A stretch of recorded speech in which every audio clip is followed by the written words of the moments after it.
first things first, I'm gonna cut the music. Alright, goodbye music. We're gonna bring the game up, right? And so what we need, because the title screen is actually really loud. I'm just gonna go here. So what do you need, right? To do this the glitchless speedrun? Well, first if you want to get an edge, you don't just like create a file, right, and just start. Because when you do that, the game actually generates a random path in the final dungeon, right? The egg, where you go to fight the final boss. Spoilers. Everything is gonna be spoiled. And well, for glitches it still applies. It also generates the puzzle solution for dungeon 4. So don't be related to what I'm talking about.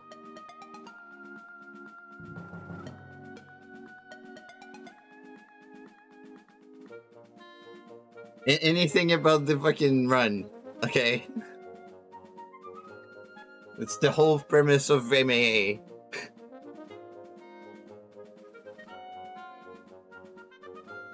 Alright, and yeah, you don't want to do that. So what we do instead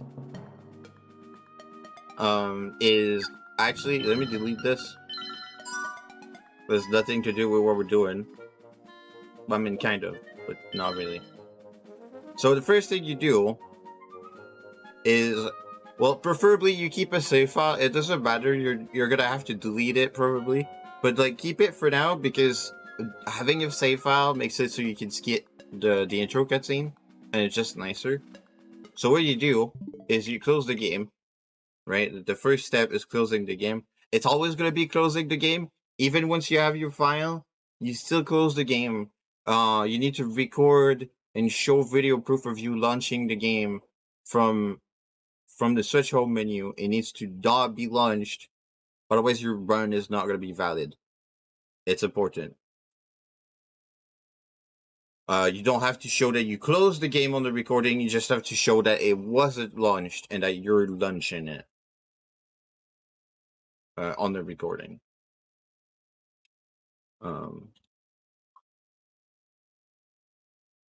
Also, I forgot to start recording myself. It's fine. So yeah, you wanna do the manip essentially to make sure that you get a predictable egg path / dungeon 4 puzzle pattern, and I'm only gonna cover the currently prevalent puzzle pattern and egg path. I'm not gonna cover the other ones. There's actually there's a document covering how to do it generally. It's about the same thing. There's just some slight differences, namely the time before you launch the game, and like I'll get there when we get there. It's fine. So what you do is you need a timer. I have the timer already on screen. You hold the power button on your Switch, and then you go to power options. The game is the Switch is in German, but it's this option. The Switch being in German is important. We'll cover that later. So you go to power options. You do restart. You don't have to do it in German for it to work. Your Switch doesn't have to be in German while you do the manip. So you do restart, and as soon as you hit restart, you watch for the little loading wheel. And as soon as it leaves, as soon as it disappears, you start the timer.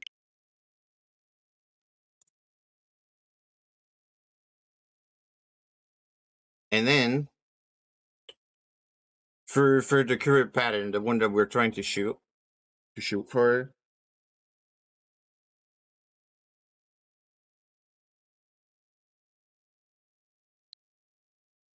you select the game, and then you wait before you select your profile for the timer to hit 36.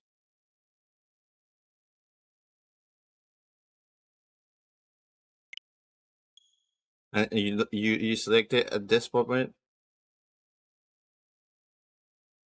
And then after that, the timer doesn't matter. The timer doesn't matter anymore. So if you want, you can just like, you can just ditch the timer. It's gone. And now you need to be careful. Important for this specific thing, this specific pattern that we want. You select the difficulty. It doesn't matter which difficulty you want. Usually you probably just want normal and not hero mode, but hero mode works too. You select the difficulty and then you press B. That's important for this specific pattern that we want. It might not, like, it matters. The amount of times that you select the difficulty matters. So for this difficulty, we press B. And then we select the difficulty another time. And then you can name your file whatever the fuck you want. It doesn't matter. Again, the timers doesn't matter anymore. And you can verify that you got it right, and I probably didn't. But you can verify that you got it right with the sounds that Link makes when Link wakes up. If I get it wrong, I'll just play. I have the clip somewhere. I'll just play that for you guys so that you can know what the sound is. Hopefully, I'm like a one. I'm a one-take wonder, and I just got it right. But yeah, if I don't, I'll just replay it. It's fine. So you start the game and you listen to the sound that it makes.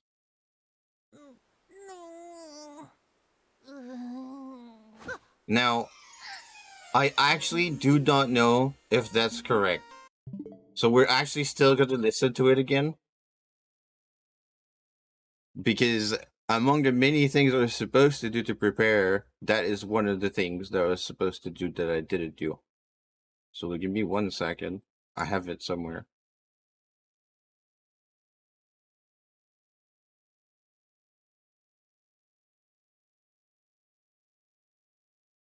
Alright.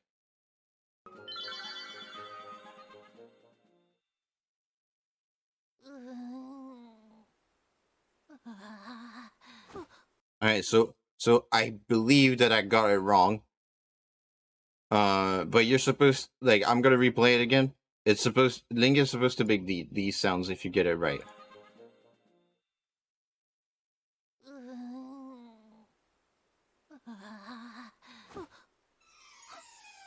Important to know, he makes these sounds when you make the file, right? He's not gonna make the same sounds every time you launch your game for speedruns. This is only to verify if you got it at exactly like 36 seconds. If you were a little off, it might not work. I believe that what happened here is I was like, I don't know, like maybe 0.1 seconds too early. I do believe that's what happened here. So I got 35 instead of 36. So what I would do to fix this is I would try again, just starting my switch, like selecting my profile just a tiny bit later. But yeah, you wanna basically, if you don't get it right and you follow these instructions, just try starting it like half a second later or half a second earlier until you get these Link sounds.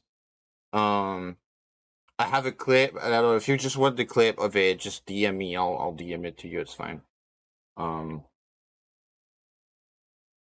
And yeah, so once you get this, once you have your correct thing, you literally just close the game. You don't play anything, you don't do anything. And what that does, right, the fact that you started the game, right, you created the file, and you didn't play anything, what that does, you just restart the game right away. It creates a file that is unplayed. So if you end up with a file like this. So if you start this, Link just wakes up in bed again every time. That is what you want. Alright? Now he does the same sounds, and there's a good reason for that. But it's not gonna do that if you restart your Switch and stuff every time. Just remember that as long as you have your file, it's fine. Now I'm gonna close the game and reset because I want to delete the file because it's not good. But normally what you do is you want to keep this file that you just made once you confirm that it's correct. Now I'm gonna delete this one, but like pretend that I'm not deleting it, right? And then once you have pretend that this is my file. And once you have your file, you can copy it. You can copy it, it doesn't matter. Just make sure that you keep a copy of it. If you copy it, everything is preserved. The path and the egg and the D4 puzzle pattern are preserved because those are saved on the file. Right? So once you have your pre-made file and you're ready to go, just make sure you keep this pre-made file forever, and you're good. You can just start runs with this file, and it's always going to be the same egg path. It's always going to be the same D4 puzzle solution, and it's fine. Remember to close the game between every attempt. That's still important. I'm not going to do that because this is not an actual attempt. I'm not going to time anything. So you start your run, right? Now remember, Link doesn't necessarily make the same sounds every time, and it doesn't matter anymore. It only matters when you create your file. Beyond that, it doesn't matter anymore. So the first thing you do is you get the shield, because if you try to leave without the shield, well, you can't, right? So you take the shield.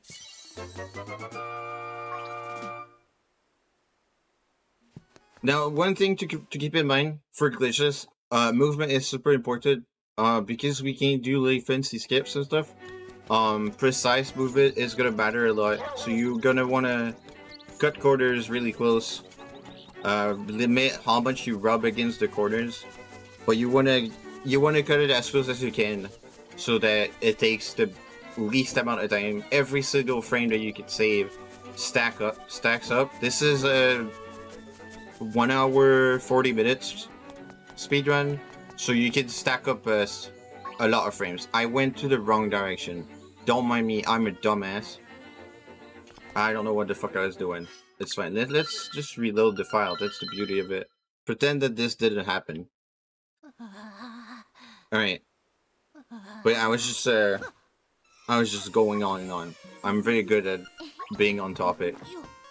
It's fine. So even the champion is a piece of garbage. So don't worry about it if you're bad.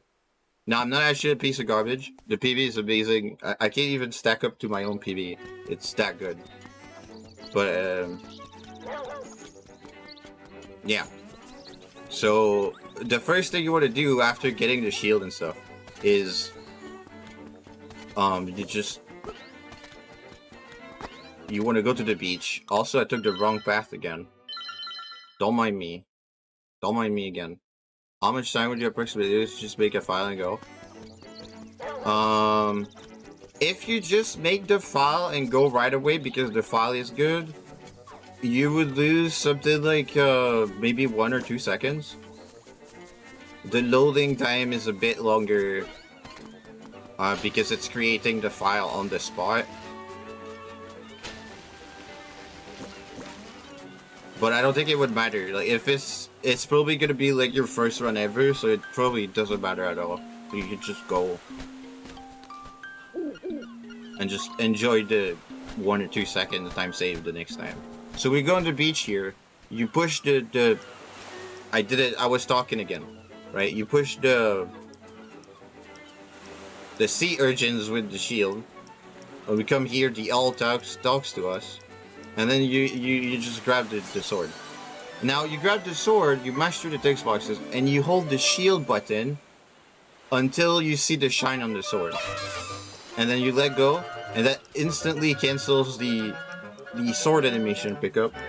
If you don't get it, you will notice Link takes like forever. I'm not gonna do it again, but like Link takes forever to like stop doing this. The yay! I got the sword thing. It's badass. That animation. Doing the shield thing that I just did saves like I don't know, maybe a second. It lets you move right away, which is really good.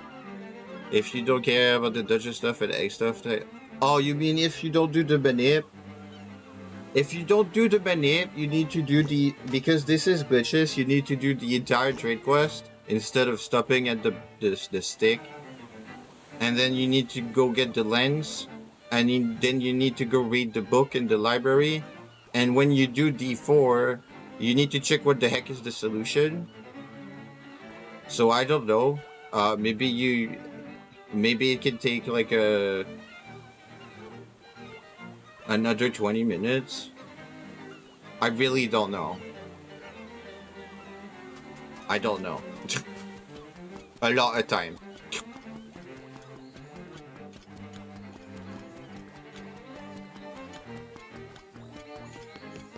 But yeah, once you have the sword, so that you get back up here. Oh shit.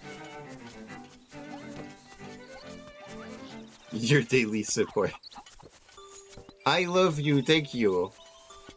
Alright, so now we go up and we go here into the forest. We're gonna get the owl talk to us again. Now, none of this matters too much. If you're just starting, I guess movement is your thing.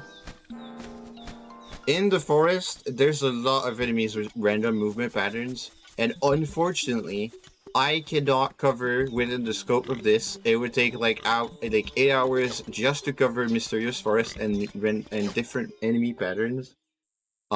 Practice is gonna let you learn the enemy patterns so you can avoid killing and slashing enemies that are in your path and just walk around them and manipulate them in such ways that they can just get out of your way, or you can just walk around them and avoid having to fight them. You want to shield this guy?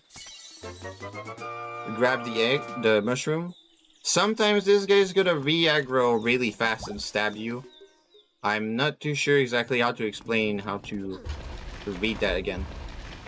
And then you do this pattern. You might notice I did a push cancel there. More on that later.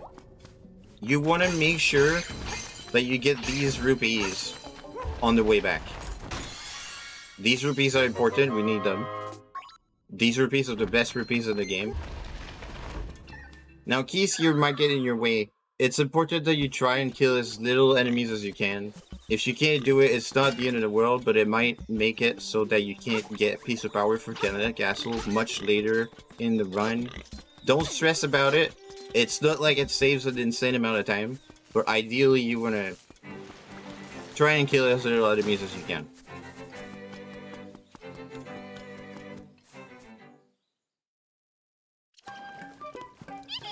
So, you got the mushroom, you give that to the witch over here. I'm not covering all the movement that I'm doing, by the way. Just watch the thing, I'm moving around. Remember that you need to hug the corners as tight as you can. You have the magic powder. You want to equip the magic powder because if we're gonna use it soon. But also, if you equip early enough, you could use it to one-shot enemies that might get in your way. It's useful for that. I try to still kill as little enemies as you can. So here I'll just slash this guy. If I can. Now this guy here, I try as much as possible to not kill him. If I can get it to show it to you, I'll tell you. We powdered this guy. Because then he just transforms into Mario. It's not actually Mario, but it's Mario. And then there's the magic thing preventing you to get the chest stops. and then we get the key, and then the annoying owl comes again and tells you to do like how to play the game, like big backseating going on. It doesn't matter because we're playing in German. German is important, by the way. German is important because it has less text boxes. We just smash through the text boxes. German saves like a minute over English. It really doesn't matter. This guy here, sometimes he'll get in front of you if you left him alive. But sometimes he'll be behind you and he'll throw a spear in your back, which gives you a little damage boost. And it's nice because you can use your iframes to walk through the next moblin that's below. But it's not a requirement. If he gets in front of you, just kill him with a powder and continue moving on. But then that's why we need the money. We need the money because then we get Yoshi. Yoshi is like the big run killer at the very start. So you try your best to get Yoshi. No, there's no tasks, right? Because we need good switch tools. And also there's too much RNG. And it's just garbage. Like making tools for the Switch is like very bad. So you get Yoshi. If Yoshi comes out of the crane, you can try again. But we're gonna need more of the money that we have later. So I'll cover some backup rupees, but I'll give the warning when I do that normally you don't get them. Okay? It's just like currently I have 40 rupees, I'm good. We buy 30 bombs.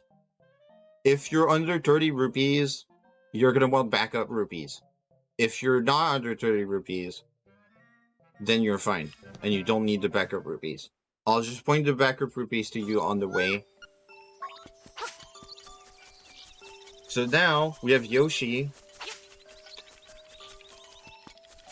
We just go here and give the Yoshi to the mom. And then she gives us this light little ribbon. This is the trade quest that I said that we don't need to do. We need to do a little of it because we need the banana. But that's it. Because we did the money, we don't need to do the rest. So now you go out and with your little ribbon.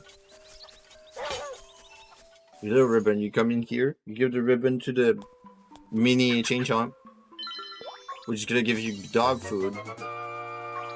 And then you keep the dog food for later. And now we go do the first dungeon. We go do the first dungeon.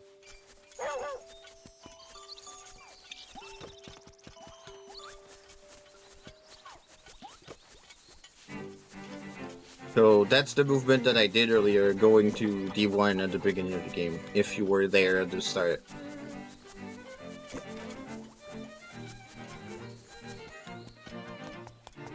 So you, yeah, you put the key in.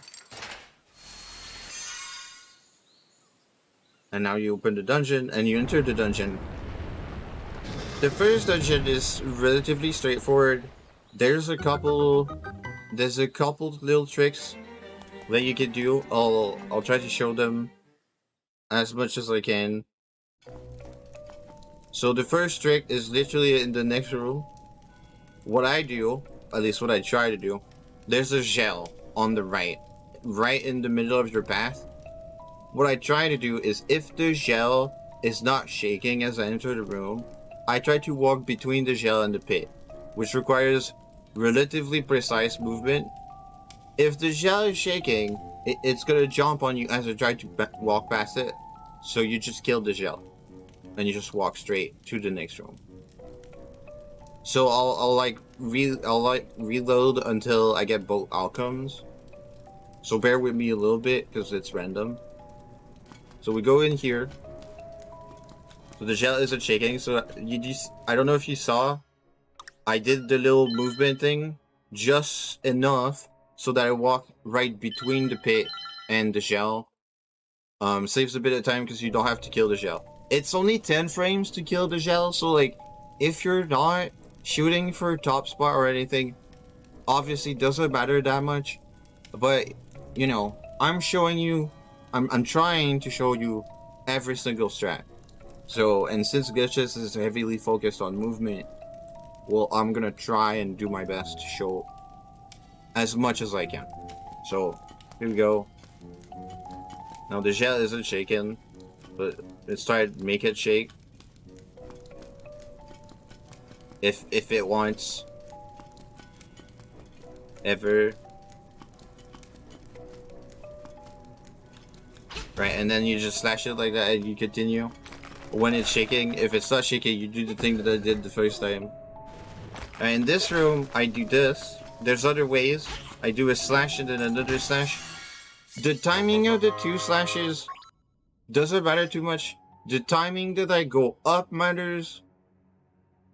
The 2 slashes, there's some little, if you start slashing too early, you might get hit by the spark. Let me kill this smolder on here. If you start slashing too early, you might get hit by this spark. But you can do your slashes basically in another order. If the Moldorm gets like around your face, you can try to slash to just get the Moldorm to go away. And in the cases, sometimes the Moldorm is still gonna be like kind of coming for you after you get the key. When that happens, you can either slash the Moldorm again, or slightly faster, but doesn't necessarily get rid of the Moldorm. You can shield. Shielding is really quick, much quicker than slashing. And the Moldorm gets pushed pretty far away, but it doesn't get damaged, so it might still come back for you. It's a question of preference. One thing you want to know, and I've covered this before in the past, the shield has a hitbox, and that's in front of Link, and it makes it so you're essentially bigger. If you shield, and your shield touches the spark, because right now, see, I'm not getting damaged, right? I'm not moving. If your shield touches the spark, you're gonna get hit. So keep that in mind if you want to use the shield strat. Even though it's faster, it's dangerous around the sparks. Alright, let's continue. And then we do this little thingy with the trap. You don't want to do this. Bear in mind, you pretty much always want to do this. You won't be able to do it if the keys gets in front of the trap, because it's gonna stop the trap. You also don't want to do it if the keys is like up here when you're about to slash the trap, because then it's gonna launch you into the keys, and that doesn't save time. Alright, and here I do 4 slashes. Wait, let me actually reset the room. I'm gonna explain something first. So you're gonna have to pay attention to this. I start my 4 slashes as soon as I see this spark on the right here. This spark. You don't want to start early, because the reason you're slashing is to delay your movement just enough so that you can sneak by the spark. If you start earlier, the spark's gonna start moving later, and it's not gonna work. It's important. So let me reset the room.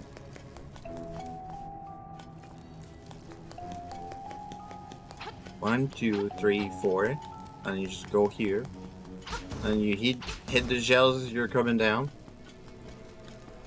And then here, I do this weird thing. I don't know if maybe you can rewind if you want, but I'll explain it right now.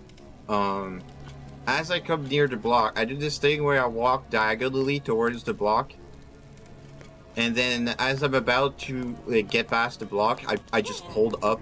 And Link is gonna push it faster than if you just went next to it and started pushing up. Why it works like this, don't ask me.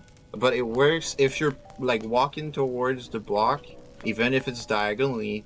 It counts as if you're already started pushing. So whenever you start actually like doing the pushing, you're gonna push it faster. There's like less delay before you push it. Okay. Now, here, I'm actually gonna save here, because I need to show you guys. This is exclusive new strat. Thanks to Birdman for the strat. I actually suck at the strat, but I'm trying to show you guys the optimal strat. you can consult my world record for this strat that I was doing that I'm really confident with. This might take a couple of tries, disclaimer. As soon as I get it once, I'll move on, but... Alright, let me try. Yeah, I didn't get it. It's fine. So, I don't need to reload the save.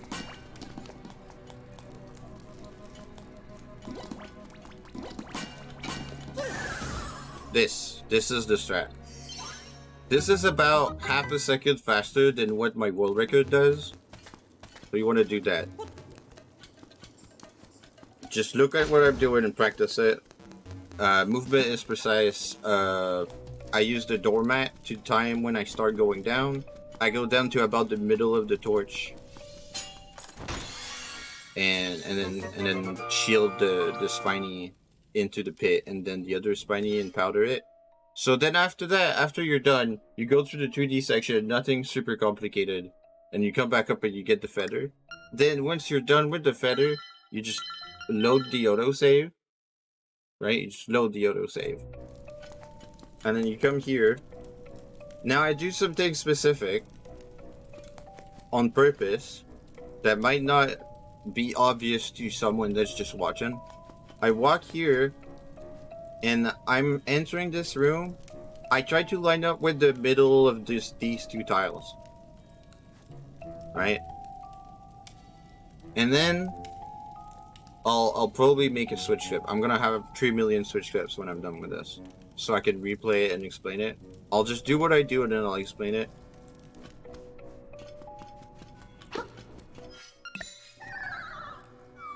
Alright.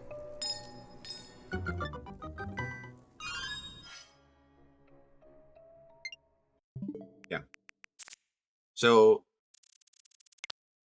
fairly precise. Fairly precise.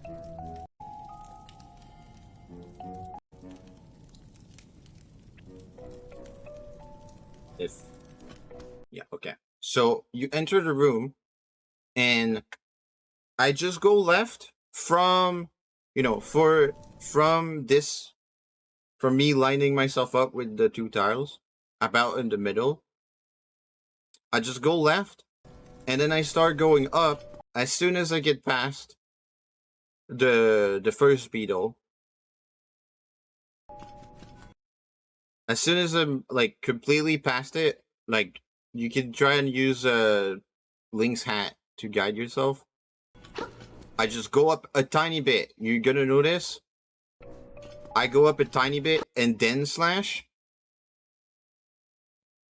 There's some wiggle room to the trick. It's not frame perfect, but I'm telling you what I'm trying to do. If you're too off, like if you enter a bit wrong, you might get hit by the beetle if you just go left. If you slash too early or too late, some of the beetles might not fall into the pit, and you're gonna have to slash them again. This is just neat because in one slash it just pushes both of them in the pit, and that's what we do. Broke it down, so you can process it better. I also take the time while I'm walking to the key that's about to drop to equip the feather, because we didn't really need the feather before this. But then after that, we use the feather a bunch in very specific ways. I'm only gonna say it once right now. I'm gonna explain it right now, but I do this several times, and other top runners also do it several times. It's about how Link moves. So you may know, I'm gonna explain it right now. So you may notice Link can only moves in 8 directions, right? So you got this, right? These. That's basically, that's all you can move. But there's exceptions to this. If you're jumping, well, like while you're there, you can curve your jump, and if you're and you can like kind of blend in your movement, and in the same amount of time you can cross a bigger distance. Not a lot, just slightly more. And the reason why we're not jumping everywhere to abuse this is because you might notice, like, if I just go straight, if I jump, Link kind of stops a little bit to land from the jump. And that's enough to make it not worthwhile to just jump everywhere. But something that's cool is if you jump into a screen transition, Link is actually, the jump is interrupted and you're placed back on the ground. So let me demonstrate. And this takes the same amount of time as just walking into the next room. But you still get your displacement from jumping midair still. So that lets you take advantage of the faster movement of jumping without getting the penalty of landing the jump, because the game just decides that you're already underground and completely cuts the whole jump as if it never happened. But you keep your relative position and distance that you covered while jumping. So we do that just to get a few frames basically and take the corner sharper. That's basically what we do. Cause okay, let me do it without interruption. So we're here from getting the key, and I just go like this. Oh my god, I can't fucking move. It's fine. So I go like this, and go diagonally like this and like this, and you're gonna see me do this quite a few times. So now I just did the displacement, so I don't need to do it again. For the next room, we do a little curve jump. That's also advanced. So you don't have to do all these strats. I'm just showing you exactly how I do it, and that's how you save a few frames literally everywhere over the run. That's all the hidden tech that nobody tells you about. It's not the only hidden tech, and like I said, there's some random enemy movement pattern that comes with practice. I can't teach that. I'm sorry.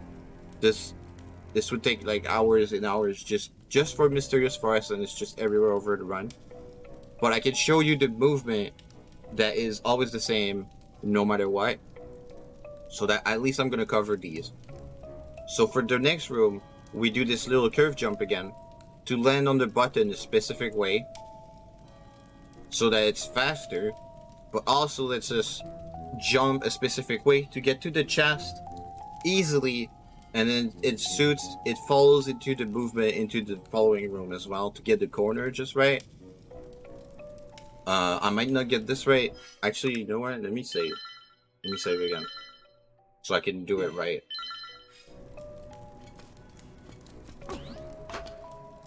You notice I curved my jump, and then we're gonna curve the jump again.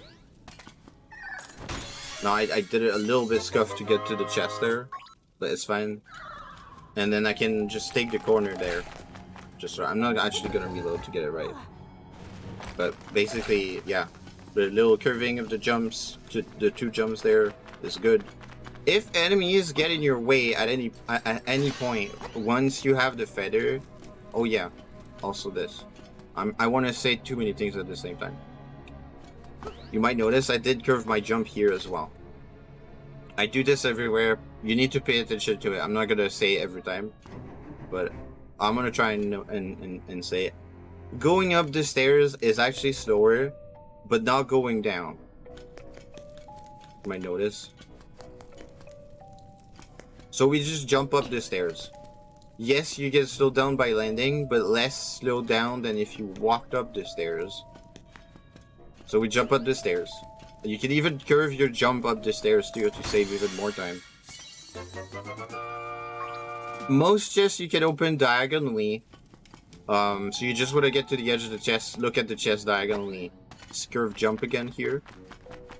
If enemies get in your way, once you have feather, you can jump and then slash midair to save you slowing down from stopping to slash. It's obviously not the optimal strat every single time. It depends on enemy patterns.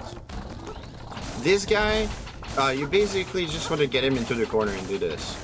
That's the basic strat.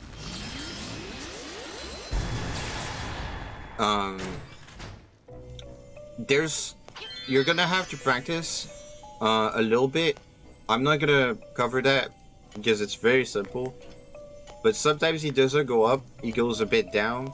But you can still, with practice, get him back into the corner, and then just do the same thing. But it takes a little bit of rhythm because he has iframes, so you can't just like mash him like crazy to get him back into the corner. But it's relatively simple. I'd say just practice a little bit to get him into the corner no matter what. And then you're good to go. You don't need to grab the fairy necessarily. It depends on your comfort level. I don't usually grab it. It's just that since I was talking, I just grabbed it. And then once you're done with the guy, you just continue. In this room here, there's traps. Now these traps, we do specific movement to play around them and manipulate them so that you can get to the door without slowing down too much. Because you might notice, if I just go straight, I can get past the traps. But going just straight up is not optimal. You might want to go that way, but then you're gonna get hit. So and also you can do the little slash thing that you did with the trap to get the little bit boost. So in like really quickly, what I'm gonna take a switch dip again. I'm gonna break it down. I'm just gonna do it.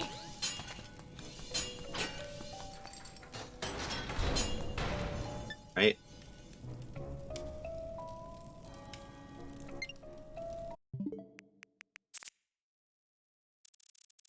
So we got this here.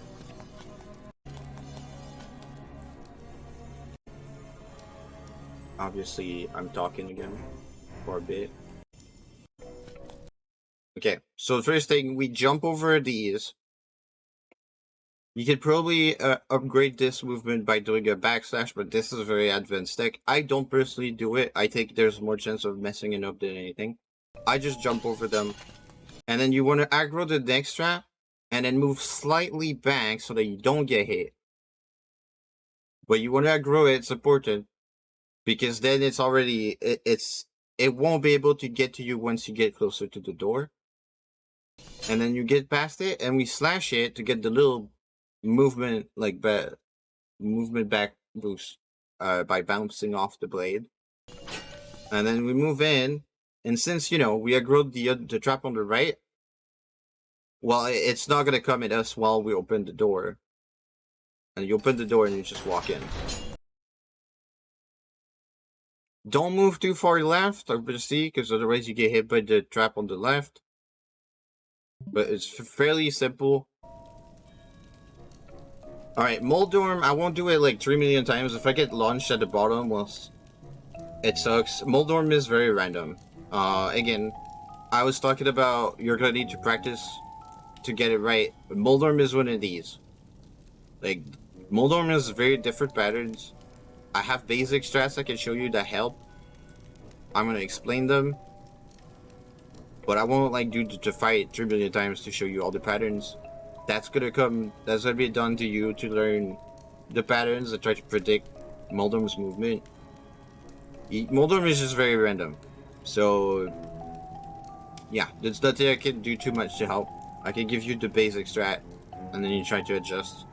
With practice, a lot of the game is down to practice. So here goes.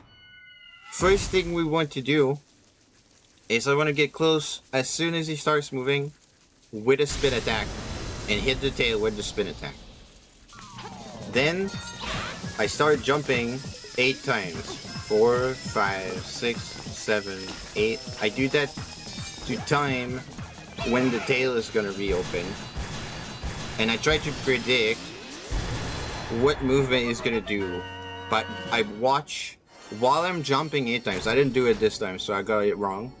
But while I'm jumping my 8 times to time about when the tail is gonna open, I'm also watching Moldorm moving to try and predict where it's gonna go, and like based on my previous experience with the patterns that you could do, and this like where is the tail gonna be,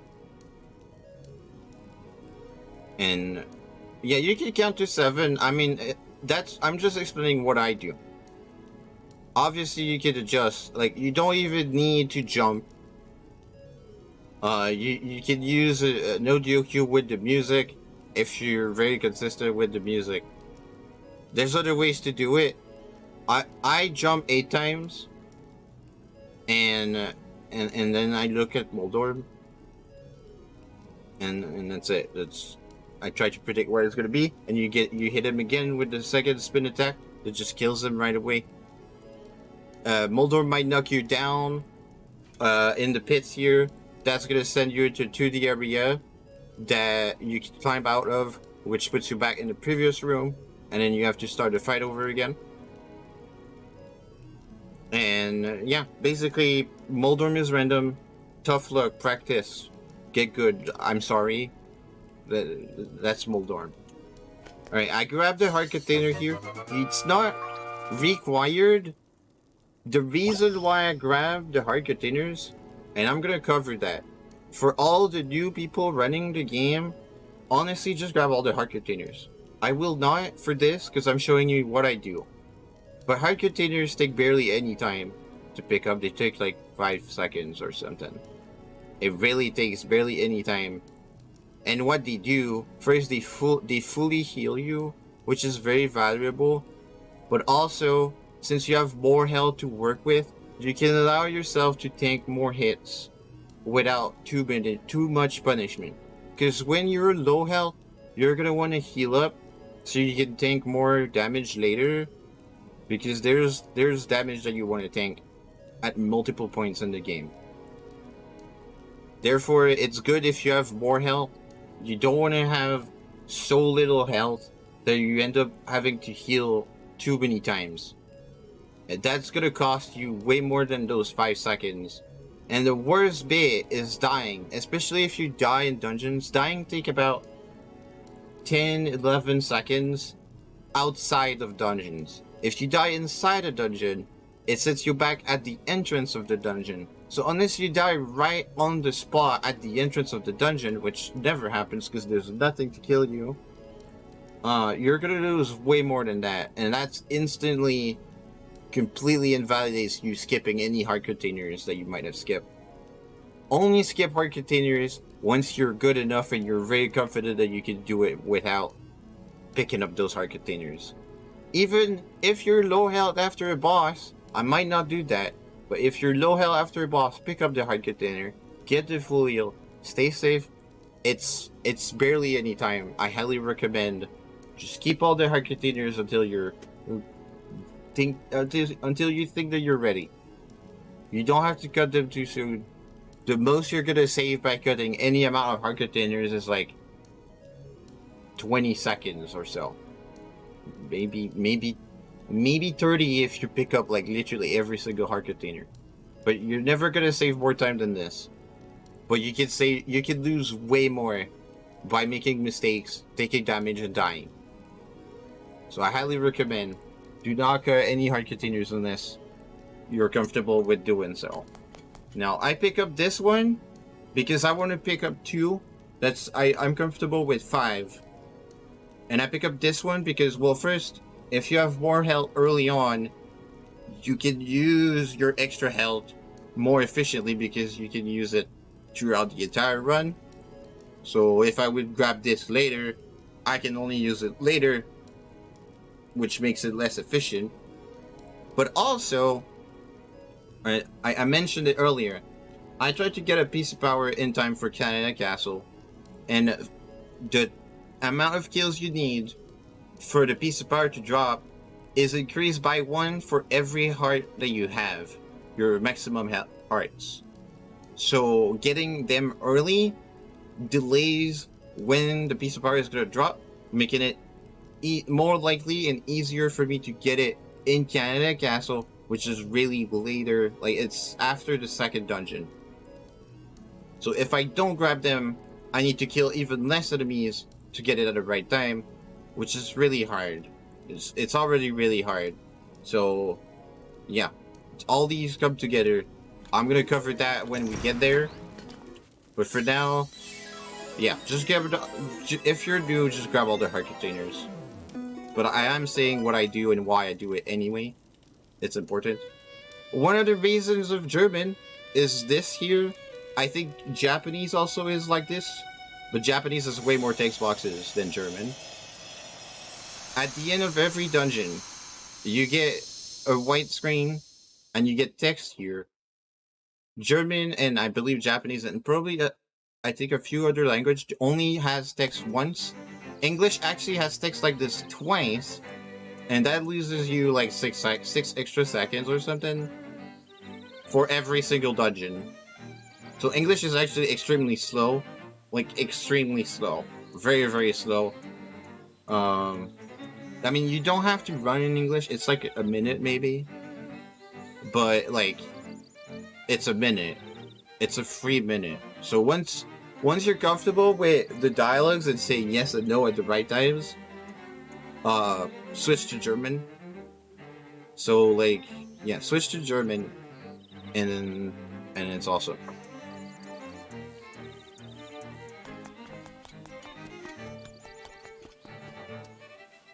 Oh yeah, I just did it and I didn't explain.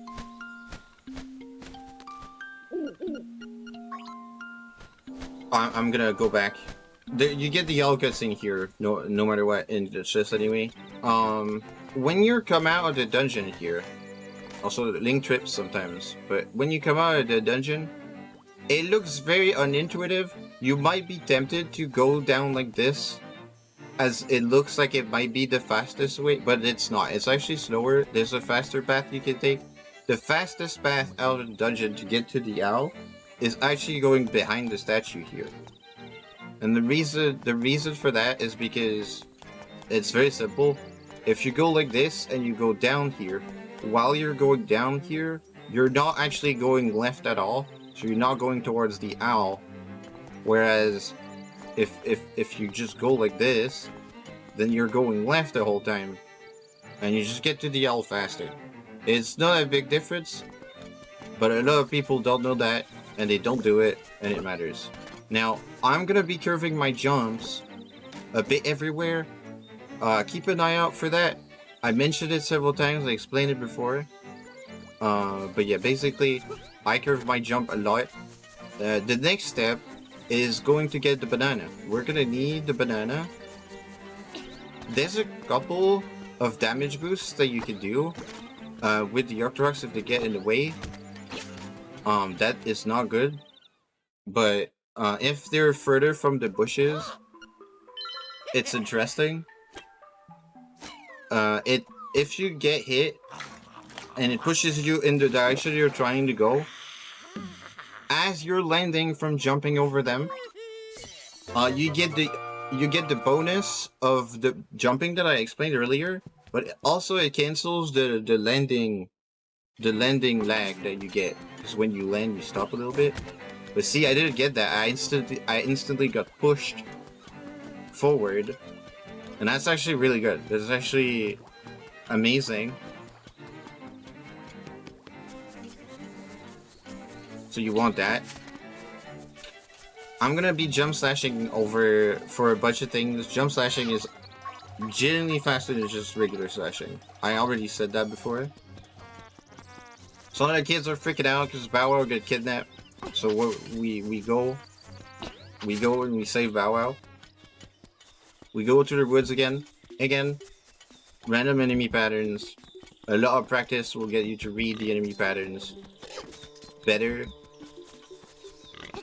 There's different strats for all the kinds of enemies in here. Different runners use different strats. It's honestly just...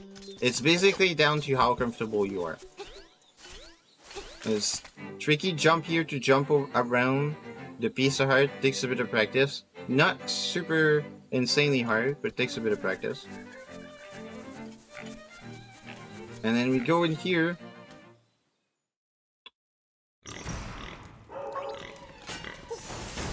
And then you kill this guy, and then you try and kill these guys as fast as you can. Different runners have different strats here. There, you can use some damage boosting to your advantage if you can. There's all kinds of patterns that they can do. Let me actually, I'm probably gonna reload this. I'm gonna reload this. I need to show you guys that. I'm actually, yeah, I'm gonna save after killing these guys.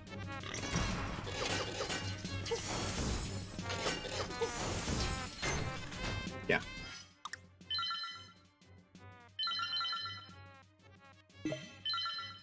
So something that I mentioned in the Discord, I believe that not many people know. There's a good strat for Moblin King, the boss in here, to never, because sometimes he's not actually gonna bong the wall, and it's really annoying. I have a strat that has never failed me so far. To make sure that he doesn't bong the wall. So I'm gonna do the fight a couple times. But there's several things that go in it. I'm gonna clip it once and break it down. But I'm gonna do it a couple times to show you how I adjust to different patterns to make sure that he actually bongs the wall every time. So I'm gonna do it one time, I'm gonna clip it, I'm gonna break it down, and then we're gonna do it a couple more times to show the strat again. But yeah, I'm just gonna focus and do the fight.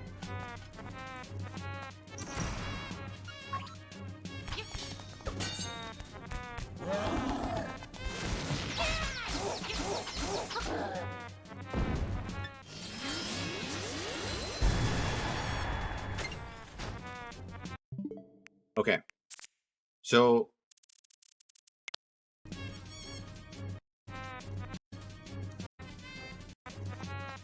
yeah. So first thing, you enter the door. I usually enter from the top of the door. I don't think it's required to do that as long as you follow the rest of the my recommendations about how to make sure he doesn't hit the wall, like he doesn't not hit the wall, right? So what I do is I don't move at all from the like to the right or the left. I only move up and down. The first thing I do is I hold my sword out to prepare a spin attack. Once you have your sword out, you can shield while still keeping your shield attack, like your spin attack charged. Which is what I do here to make sure I don't get hit by the spear, because sometimes he's gonna throw spears at you. But yeah, only move up and down. But you generally I stick to the top side. And what I pay attention to, is where is Moblin King compared to Link, because he's trying to like stay aligned roughly with you, but he's always like not gonna be exactly lined up. Sometimes he's gonna be right in front of you, but sometimes he's gonna be a bit higher. Sometimes he's gonna be a bit lower. So I just take position so that I try to line him up so that he's not lined up with the door. The door is a little bit further into the wall than the wall, and I can show you this to you guys once I reload it later. But basically, that's why he doesn't hit the wall every time. If you move a bit forward, he's gonna go further back, and sometimes he's gonna stop before hitting the wall. If he's lined up with the door, sometimes he's not gonna hit the wall because he's lined up with the door, and he's just gonna stop just short enough that he doesn't hit the door, basically, because he's lined up with the door. Like Moblin King jumps a bit forward and backwards, and sometimes he's closer, sometimes he's further. So when he's further back and he's lined up with the door, he'll often not hit anything and just stop, and you're not gonna be able to attack him. So that's why you want to make sure that he's not lined up with the door. So make sure you don't go forwards and that he's lined up with the wall and not the door. And then we'll go into the how to actually, one cycle Moblin King once you got the lining up strat down. I'll cover the lining up strat a couple more times to show you like how Moblin King aligns differently. But yeah, so you want Moblin King to charge. One thing that happened here as soon as he's doing the little Warcry thing, he's chest pounding, I just move out of the way. Straight down. Not forward or anything. I just move out of the way straight down to line up my spin attacks. He's gonna hit the wall. Once he's back on the ground, right, he hits the wall, lands on the ground. He's invincible as long as he's not landed back on the ground, because he bonks off the wall and it lands on his back. Once he landed, you release the spin attack. If you're lined up properly, you're gonna hit him twice with the same spin attack. You can watch that again.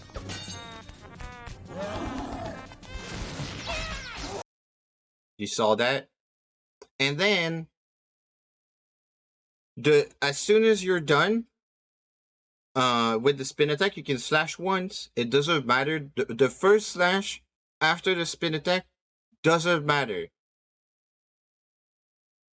when it is, because the timer for when he gets stunned when you hit him doesn't get reset by the second hit of the spin attack, but it does have time to run out by the time you can actually slash again. But then you need to have a very specific timing. Well, you have my total attention now. I'm not quite sure if I've got yours, though. Hello? Alright, Club with the Raid. And welcome to my home. Rufus, I'll my take you on a husband, guided tour. Thank you for the follow. I appreciate it. I'm currently in the process of doing a tutorial MA of Glitchless Link's Awakening. So, thank you for the raid. But I'll continue with this. I'm recording this and everything. I'm not actually going to do any edits. So, thank you so much. If you want to learn more about how the world record holder, which is me, does the speedrun, stick around and listen to the explanations. I'll cover basically everything. Thank you so much for the raid, and I hope you like Link's Awakening, because I'm gonna be doing this for several hours. But yeah, thank you. Enjoy. I hope that the stream was awesome. Thank you. Good stuff. All right. So welcome to my home. What we're saying. I'll take you on a guided tour. What we're saying here. So Wobbling King does this weird stun animation when you hit him, right? The little hurt animation. While he's doing that animation, his timer for him to get back up is like suspended. So if you hit him, basically every time that his animation is over, he's gonna get the animation again, which is gonna prevent him from getting back up. So that lets you have enough time to get all your hits in before he gets up, and that's how you get the one cycle. So just pay attention. How I do it is literally I slash so that I hit him as soon as he's done doing the ow animation, basically. You can still damage him if you slash faster, but there's gonna be too much downtime after that your hits where he's not doing the ow animation, and he's actually gonna get up before you're done killing him, because you're slashing too fast. And I know that it's weird. He's gonna still take the damage. It's just that because he's not doing the ow animation, he's just gonna get up faster. So it's important. So what I'm gonna do is I'm gonna reload my save. I'm gonna show you how to do it wrong, and I'm gonna show you how to do it right a couple different times while paying attention to his position relative to Link.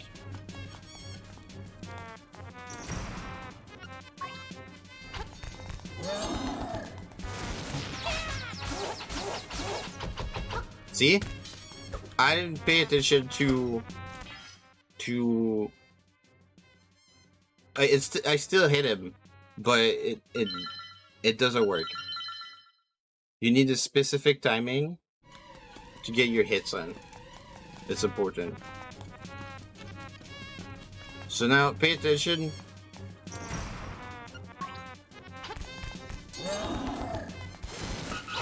Oh. Wait, let me clip that. Did I move? That's actually the first time that did I move forward? I probably did. Wait. Reset. That's probably a perfect example. I move forward a little bit, yeah.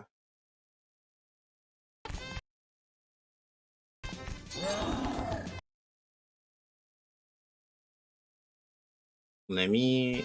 And where is he? He's back? Okay. Interesting, because that's not the door. But I did move forward a little bit.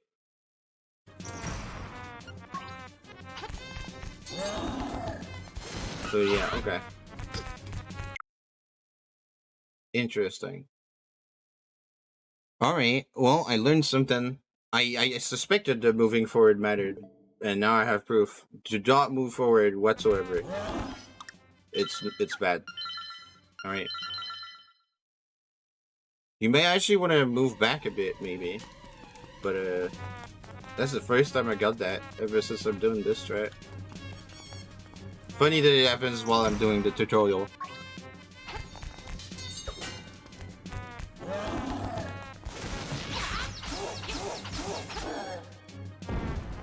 Right? Do you notice this time it was a bit lower, so I went higher so that it wasn't lined up with the door? I'll just do it like another time, just to show.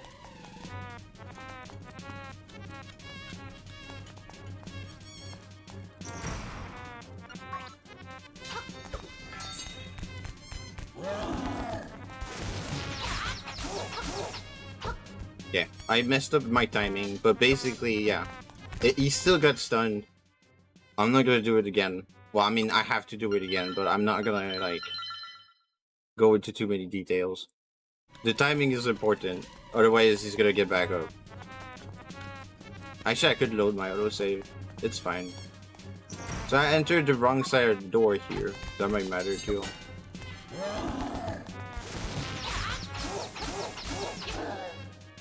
Okay, I got it anyway. Sometimes you get it anyway. Like, it's not because you get it anyway that it's better. I've been doing this strat like for I don't know, like 3, 5, maybe 4 months now. And like I think earlier the fail that we got there is probably the first time that I didn't hit the wall. While I'm doing this, I'm trying to do this strat. So there's that. I know that watching others not trying to do that as a little higher. It's very rare that he doesn't hit the wall, honestly. But I noticed that the door, I actually, you know what? Let me show you guys the door. Let me actually do it again. Let me actually do it again. I need to show you guys the door. I'll just reload my autosave after I show you the door. But okay, I'm against the wall right now. But like, I can, yeah, just stay stunned. This door is the same. See the wall here? The door is further in. So if he's lined up with the door, that gives him more time to, you know, stop running. That's all I needed to show. Like, the doors are just, once you're done and you got the dog, you auto load the auto save. So you get the dog by pressing A, looking at the dog, and then you load the auto save, and then you walk out of the cave. You're gonna get the owl. You're gonna get the owl coming. You need to save the dog first because the village is panicking. but also because we're gonna need the dog to get into the next dungeon. Because the dog is the only way to actually get in. For glitchless. Keep in mind, everything that I say is relative to glitchless. If you're doing glitches, it's a different story. So this dog actually eats everything. And I do mean, like, pretty much everything. You still want to try and kill as little things as you can. Don't worry about what the dog is eating. Those kills don't count for your power up for Canada Castle that I keep mentioning that we're not there yet. Except the big flowers, but you'll just eat the big flowers every time, so it doesn't really matter. Aim and cheese. Enjoy the thing. So for the first dungeon, let me go back into the dungeon again. First dungeon, I do these, pay attention, I do the little jumping into the transition thing again. And then we jump up the stairs while curving so that we're centered with the torches again. And we do this really fast so that we can get into the door as soon as the spark is past the door. So let me just show you. Now these guys are very random and they're actually very annoying, so just do your best to kill them. Honestly, sometimes it's bad, sometimes it's good. I don't have fancy tricks to give you for these guys. They're just really bad. And you might notice I'm hitting the switch by jumping here.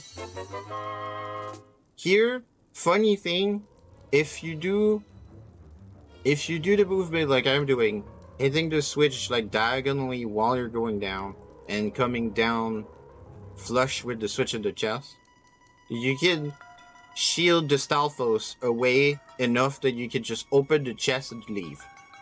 Not every single time, but if you do it, you know, relatively like efficiently, oftentimes your screen is gonna look like this. The Stalfos is gonna be stunned, your Link is holding the key up, and you can just go away right away, and you don't have to deal with the Stalfos whatsoever. Sometimes he's gonna get in the way and you might have to kill him. Use the powder if that's the case. It's faster. Then you come here, use the keys that you got. Push these blocks. The keys can get in the way here, but they can also help you push cancel a little bit. And you get in the staircase.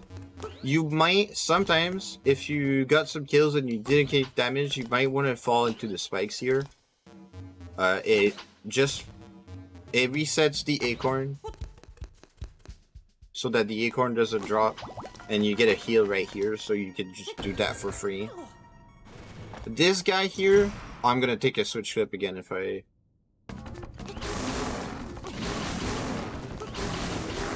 Yeah, I'm gonna take a switch clip with that, it's fine. This guy here,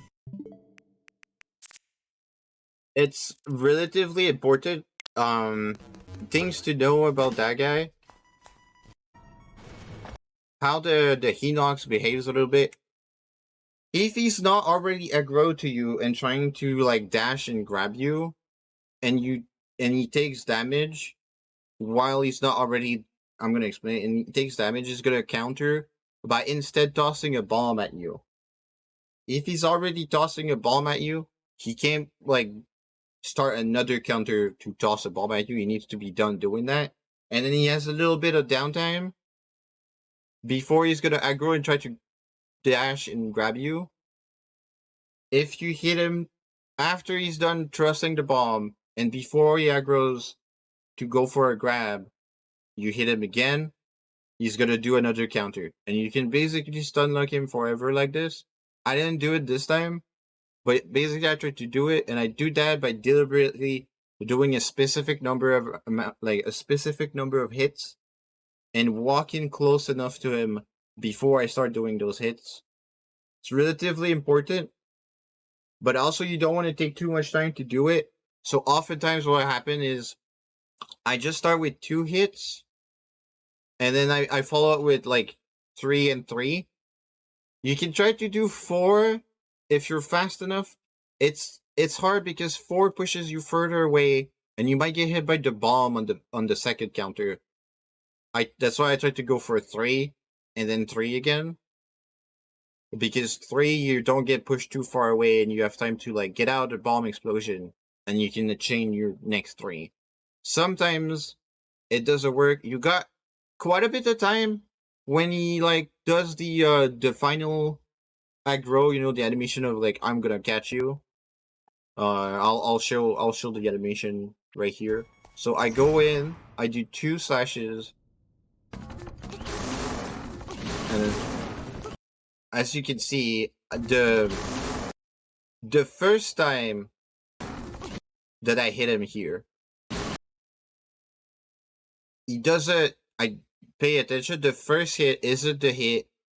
The first hit of the 3 in a row that I do isn't the one that gets him to counter. It's the second one, but they're really close together. So that's why I only do 2, so I can time it so that his counter of throwing the bomb runs out while I'm doing those 3 slashes. That's what I want to try to do, so that I have time to do the other 3 slashes afterwards.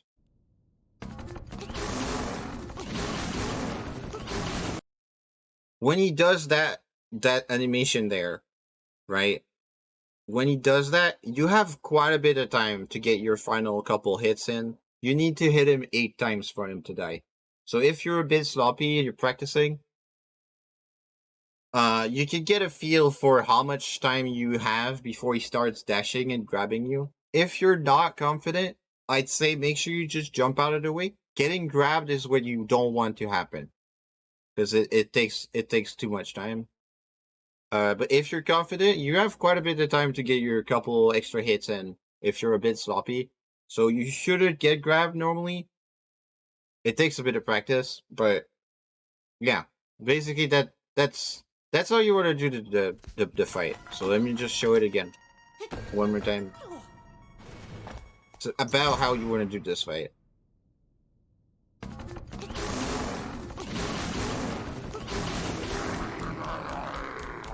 Right? And then once you're done, you just continue here. Oh, don't jump into the pit, ideally. I'm trying to not kill the keys. You can kill them if you want. It's just, as I mentioned, as little kills as possible to maybe get your piece of power for Canada Castle. I'll cover what it is when we get there. For the booze here, you might notice what I do. I'll clip it. That's better. I think clipping it is better. For the booze,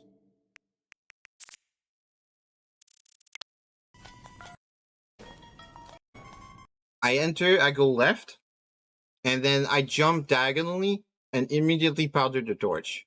You know, see, like, I start going diagonally and I jump. Immediately powder, and then I wait a tiny little bit, just a tiny little bit. So that they start moving a bit away from you, because they're gonna be a bit close. But I don't wait a lot, and then you slash them before they get too far away, and you can't slash them anymore. So that you kill them both.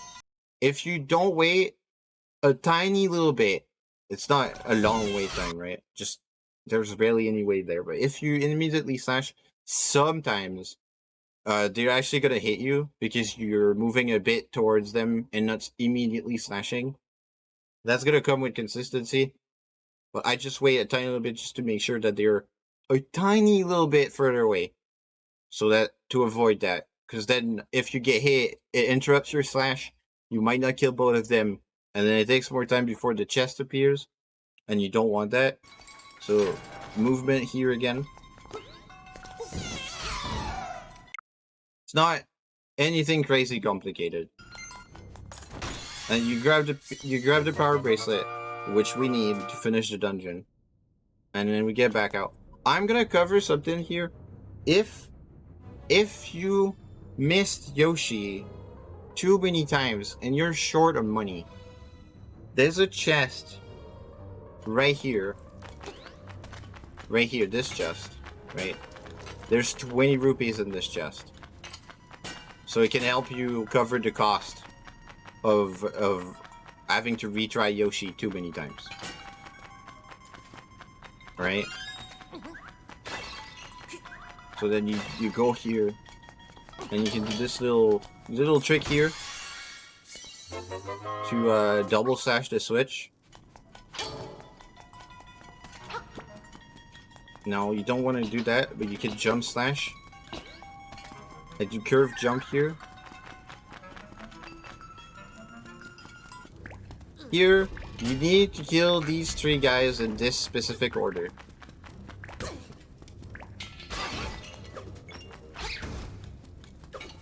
If you don't kill them in this order, it doesn't work, you don't get the key. One thing I want to say, when you push the blocks, you grab the pot and you come to throw the pot at the Pole's voice, the little bunny enemies they call Pole's voice. If you're not centered properly, the pot might actually hit the brown blocks here and here, which means it's not gonna go hit the enemy. So you need to make sure that you're centered for it to not break on the things. That matters a couple times in the game. The pots are actually like really big. So if you're not lined up properly, you're gonna hit other pots, hit other enemies that you don't want to hit the blocks here. But be careful when you toss to be lined up properly. Here, you don't need to kill them in a specific order. I'll try to not miss. You just want to kill all 3 of them. And then here, relatively simple. You grab this spot and you can climb the ladder while you're holding something. And you need the pot for this guy to go down. Does the pot jump to the ladder? And then you can do the tiny jump here. Not crazy, not super crazy hard. The gap looks bigger than it is.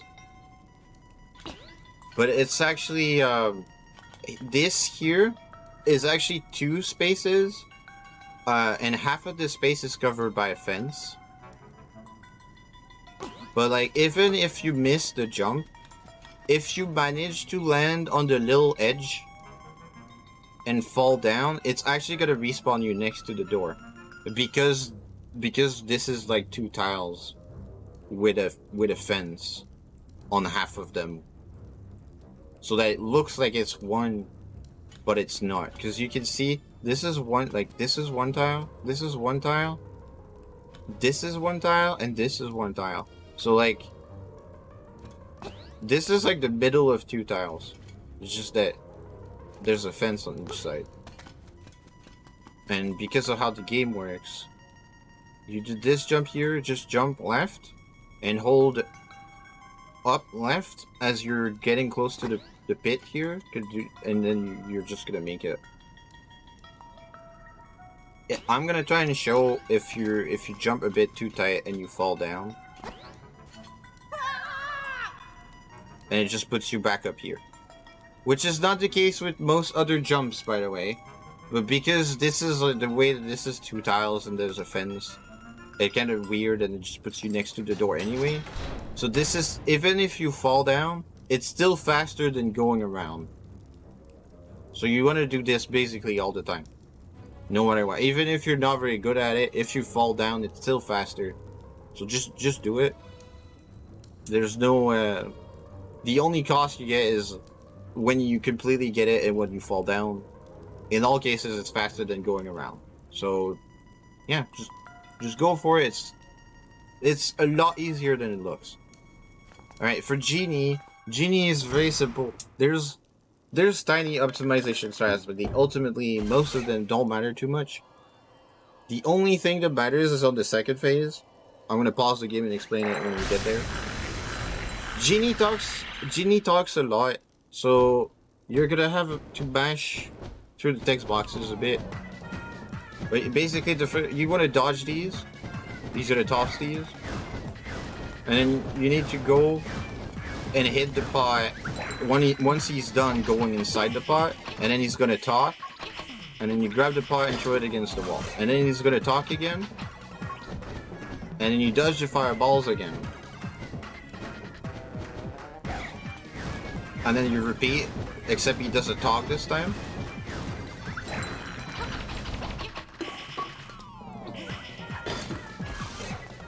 And then you repeat again. He's gonna talk once you toss the bottle against the wall the third time because the bottle breaks. And he's gonna switch to the next phase of the fight, which I'm gonna cover right now. Okay, so what he's gonna do after talking, there's gonna be two genies. One of them is a fake, and you can tell which one is the real one because while he's spinning around, you can see that the real one is closer to the back wall, so he's further from the center. They're hard to tell if you just look at them spinning around, but if you focus like on the back wall and see which one is like overlapping more with the back wall, you can spot with like the one that overlaps more with the back wall is the real one. And then with some like listening to the sound that he makes, you can tell when he's about to stop spinning. It varies because it's random. He doesn't appear with the same timing. You also while he's spinning, you want to stick to the center because if you move too much around where he's spinning, it might delay when he's gonna appear. Because he's never gonna appear on top of you if you're like in the circle that he's spinning. So if he's trying to appear there, but you're there, he's gonna take longer to appear, which you don't want to do that. So you want to stick to the middle and just watch for, like, determine which one it is. And as soon as you know that he's about to appear, you want to get close and just slash the crazy, because he's gonna try and instantly shoot a giant fireball, and if you're too slow, he's gonna toss it, it's gonna hit you, it's gonna interrupt you, and it's not good. If you can do it fast enough, you can interrupt him throwing the fireball, which actually cuts like the entire cycle and just forces him to do the spin again, and then you can immediately two-cycle him if you do it twice in a row just right. So it looks like this. He's stalking. Alright. And go back to the middle. Identify the real one again. And there we go.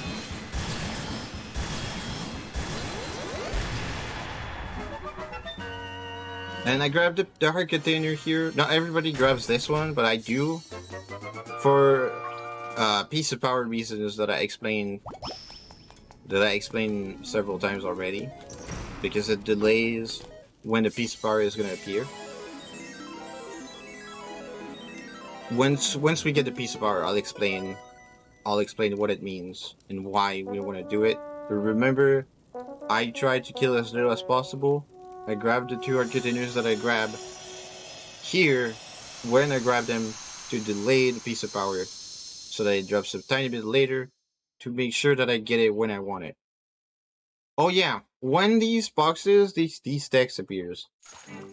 As soon as the text is done appearing, you want to press B so that it dismisses the text and it disappears faster. That's something I didn't say. Otherwise, it's gonna linger on the screen a bit longer. You don't have to mash.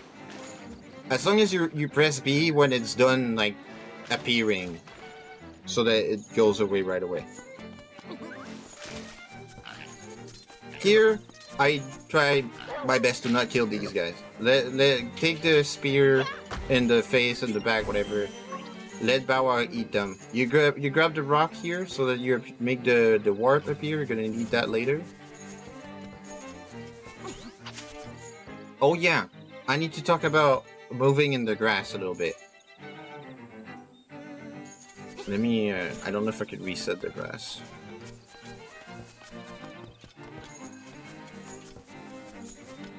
Okay, So when you move in the grass, Link is slow, right? Slower than not in the grass. If you jump while in the grass, you move at the same rate as if you're jumping not in the grass. Now Bowser's in the way, but you get the point, right? So you can jump through the grass, and it doesn't slow you down beyond the little landing thing. But better than that, what you can do is you can jump as soon as you're about to enter grass, and if there's grass where you would land, you can slash, cut the grass mid-jump, and then you get to walk a little bit on not grass, so that you limit the amount of times that you're jumping. Obviously for small grass like this, it doesn't matter too much. It's gonna matter later, but I'm explaining it now so that when you see it, you can look at it and understand why I'm doing that. Also, a little bit of detail here. Here, you have grass, you have not grass, so you can land and not have to... But you still want to slash, because let me show you. If I do this, I have to jump 3 times, right? So I can clear all the grass. But if you slash the first times, even though there's no grass where you would be landing, you can slash the grass that's a bit further, and you can completely cut out an extra jump. So like this. So see, I only jumped twice. So I only got the landing leg of 2 jumps instead of 3. Tiny thing. Saves like 4 frames. But you know, all the frames matter. So now, we want to return Bow Wow. Because Bow Wow, while being awesome, you can actually finish the game Glitchless with Bow Wow.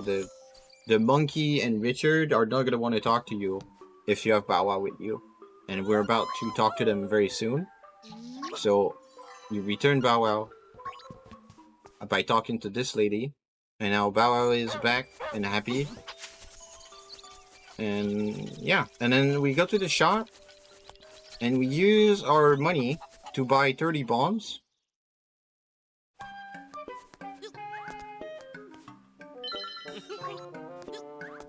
And now, something tricky here. I'm gonna clip it.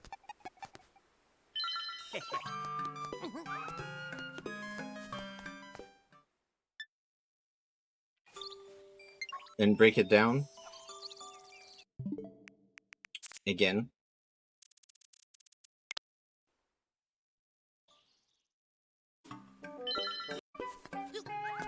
So, I buy 30 bombs. My last bomb purchase, I move a bit further because I need to explain to you guys how the shopkeeper works. But I'm gonna explain this. So I move a bit further to the right to make sure that the shopkeeper is not just looking up left like he would be looking if he's looking at me picking up the shovel. So that when I go pick up the shovel, he's gonna turn a little bit, and that's gonna reset the timer that he takes to turn around and look at you again. So see, I move a bit to the right, and that way he's looking a bit higher up. So I go to get the shovel, he's gonna turn to look at me again. That resets the timer that he takes to turn towards you, so it gives you more time to go for the door. If you don't go a bit more to the right, he might already be looking at you, and it doesn't need to turn to look at you again when you're picking up the shovel. Meaning he's gonna turn earlier, and you might not make it to the door in time.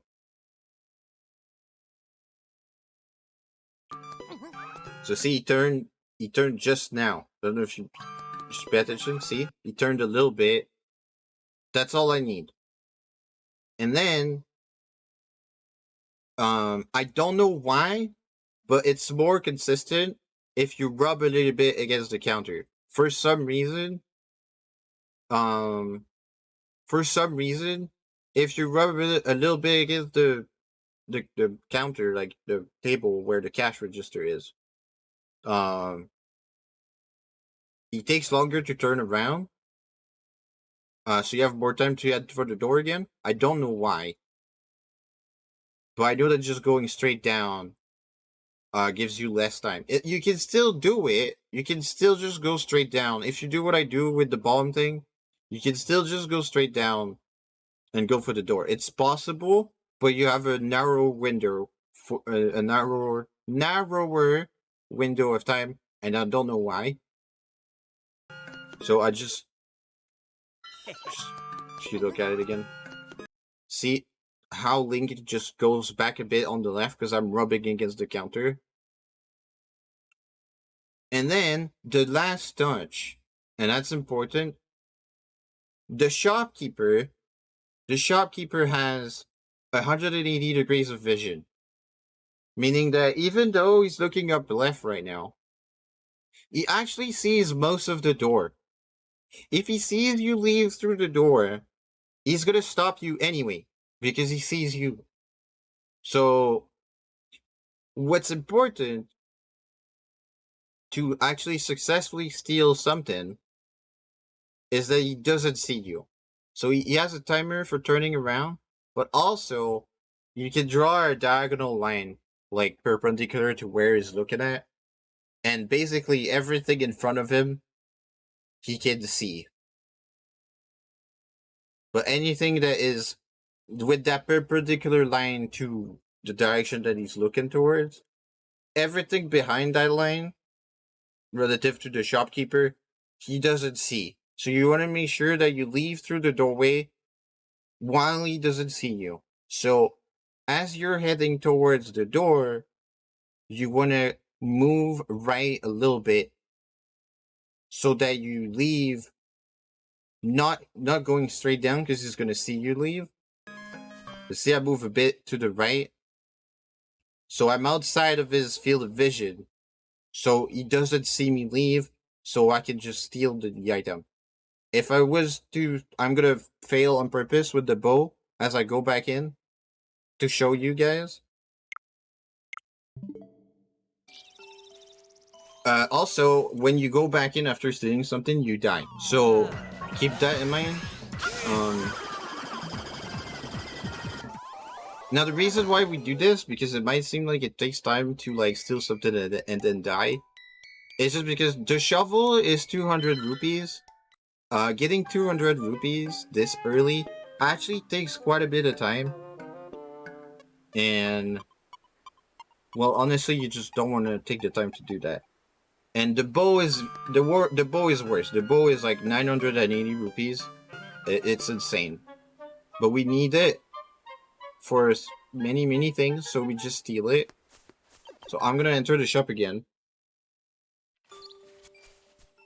I'm gonna show you. Just go straight down, and he stops me. Not because he turned around in time, but literally because he saw me. I'm gonna clip it so I can show it to you guys.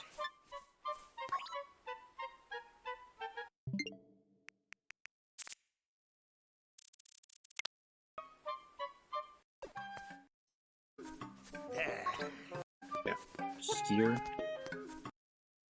But if you make a perpendicular line, right? He's looking up left. If you draw a perpendicular line to the direction that he's looking at, you're gonna see I'm still within everything that's in front of him. So he sees me leave, and despite that he did turn around, he still stops me because he sees me leave. And it's not because the timer for him to turn around expired, it's just because he saw me leave. So what you can do is actually just make sure that you go right.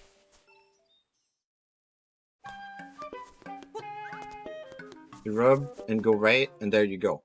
Easy as that. I actually took more time to reach the door, but I was outside his field of vision. So you can just steal because he doesn't see you. Of course, Birdman. If you have any question while I'm doing this, feel free to ask them. As long as it's related to like the current stuff that I'm doing. If it's related to future stuff, I'll answer it when I get there. But yeah, basically, if you guys have any question while I'm doing this, feel free to ask the questions. I'll do my best to cover them. Here you can just keep the rock, and you just trigger the portal, and the rock just gets despawned. Saves a couple of frames of tossing the rock. Small detail. You're gonna need the bomb and your bow that we just obtained. And you shoot here as soon as you get past, and you keep moving. It's gonna hit this thing as you move towards it. And then you need feather and shovel. You can jump over the stairs to go faster. You can jump down here to avoid climbing down the ladder. Also try to scare the enemies so that they don't hit you. And you want to come down here. You can jump up the thing. The goblins might get in your way. Unfortunately, they're very aggressive. You might be low health like I am. Unfortunately, that's scary. That's why we need the banana. We need the banana to talk to the monkey here so that he can build a bridge so we can get into the Canada Castle here. I kept talking about Piece of Power in Canada Castle. You're gonna see why we needed that in a bit. If you're low health, stuff that you can do is you can try and kill the Goombas in the upcoming 2D section and grab the hearts from them. If you stomp Goombas, they're always gonna drop hearts. The only issue with that is if you, even though they drop hearts every time, they still count as kills for the Piece of Power. So if you take the time to do that, it might mess up what you... Oh yeah. Also, slight thing. As you stomp a Goomba, like I didn't say it, but I walked off the ladder. I'm not gonna kill the other one because I need the Piece of Power. But I walked off. As soon as I'm completely off and I'm falling, I hold the feather button. And if you're holding the feather button as you stomp a Goomba, you're actually gonna jump off of the Goomba and jump higher. So that lets you actually land here instead of down there and having to jump up, which saves a bit of time. Tiny detail. And you go up here. You want the bomb arrow. I'm gonna have to clip that after the fact. You dodge this guy.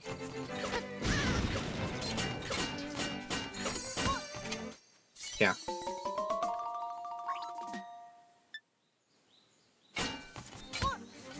Yeah, I'm gonna die. I'm gonna take the time to show you guys the exact position to shoot.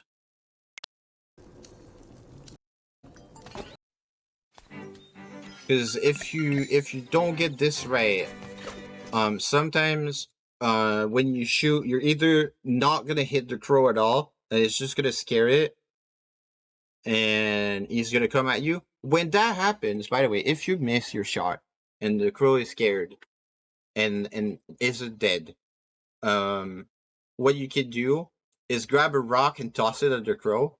It's relatively fast. More or less safe, depends on how you deal with the Dark Nut, but it's relatively quick. Doesn't use a bomb arrow. Doesn't require you to use your sword to do two slashes to kill the crow. A rock will just one-shot the crow instantly. You can probably use a rock to kill the Dark Nut as well if he's being a pain in the butt. But sometimes also if you're not lined up properly, you'll kill the crow and the feather, like the leaf, is actually just gonna land on the tree. And it's really annoying because you gotta go back to the loading zone and reload it so that the leaf is on the ground. And that's why your position when you shoot this bomb arrow is important. So what I do, see here, I'm on the corner of the castle, and I shoot down left, right here. This is exactly my position. You can screenshot this if you want. Just on the, like, I'm lined up diagonally with the corner of the castle, and I shoot down left.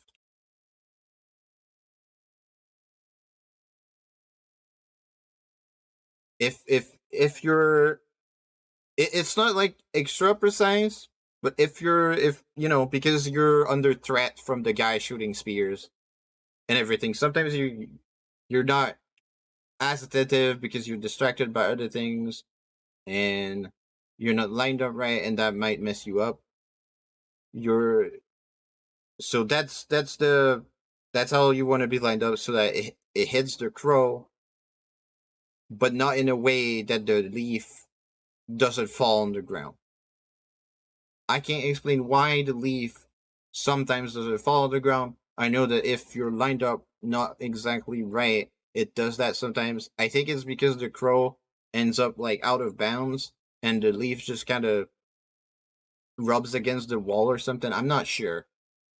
I'm not sure exactly why it happens. I think it's just because uh, the trajectory, and it just gets in the way of the tree and doesn't clear them just right.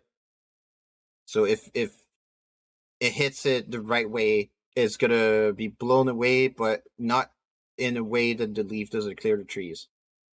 If that makes sense.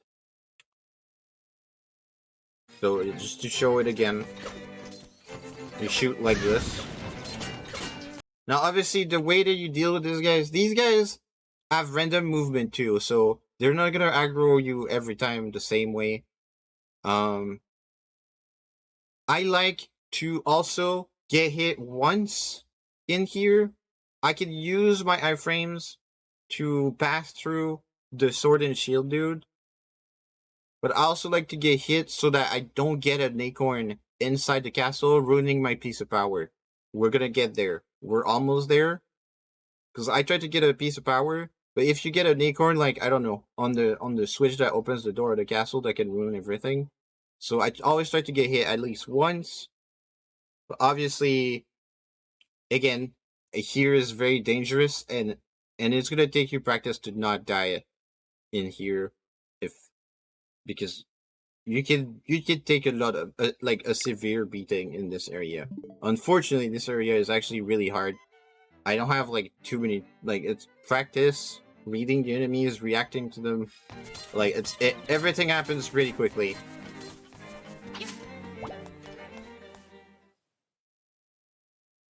So in here, I use my bone arrows to kill stuff. I tried to get the piece of power here, exactly here. It doesn't have to be on that exact enemy, but just like right before or after you grab the golden leaf. And now, we want to do the rest here relatively fast. And the reason why I get a piece of power here is because we have a lot of walk-in. We don't have the boots to go fast again. Piece of power makes us walk faster. We have quite a bit of walk-in here, which makes us go fast. So we can do this area faster by walking faster. But also, we do more damage, and that's gonna matter because the big dude in here needs to be hit 10 times if you don't have a piece of power. With your sword. And that takes a while. If you have the piece of power, you only need to hit him 5 times. That is much faster and much more reasonable to get it before you get like too bullied with the ball and chain. You're gonna see when we get to the guy, you're gonna see. So I shoot here to get these guys out of the way as soon as possible. These guys might sometimes drop an acorn if you did take any damage, and that's why I take damage outside just before we get in here. So to avoid that happens. Here, it's tricky. You need to line up the shot. It takes practice. It's very precise. It's very, very precise. I hope I get it right. Sometimes I don't get it right. I can't help with that. It's practice, and it's very, very precise. Your Link's position, and you shoot left twice in a row, so that it hits just the corner of the torch just right, so that the explosion radius blows up the wall where the knight is, and the knight once it's come out of the wall. You shoot 2 arrows back to back, and I missed it. Rip. I'm gonna actually reload. I want to show you guys the trick properly, but I also don't want to be low on stuff. I don't have my piece of power anymore, but it's fine. I don't mind. That'll give me a good example of showing why you need the piece of power. So this is the position, and you shoot left. If you're a bit too south, the explosion radius actually doesn't hit the wall. And if you're too high up, the arrow clears the torch and hits the back wall here, which also results in not hitting this. It's very, very precise. The piece of power making you go faster is actually makes this harder, and that's why I miss it sometimes. This guy is the reason why I want the piece of power. Now, obviously, I don't have it now because I reloaded, but ideally. You don't want to do like me. You don't want to reload. Maybe you just, if you miss your first shot and you see that you missed it, and you can prevent yourself from shooting the second shot to save some arrows and bombs. Just shoot directly at the wall, your second arrow, and kill the guy with your piece of power, because you do more damage. So you deflect the sword and slash him, so he's gonna die right away. And try to go fast and come here in time before your piece of power runs out. So as you see, there's a lot of walk-in here, and that's why piece of power is good to have. But also, again, because of the guy that we're gonna fight. I hope that I don't die here, because I need to hit him a lot.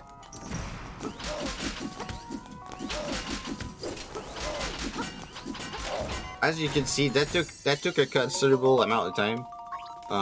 If you have piece of power, you cut that time in half. He has less time to attack. So you take less damage. And it's generally better if you have the piece of power. So that's why I tried to get it. I had to reload, so I didn't, I didn't have it, but it's okay. Oh, also, usually I have these equipped properly. And I killed these guys. You don't have to kill them, but I killed them because they get in the way and they're annoying, and you have to come back through here anyway later, and they get in the way and annoying again, and they might kill you. So I just killed them, and then, nifty trick, you want to shoot the guy that's coming up, at least twice, and then you can finish it with a regular slash. So what I do is, as we're going towards there, I shoot, and then you get to hit him for free before he goes away.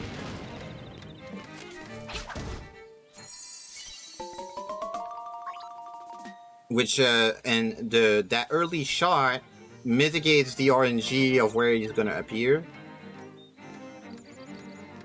And also, because you get that free initial shot, it just takes less time, because you don't have to wait for him to appear like 3 times or something. One thing to note about this guy, if he appears and he's not holding a bomb, if he's in the on the right side up here or on the left side here, if you're quick enough to shoot in a reaction to that, you can make the shot, as long as your shot is dead on the guy.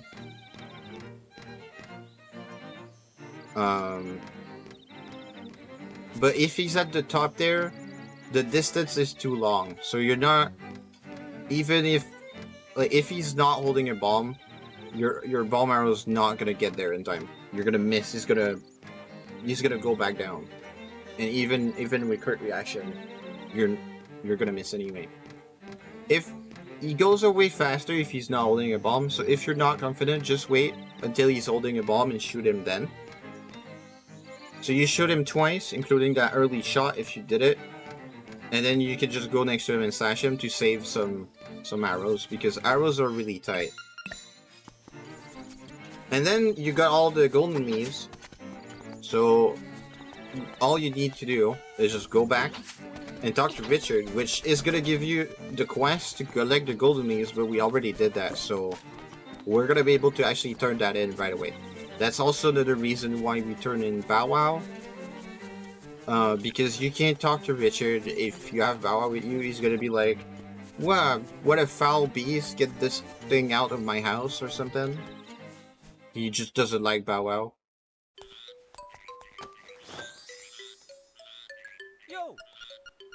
So that's where he gives you the quest to get the golden leaves. So then you talk to him again.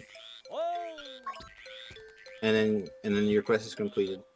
Unfortunately, sometimes the frogs will get in between you and Richard the second time you're talking with him. And the frogs actually have collision and you can't walk past them. And that makes it so you won't be able to reach the statue. It's very rare, but sometimes it happens. I unfortunately don't have a strat to mitigate that. It just sometimes happens. And, well, bad luck. I'm sorry that it happened. It's very rare, so don't get discouraged. I think it happened to me like 3 times. Total.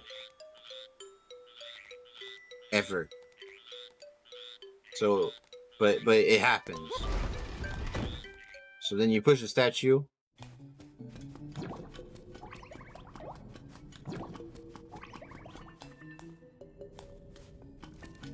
And then we go in here. And then look at the movement that I do. And I guess try to replicate that. It takes a lot of practice. A lot of those jump slashes. Jumping over pits that are under the things. And then you dig up the key. And then you pick up the key. Just rewind the video when you watch it again. I'll highlight it and everything. I'll post it on speedrun.com. You get the key, you open the lock. And that's gonna be the 3rd dungeon. Here, the thing that I explained earlier about jump slashing and moving in grass is super relevant because there's grass everywhere. So I'm gonna cover it again. Right? Link is slow when walking in grass. If you're jumping, you move at full speed, except you're completely stopped when you land. So what you want to do is, when you're approaching grass, you jump, and then you slash, and then you can walk on the grass that's got full speed, which means you jump less, and then you jump as you're about to enter the grass, and you slash as you land, and then you keep walking, you jump, and you do that, and just repeat that all the time. Obviously, it takes practice, because obviously you're not walking straight, but that's the general idea of what you want to do. It minimizes the amount of times that you land. It just maximizes the amount of, it just maximizes the time that you spend walking full speed. But that's the goal of the strat here. If you're having struggle, you can literally just jump the whole time. It's super easy to do, and it barely loses any time. But if you want to be a bit more optimized, you can do the jump slashing as well.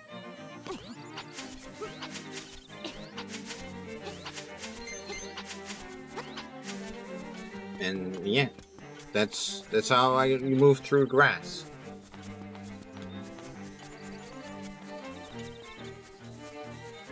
So then we just go to the 3rd dungeon. Again, reminder, you want to try and take like the corners as tight as you can. Curve your jumps a little. I do a little curving of the jumps here as I go here, because you know, you see here. I'll do it again. If here I jump diagonally, if I just stay flush here and I just go left, see? I need to move diagonally a bit. As I explained, you can curve your jump and you gain a bit extra distance, a bit diagonal distance more than if you were trying to do the same movement on ground, because your jumps get curved, which is a more direct path than well, doing this essentially, right? In the same amount of time, I take a more direct path. It's not good when there's nothing to jump over in general because you stop to land from the jump. But since here I'm jumping anyway, so I curve my jump a little bit.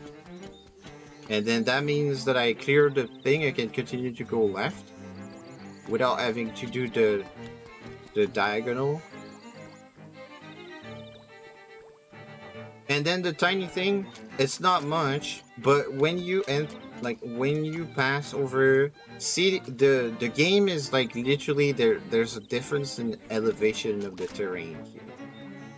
Also, here for some reason the water slows you down, even though in many places in the game it doesn't. So walking here, you're slowed down by because you're going down a little bit. These transitions from water to dry land always slow you down whether you're going up or down. And for some reason the water here also slows you down. So actually you're not just walking in. What I do is I jump to land in front of the door. So I'm moving full speed until I'm in front of the door and then I just enter instantly. That saves you all this being slowed down to enter the dungeon faster. In case you suck and you're pretty low on bombs for some reason, you have, I'm sorry, not you suck, but you're not as proficient and you miss some shots or stuff, and you're afraid that your bombs are gonna get low.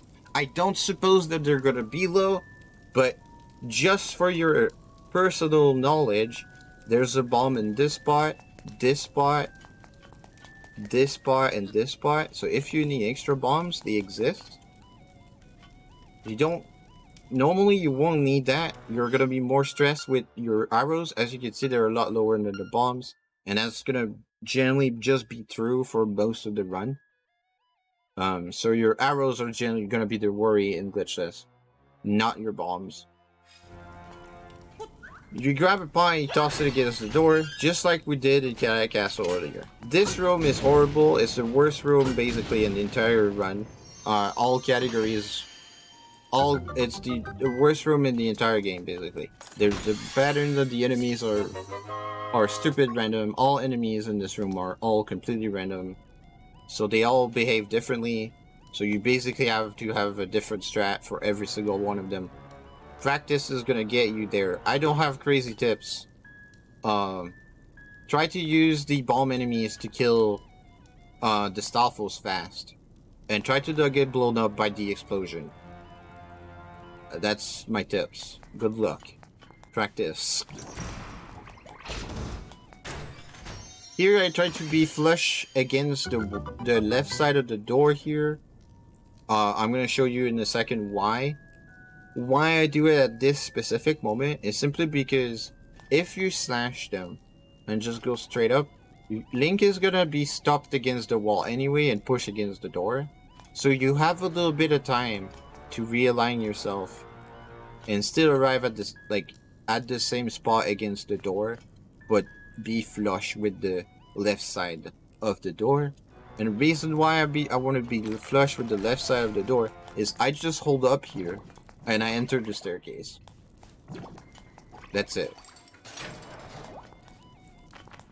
Here, I want to get hit by something.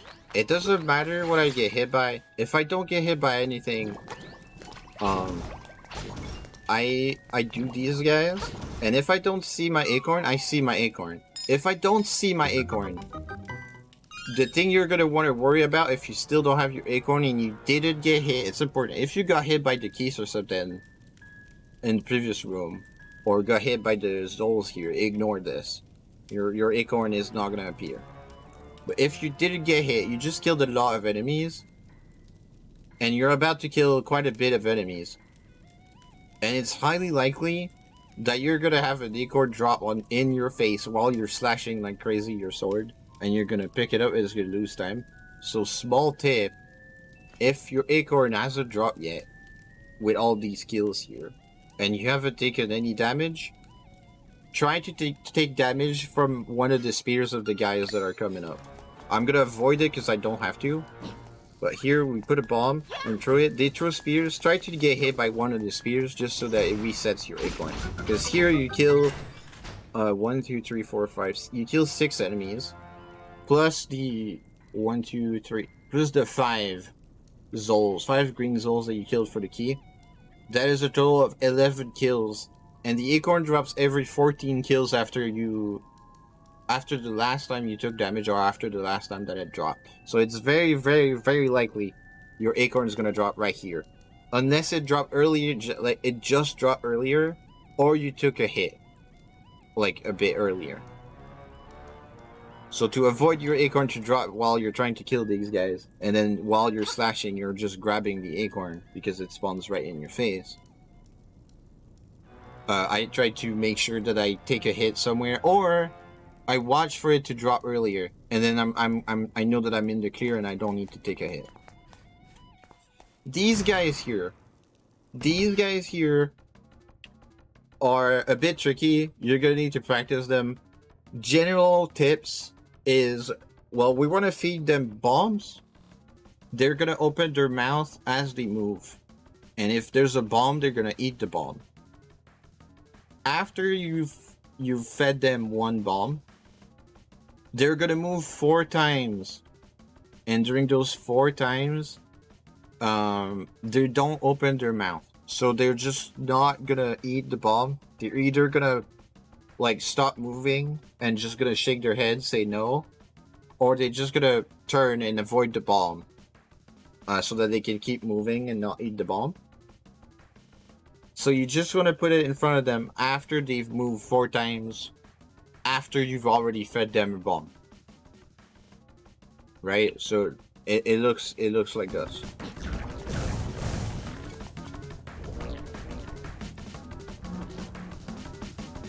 Three, 4.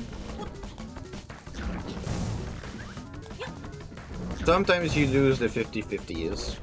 There's not much you can do. 3, 4.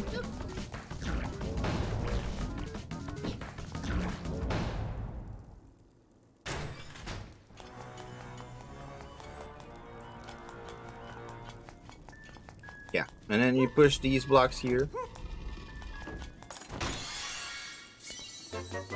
And you get the go fast boots. These boots are amazing because they let us go fast, but also because they let us destroy these things.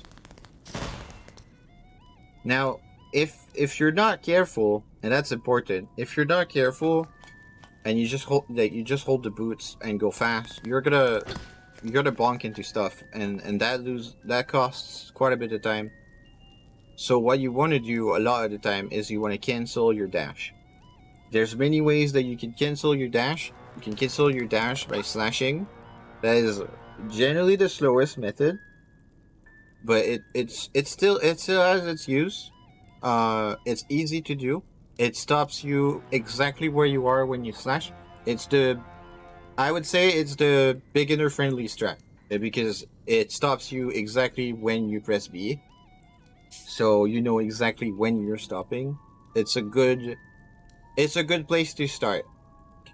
Faster ways to cancel your dash, which I use just now, but automatically because muscle memory, is what you can do is once you're dashing, if you hold on the joystick a direction that is that does not include the direction that you're currently dashing towards. So what I mean by that is, let's say that I'm dashing to the right.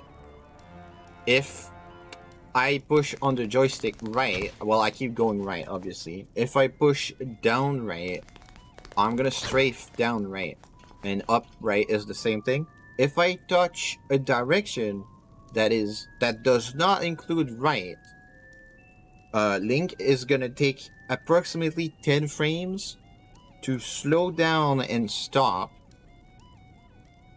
It doesn't take too much time to do that. It just happens.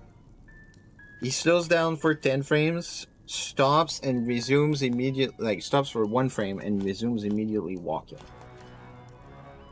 That takes a lot less time than dead stop with the slash. And you should start moving. By a lot less time, I mean a few frames less. Something's like 3-4 frames less. It's not a ton. And also, because Link doesn't immediately stop, it's more tricky to control.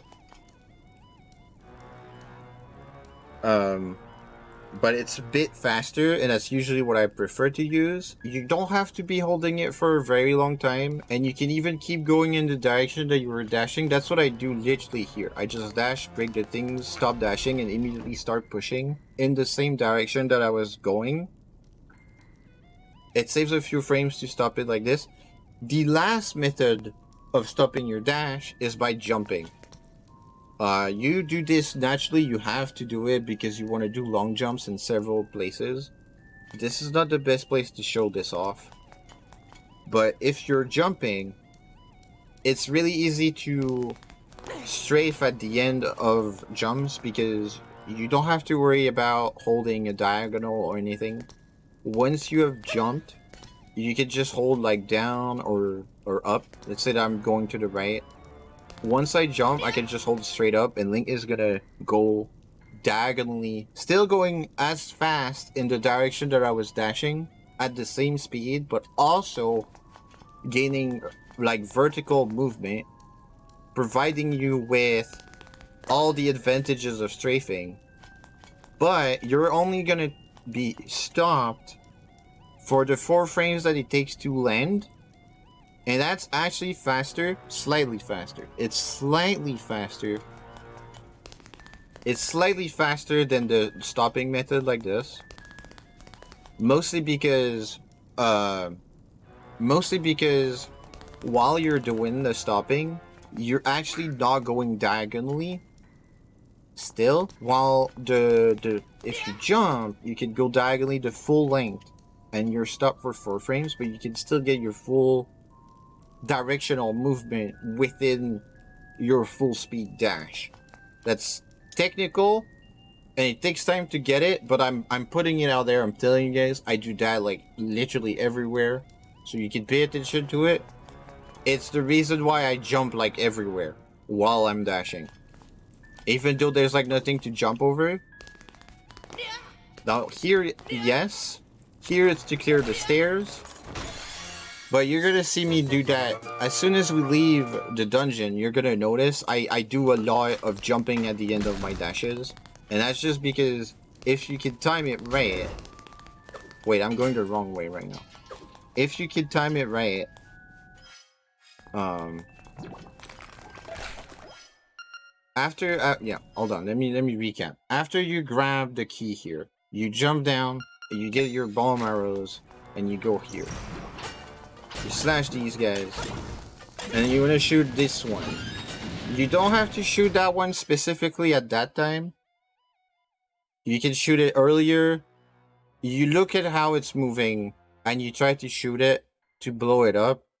You don't have to do it, but if you don't blow it up, because it's further away than the other two, you're gonna have to wait longer for it to blow up. Because they take like 3 seconds to blow up. And that's the reason why I blow that one. I blow that one up because it instantly died and I don't have to wait for it to blow up with the timer like the other ones. The other ones, well, they're generally just going to blow up about the same time that it takes you to like deal with the souls and everything. So, and it saves the arrow. So I don't blow up all of them, even though it would be a bit faster. I'm trying to save arrows because we don't have that many. Now here we dash here and blow up the wall because it's a bit faster. Careful with the acorn. You might get a piece of power here sometimes if you kill a lot of things. And then I just get my feather. This room here is also random. Try your best. What I try to do is hit the first bomb bite that's right next to you so that it bounces off and go hits the other ones. If it doesn't, try your best to go and hit them so that they blow them up. One thing that you want to keep in mind about these guys, the red bombites, once they start like going around like crazy, if you shield them or if you hit them with your sword or something, it resets their timer. So they're gonna take longer to blow up if you shield or if you hit them with your sword or something. So avoid to do that. It's better that you just get hit by them moving around. To avoid them resetting and taking longer to blow up. Once you get the key here, oh yeah, pro tip, if you're low on health, like you're really low on health and you're uncomfortable, there's a fairy here. In that spot here, this spot here. Not this one, this one. Useful to know. Ideally, you want to get the fairy before you grab the key so that your heal is saved with the autosave. Once you grab the key, you load the autosave that just happened when you picked up the key. Then you just dash up, and we come here because we want 300 rupees for later. Here, small tip, you just dash up. If the gel is shaken as you enter and you just dash while holding up, it's gonna actually jump on you while you're dashing and it's gonna slow you down. So to avoid that, what I do is if I see that the gel is shaken, I just slash and then immediately start dashing again without touching a direction. And then you're just gonna kill it as normal. It's gonna jump forward and it's gonna get killed by your dash. Oh. Here I do 2 slashes to slow me down the time that I get to the block. And the reason for that is simple. Is because of that green Zol. If you just go and push the block right away, it's literally gonna hit you as soon as you're done pushing the block. And generally it slows you down if it happens. So I do 2 slashes, I approach the block, I push the block.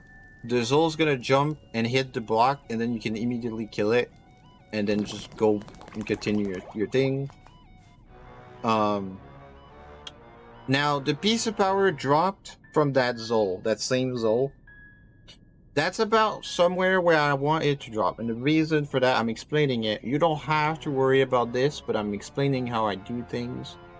I want it to drop on that guy, on these guys here that I'm gonna kill in a bit, or on the vacuum mouth in the next room a bit later, when we're gonna get the next small key.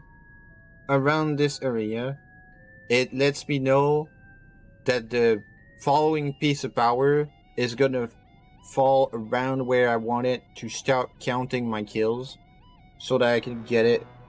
It's a bit convoluted, but I'm still explaining it. You can ignore the parts that I'm talking about counting your kills if you're not comfortable doing that just yet. It's just useful for the 5th dungeon for the boss to have a piece of power to kill it in one cycle. Otherwise, you subject yourself to more potential RNG. You can still get completely screwed by the RNG if you have the piece of power, but it lowers your chances of that happening significantly because it allows you to potentially get a 1 cycle, which if you don't have piece of power, you need to at least kill it in 2 cycles, and once you get your first cycle off, well, it has the potential of having bad RNG and spawning fakes and stuff, and it's horrible. More on that when I get to that boss. Let's continue for now. Just keep in mind that I'm talking about my piece of power and when it drops and the kill counting and stuff, because we need it for the boss later. You can ignore it if you're just learning like the basics of the route, but I need to explain how the champ does it, and that's what I'm doing. Alright, so for this room, what I do is I start a slash, and then I jump like this, and then I release my spin attack to kill both of them as they're just like getting up. And get your 300 rupees. We need these for later. You auto load immediately so that you get back to your entrance, and you can dash by holding up left straight here. and you dash into this guy, immediately get the key, and then you dash back. You can dash, and you can strafe a little bit to line up, and then you can dash into the warp here to get back here. Now here, I do something tricky. I'm gonna dash up the stairs to try and go around the gel. If you're not comfortable with that and dealing, you can try it out. You're gonna see sometimes the gel just jump on you and it's tricky. I'm actually, you know what? I'm gonna save so I can try it again because we're next to the warp and I can try it again without consequences. So I can show you different ways of dealing with it. So let me do it a couple times. Alright.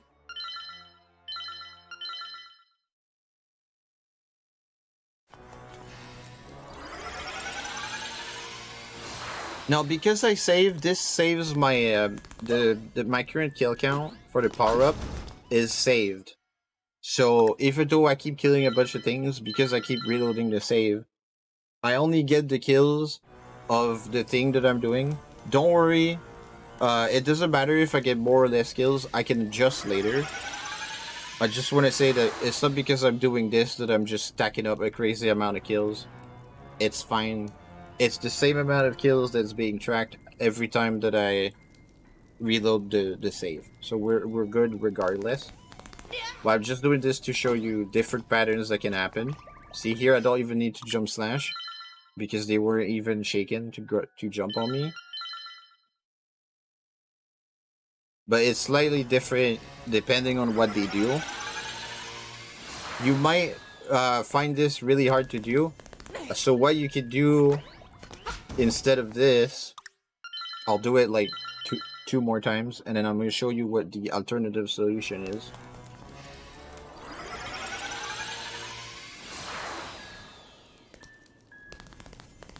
But this is just the fastest way. All right, that's why we go this way, just because it's faster. But yes, it requires you reacting to the shells, because if they jump on you, they all gonna jump on you, and you're gonna get bullied around, and you're gonna lose a lot of time, and you really don't want that to happen. All right. If you're not comfortable with that, and you think that you're too inconsistent, and it's screwing you up, and it gets you mad, and you just want to not deal with them, instead, what you could do is just go this way. Again, you need to watch for them, but it's, you know, it's a bit simpler. It's a bit simpler. Because you go around them. In this room, slash this guy, it's not like that. Let me show you properly how it is, because I was a bit too low here. You want to be a bit higher.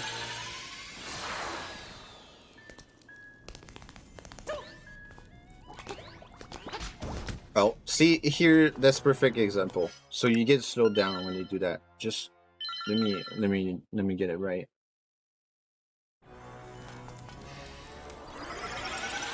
Obviously, don't reload like a maniac. Just roll with it when you're actually doing the run. But I'm just that's okay. That you can deal with that. Right? You do this. And then you dash back. And then now you're gonna have a varying amount of Zols and gels here. Let me just like go here. If they're all still alive, the one that's at the bottom might be instantly trying to jump on you. If you're not hugging the bottom wall while you're dashing past, it's actually gonna be able to jump on you no matter like what distance you are from the bottom wall. Just if the gel at the bottom of the red, the big one, right? The one low at the bottom of the big one is still alive. Hug the bottom wall. If not, try to guess depending on the other ones, how far away you can get from them, but you won't have to hug the bottom wall because the bottom one isn't there anymore. So it looks like this if you're hugging the bottom wall. And then you just like open all the locks because you have all the keys for it.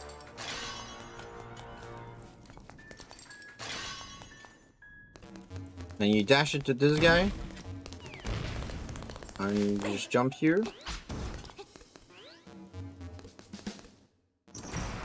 And then you just dash. Here, it's tricky. Don't input any direction. As soon as you come out of the stairs, just hold dash. Don't touch anything else. You're just gonna dash into the guy and kill him. If you move forward a bit, it might get scared and teleport away before you can actually kill it. So just hold dash and nothing else to make sure that you get this guy and it doesn't teleport away. And these guys are not like crazy complicated.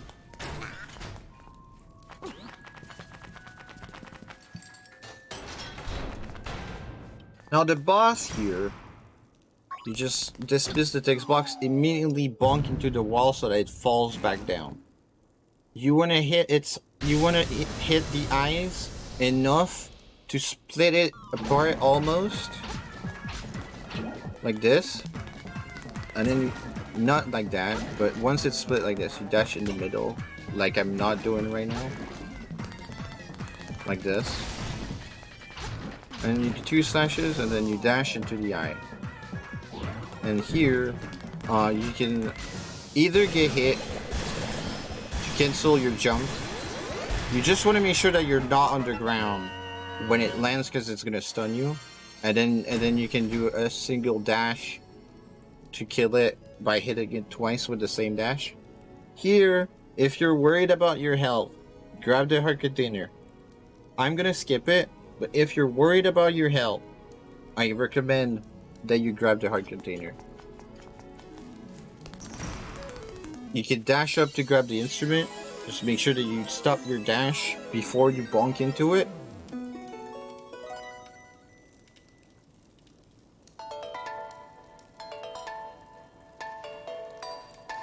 And starting now, the movement in the overworld is a bit crazy. I'm not gonna go into too much detail on it.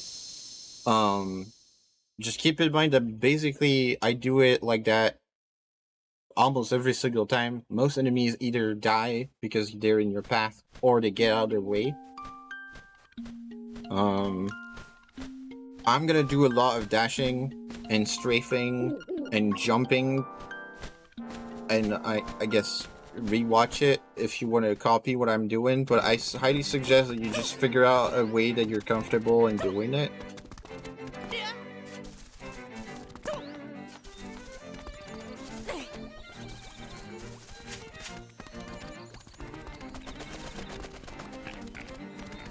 And then you want to get to this bush here and cut it. Enter the staircase. And you dash. And you want to jump just so that you clear the piranha here. You land be like on the other side of the piranha, and then you immediately start dashing in to clear this guy and dash right into the staircase.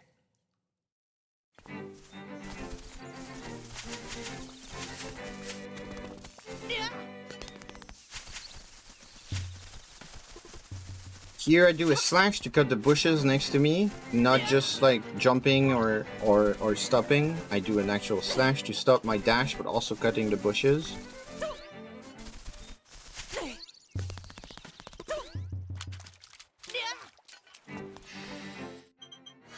No, you want to warp here.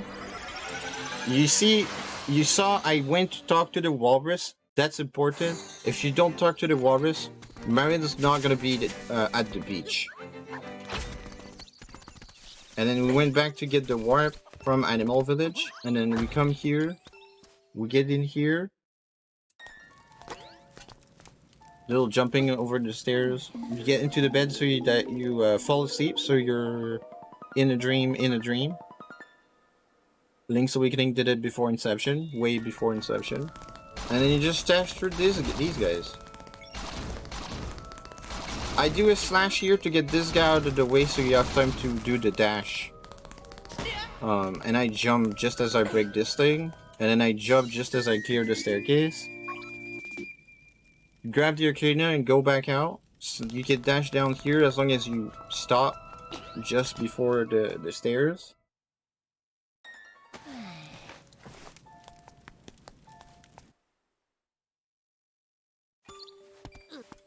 And then we need to go see Marin.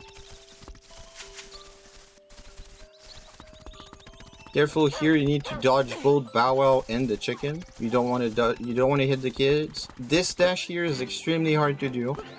Practice.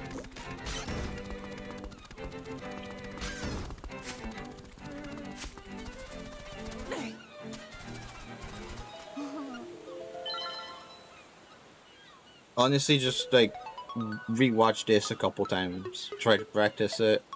It's really hard, I promise. It doesn't look like much, but it's really, really hard. Do not bonk into stuff. Do the strafing right.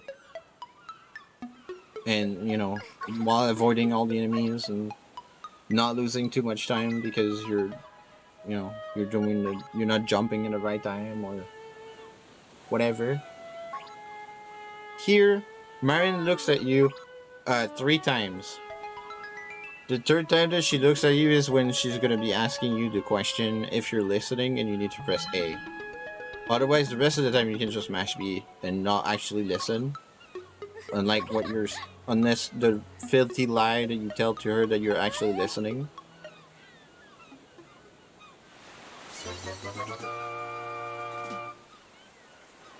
So once you have Marin, you just go back to Animal Village. We need to take Marin to the walrus so that she sings her song to wake up the walrus. Walrus is the original Snorlax. Link's Awakening did it first, not Pokemon. Don't let anybody tell you otherwise. Link's Awakening actually came out before Pokemon, so Walrus is the original Snorlax.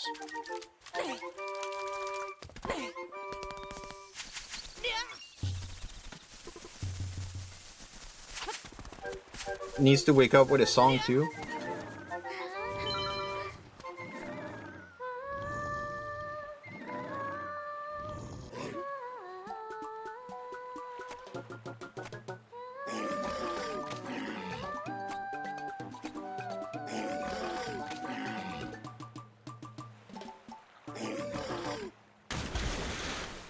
Now, I said Link's Awakening, I didn't address this at all, but, you know, if you don't know, in case you don't know, Link's Awakening for Switch is a completely from the ground up remake of the original game on Game Boy.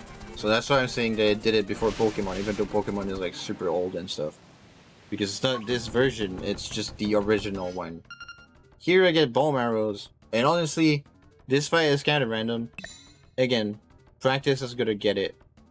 What I try to do, and I don't always get it because I'm imperfect and human and I make mistakes, is I try to shoot it twice the first cycle, the first time that it pops up, and then slash it once, and the second time I try to shoot it once and slash it once, and then it should die.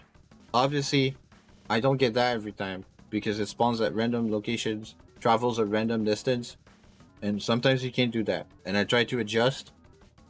It will, sometimes I'm even gonna miss my shots. I might do that just now. I don't have a good way of telling you how to do that. Just practice, look at the pattern, learn how to react. It's a bit similar to Moldorm, except you do it with explosions, which deals an insane amount of damage to you, and it's very scary. Also, there's sinking sand everywhere, and if you fall in the middle, you're gonna fall down into another area, which is gonna make you lose a lot of time, and you want to avoid that. More on that in a sec after I kill the boss.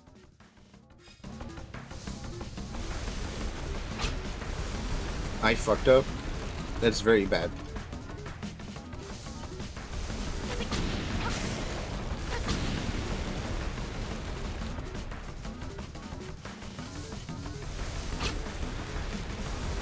Yeah, that's extremely bad. So that's not what I usually do, but it's whatever. So one thing that's important, you want to keep that in mind. So you kill it, it dies, and then the tail, like the key falls. And just make sure that when you kill it, the head isn't like literally over the middle of the pit. And it's really annoying because with the annoying camera perspective, it's very like misleading where the head is. You can't even rely on the shadow because, you know, the shadow is like literally under it. It's projected from the light source. You just don't want to kill it when the head is over the pit, because it's faster to just wait an extra cycle. Well, ideally you don't wait an extra cycle, but it's faster to wait an extra cycle and just kill it on the next cycle so that it's not over the pit. Then have the key fall into the pit, so you have to fall into the pit, get the key, get out, and go all the way around. I'm gonna actually fall into the pit to show you what the heck you need to do, because this is like meant to also be a tutorial for people that don't know what to do. So normally you're gonna grab the key and then leave, right? But let's say that you didn't. Let's say that you didn't. So you grab the key once you're done here.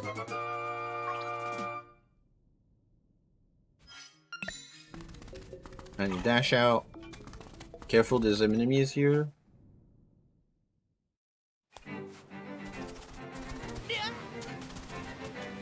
So normally if you grab the key here, all you need to do is just dash back down here. And maybe don't jump here like I did, jump a bit later. And then you have the owl again. And then you continue dashing and getting to Marion, Marion is singing at the middle of Animal Village. And you're gonna learn a song. You need the ocarina. Oh, I messed that up. You need to have the ocarina for that to happen. So make sure you don't forget the ocarina that we got earlier. Otherwise, you're not gonna be able to get the song here. Important to note, there's no dialogue during the song. The song is pretty and stuff. But once you're done playing the music, she's gonna ask you if you remember the song, and you need to press A on the first answer that is given to you.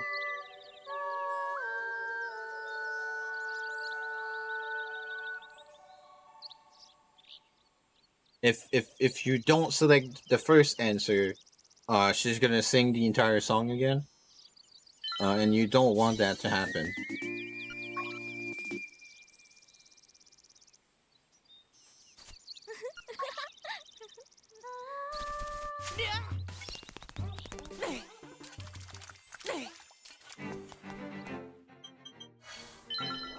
After that, you come back here to take the warp back up here, and dash here. What we want to use this key that we just got. Now I'm watching for piece of power at the same time. Again, a more advanced strat. You can dash it to this guy if you don't care about kills. I'm trying to get as little kills as I can. I'm trying to not kill too many things.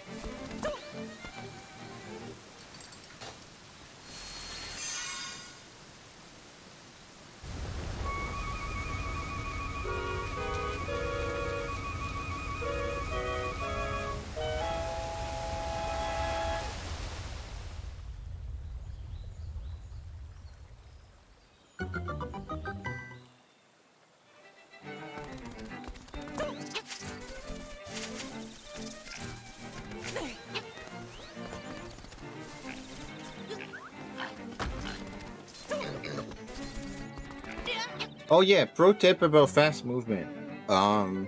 Something that not too many people know how to do yet because it's not obvious.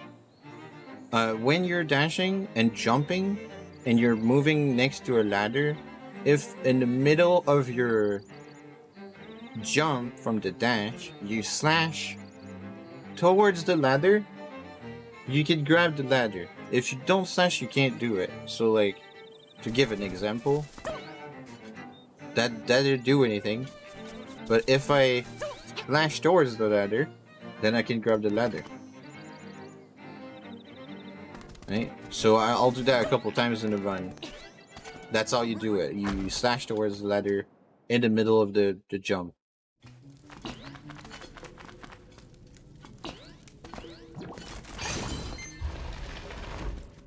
Here, I just dash through here.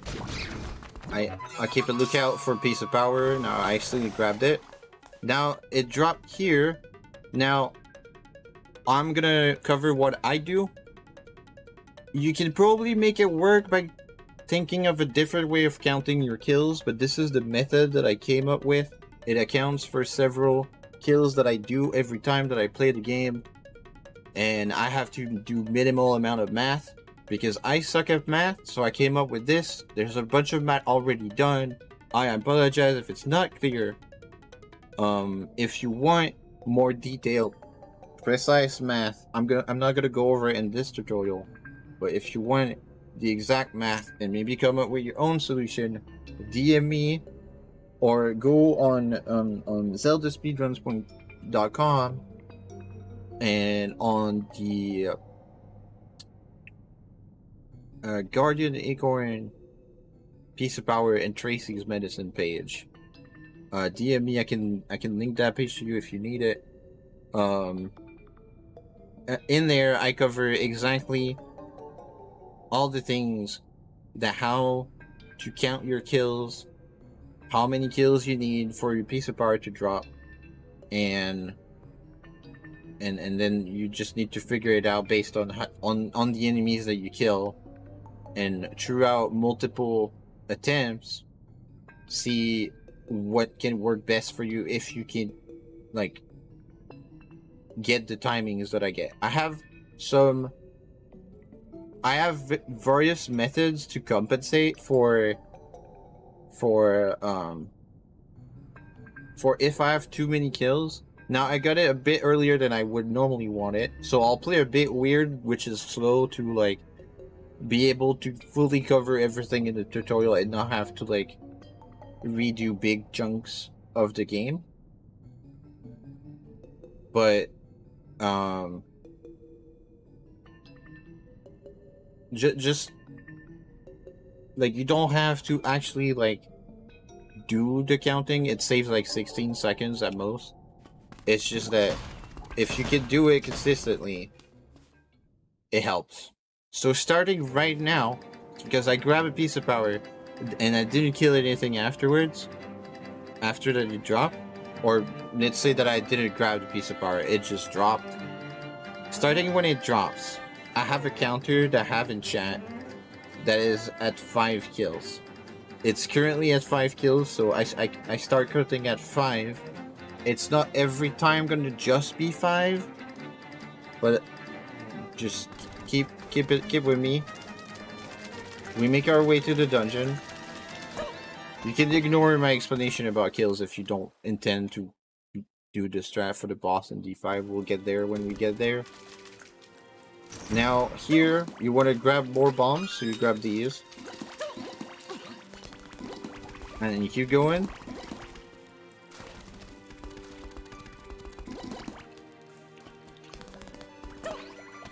Now for every enemy that I kill, until the mini-boss of this dungeon, I lower my counter by 1. So it's at 5 right now. But and every enemy that I kill before that boss, I'm gonna count 1 less than 5, basically. Okay, so you want, after clearing the gap here with your jump, your boots, and your feather, you want to equip your arrows and your bombs. And here, it's tricky. There's a little skater enemy that sometimes gets in front of you. If the little skater enemy gets in front of you, you want to wait until it's fully past you. Or maybe you want to move a bit lower so you can shoot your bomb arrow. Because if it's in front of you and you shoot the bomb arrow immediately, then you're going to hit the skater enemy and not blow up the blocks. You're going to waste your arrow and you're going to be very sad.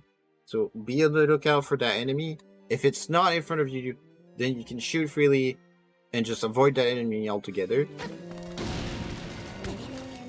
Maybe not get hit by the anti-fairy, but whatever. So you get that key. Again, I'm trying to avoid all kills as much as I can. In this room, very important, especially right now, I have 2 hearts. There's a very infamous glitch in this game. Unfortunately, it's random, and you can't avoid it very well. When you shoot a bomb arrow in this room, on the blocks, or maybe on the skater enemy that gets in front of the blocks, it's fine. As long as it doesn't move towards you, if it stays against the blocks, it's fine. If it gets in front of you, maybe wait until it's completely past you. If you shoot the bomber on the blocks, and you move forward any amount at all, if you move forward, you touch the joystick to move up any amount, sometimes the explosion radius is going to be so large that it's going to hit you even though you're really far away. It's not going to visually show that, but it's still going to hit you.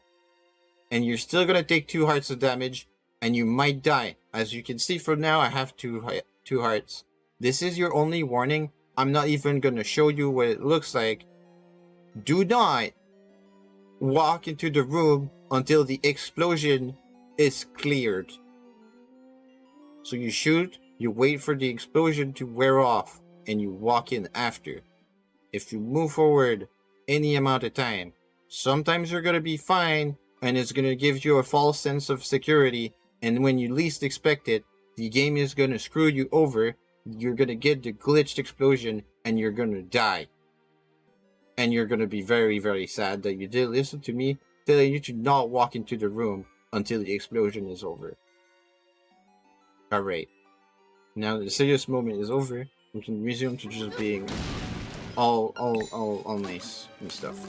Now I'm gonna grab these hearts here because we're gonna need to take damage from an actual explosion in very shortly. Now I got hit here. For safety, I'm just gonna reload. Keep in mind, I didn't actually kill any enemies since I got a piece of power right now. So it's awesome for me because I'll be able to explain stuff properly. In case that you killed a bunch of enemies, don't worry. I have a contingency method to make sure that you can still grab the piece of power, assuming that you got it not too far back. I actually managed to route the piece of power all the way to Slimeal, even if I got the piece of power like right after Lamola by killing an enemy in the desert. So you can get it like pretty far back and still make it if you're careful to not kill too many things. I'll explain it when we get to those things. For now, just follow along. I got lucky, so I'll be able to explain everything. I didn't get lucky. I actually did that on purpose. But so yeah, reload because I took a hit and we want all our health. If you're really good, the trick that I'm gonna do, you don't have to actually reload. You can try it with, as long as you have more than exactly 2 hearts, you're good to go. It's just that if you have 5, it gives you a serious shot at retrying in case you miss. So you want to come back here, after getting the 2 keys, you want to walk back, jump back over the pit here, right? You don't reload, you just do it, you just walk back here, and then this is tricky. I'm gonna do the trick, and then I'm gonna clip it, and I'm gonna explain it, because it basically needs to be done all in one motion. I'm gonna explain the initial setup, but the whole trick I'm gonna have to do the switch clip thing again. So I get in the corner here, literally like we're in the corner, right? You can do it much faster than I'm gonna do it now, but I'm breaking it down for you guys so you can learn how to do it. So we get in the corner, and then I tap the boots button. And why we do that is because if you press the boots button when you're not facing completely up, completely down, or left or right, Link is gonna go to face left or right, whichever is closer.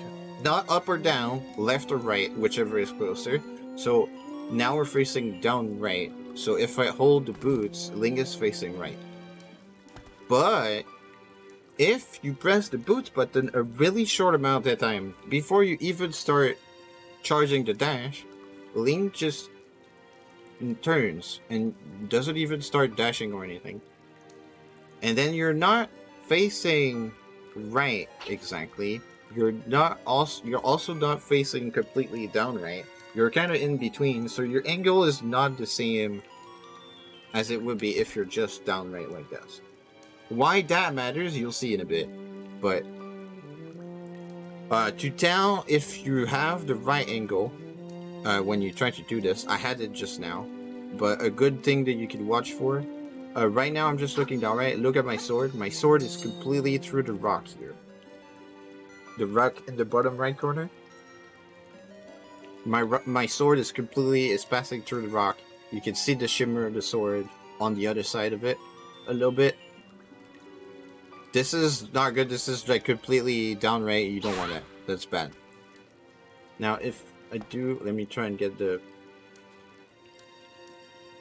this. This is if you press the button just one frame, you're gonna get this. The sword is like in between the bottom right rock and the rock that's on the right of Link. I'm talking about the blue rocks that constitute this little fence thing that we're against. So the rock that's completely on the right of Link and the rock that's on the bottom right, the sword is like in between them. That's also not good. That's not what you want. You want this. So you're still like diagonally angled, but your sword is completely through the rock that's on the right side of Link, and it doesn't touch the rock in the bottom right. Once you have that angle,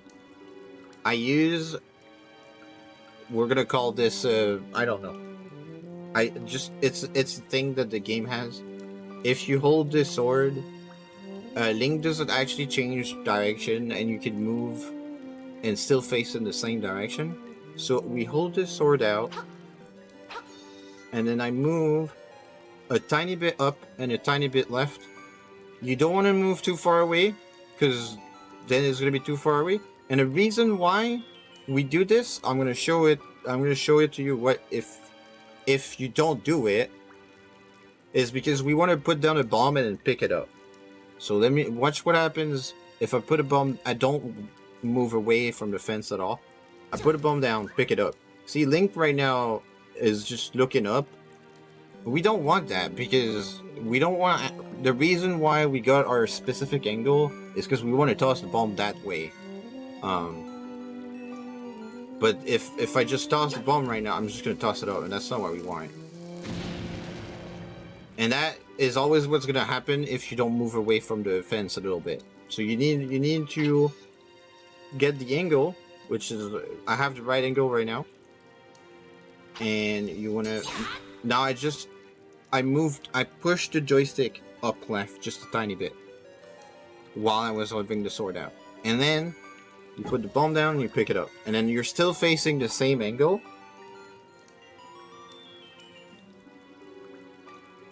And then that's the tricky part. What I do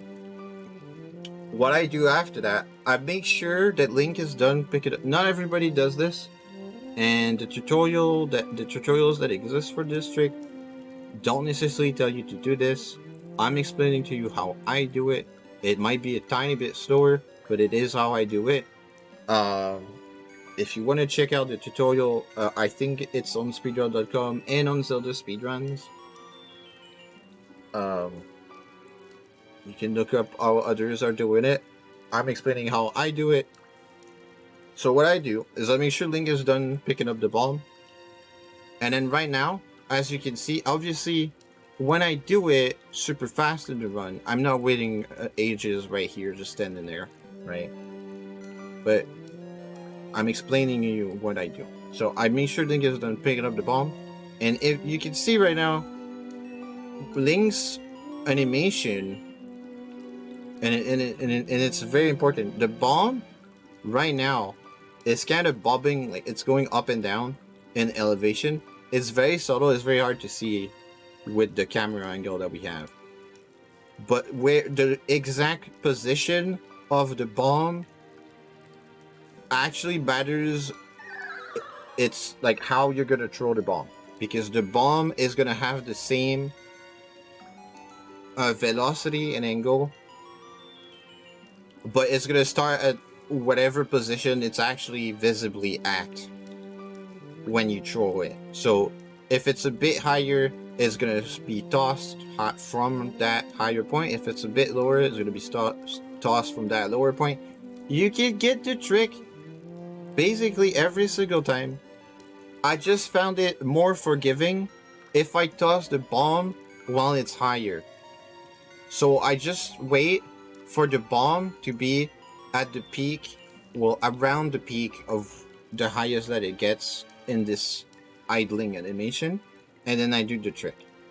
So I'm gonna do the trick, and then I'm gonna like clip it and break it down for you guys, because I can't interrupt while I'm doing it because there's a timer, because the bomb is gonna blow up as soon as I let go of it, and I need to get in position to get hit by the bomb. I might not get it first try because, you know, on the world record I don't even get it first try, so bear with me a little. Okay, I got it first try. Good.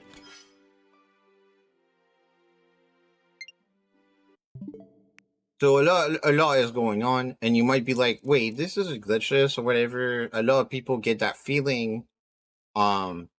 Unfortunately for whoever gets that feeling, the way that the rules are set up, and it's we basically, whenever there's a trick that looks weird that happens and gets that happens, right? We put it up as a community vote. If anybody wants to say, hey, this is glitchless, and I would and I think that it should be allowed if there's at least two people that are in agreement with that, and at least two people are like, yeah, I think this is glitches. We put it up for a vote for a reasonable amount of time, and the rules can probably be contested, but we put it up for a vote, and then we have to vote, and then the vote says yes or no, this is allowed or this is banned in glitches. And this was allowed. I think there was like 4 people that were like, nah, this shouldn't be in the. But most people said, yeah, it's fine. So it's fine and it's allowed. So it's allowed. Otherwise, another nice argument to tell you that this is okay to be in glitches. All the glitch categories don't even do this trick.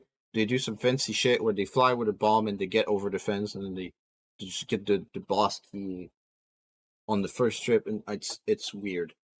Okay, only glitches does this trick because, well, the other tricks are banned. So anyway, let's get back into it while I break down what I do.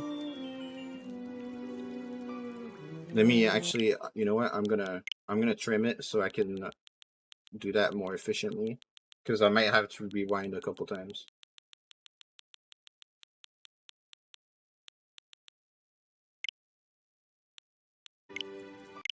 Yeah. So delete this.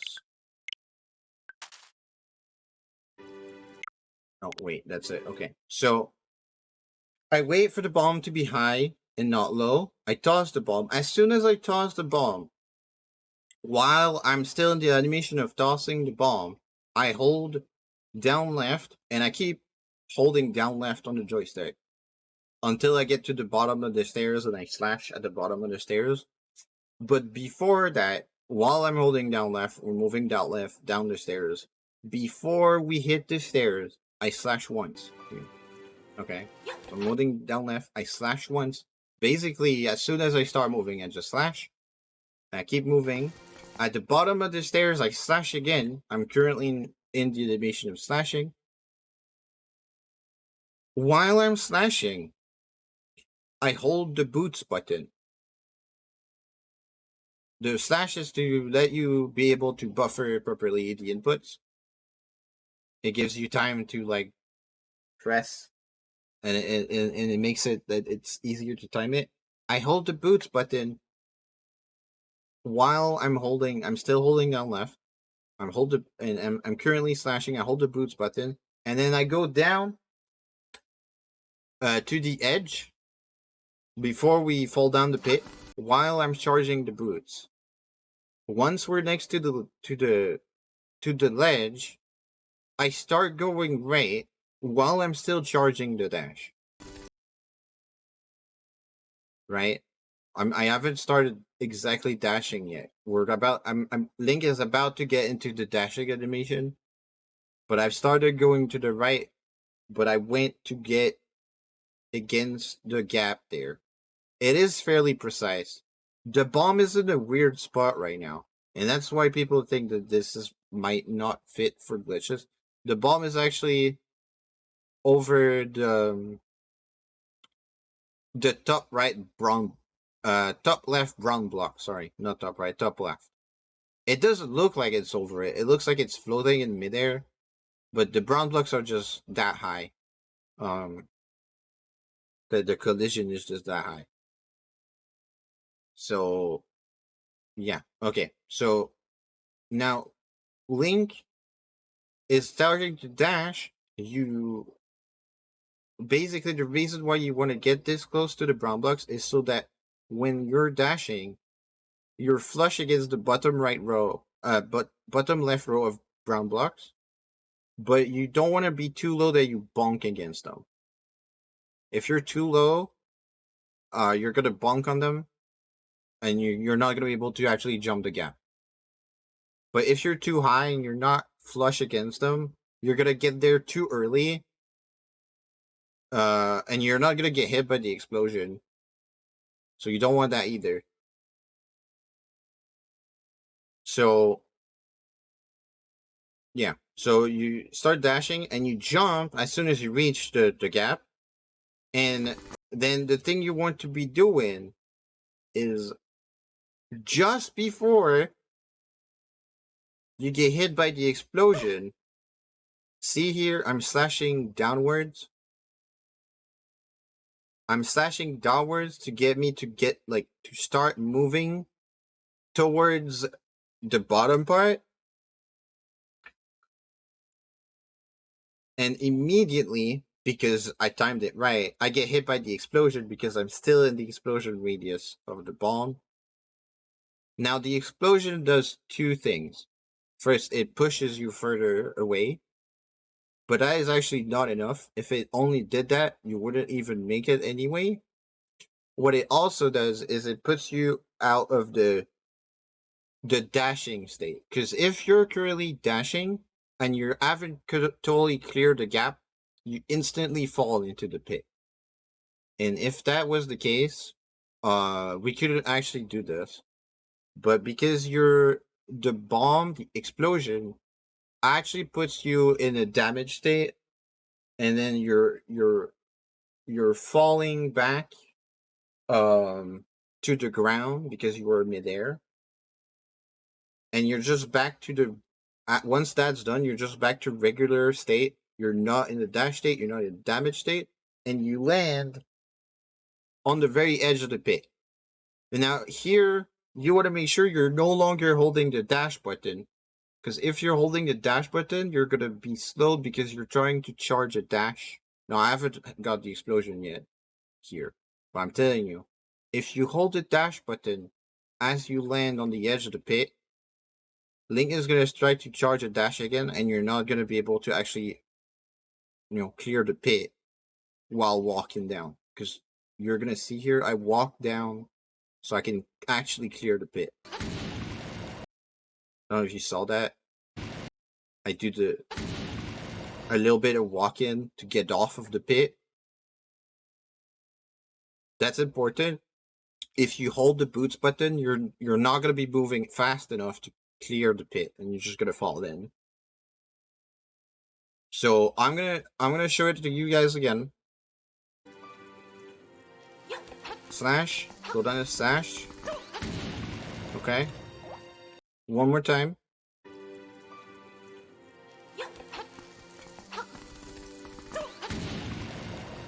Okay, that's the trick. I can't explain it more than this because I need to, move on with the rest of the run. It's already been 3 hours, but that's the trick. There's tutorials for this trick. You can hit us. Anybody on the Discord of the speedrunning community will help you learn this trick. If you're struggling with it, that's how I do it, and I broke it down. So hopefully that helps you. If you need additional help, Uh, get into the Discord, ask your questions, get Switch clips, post them in there. We'll tell you exactly what you're doing wrong and what you need to change, and we'll get you there in no time. There's no problem. This is probably by far the hardest trick to pull off in the Glitchless run, simply because of how precise it is.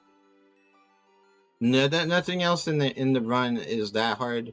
This trick saves about a minute, and it allows it to have this route where it skips 2 small keys, and you can go fight the mini boss right away.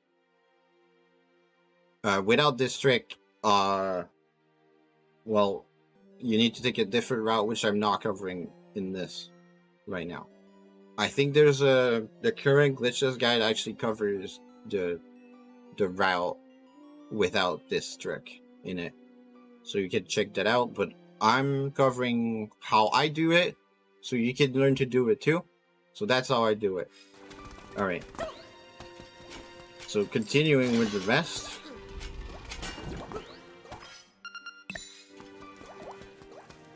Now the mini boss here, there's actually a faster way than the method that I do to fight it, that consisted to perfectly stud locking it in the corner and just killing it right there and there. I actually can't do that. Sorry to inform you, the world record holder isn't perfect. That just shows you that you don't have to be perfect to get the world record either. Namely, I missed the bomb jump. I didn't get it first try. And it's still insanely hard to beat my time.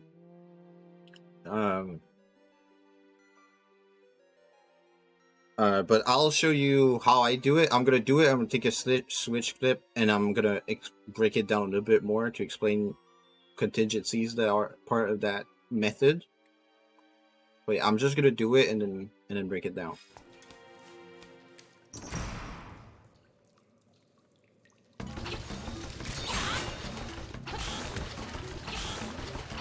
I actually did it wrong. Can I do that? Can I reload that? I think I can.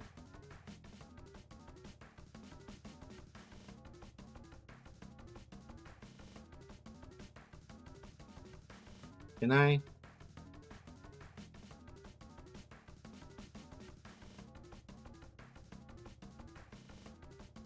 Sorry, I'm thinking because I don't want to mess up my piece of power stuff.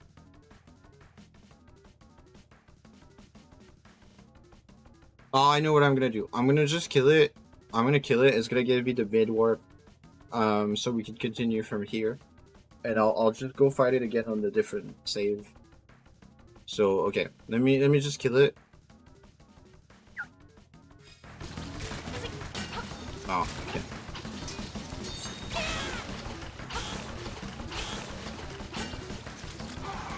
This is not how you want to fight it. I just messed up. Really not how I usually fight it. Give me a sec. Okay.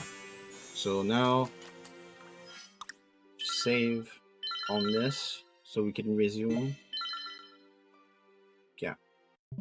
But what I'm doing, I'm gonna go on I think this. Do I have it on this? Oh, maybe I have it on the... I don't think it's this profile. No, it's not this profile. It's like...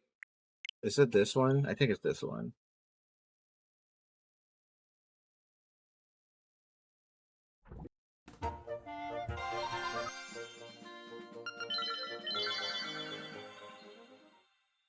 I'm just gonna... You get to see the bomb jump again. I'm just gonna go fight it again.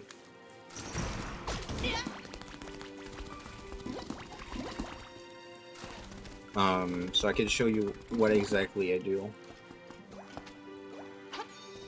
Oh wait, I don't have the keys, hold on.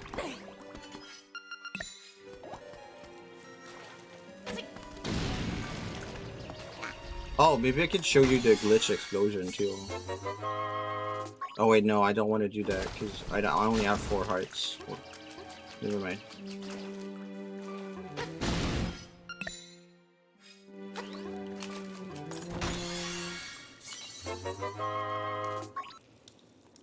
Oh, I get to show you the little bit that I skipped. By reloading basically. Yeah.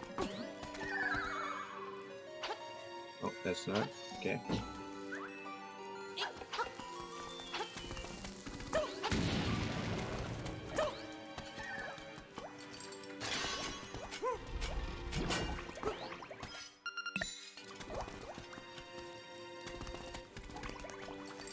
Yeah. Hopefully I get it right this time.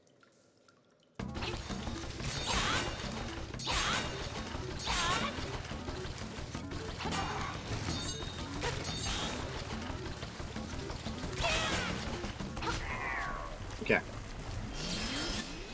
So I'll clip that, and I'll break that down for you guys. Show you what's my plan here. Why I fight it like this. Well, first of all, the main reason why I fight it this way is because I can't do the optimal one because it's too precise, and I'm really bad at it.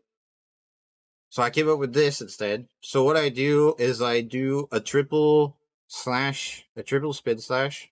Like I spin slash 3 times. That's the proper way to say it. I wait until he walks into the corner, like hits the wall like right there, and I release my spin attack, and then you can immediately charge a spin attack just by holding B again while Link is still doing the spin attack. Link is just gonna, he's not gonna slash again, it's just gonna keep the sword holded and start charging another spin attack right away. So I just release a second spin attack as soon as it's charged, and then I do it a third time. And then after that, he's gonna be too far away, you're not gonna be able to hit him again. In case that you mess up and you get hit or something, maybe you could get some regular slashes in before he moves too far away, just to help you a little bit. Then he's gonna go like this and go like he's gonna like stop in front of the door. So now what I do is I start holding my sword right against the top left corner, and then there's 2 things. Most of the time he's gonna turn around and go in the top right corner. When that, well, I didn't want to do that. Hold on. So when he goes to the top right corner, what I do is I move from behind the corner while still holding my spin attack. And then once I'm lined up, you're going to do this fast before he moves away. But once I'm lined up, I let go of the joystick. That's important. If you're still holding up, you're going to shoot up. And it's going to cancel your spin attack too. And you don't want any of that. It's really bad.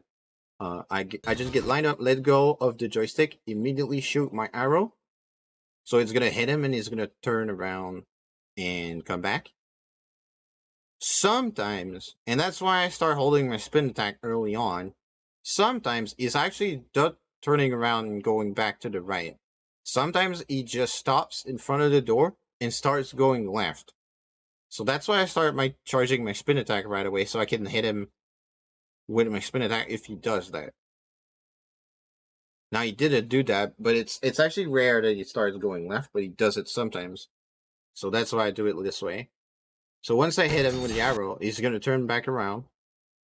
So I go back behind the corner. So he gets here, I hit him with a spin attack, and then I finish with a regular slash. In case you miss some hits, what you can do, like for example, let's say that you messed up and when he was in the bottom left corner, you only managed to hit him like with 2 spins, or maybe 1 spin and 2 slashes. You can actually, at this point here, you can actually get it to hit him with 2 spin slashes and 1 regular slash before he's too far away. You won't be able to get 3 spin slashes, but you can get 2 spins and 1 slash.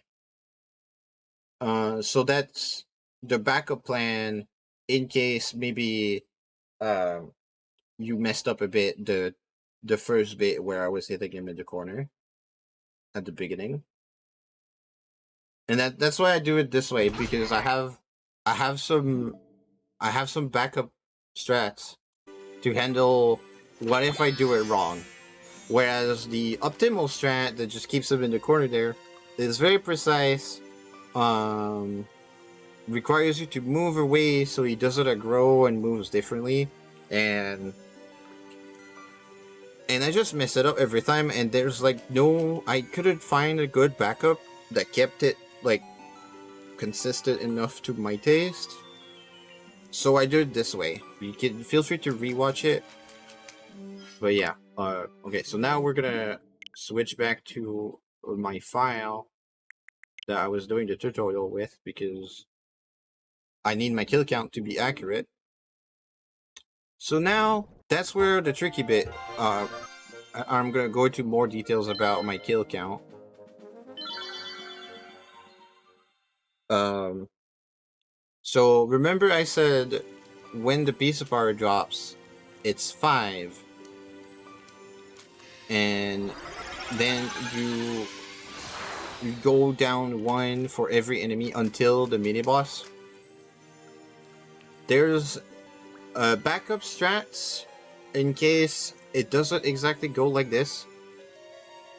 Or I'm gonna cover that in several. There's several backup plans to still manage to route it properly. If the piece of power actually doesn't even drop before the mini boss, if it drops after the mini boss, you're gonna have to not start at 5 but higher.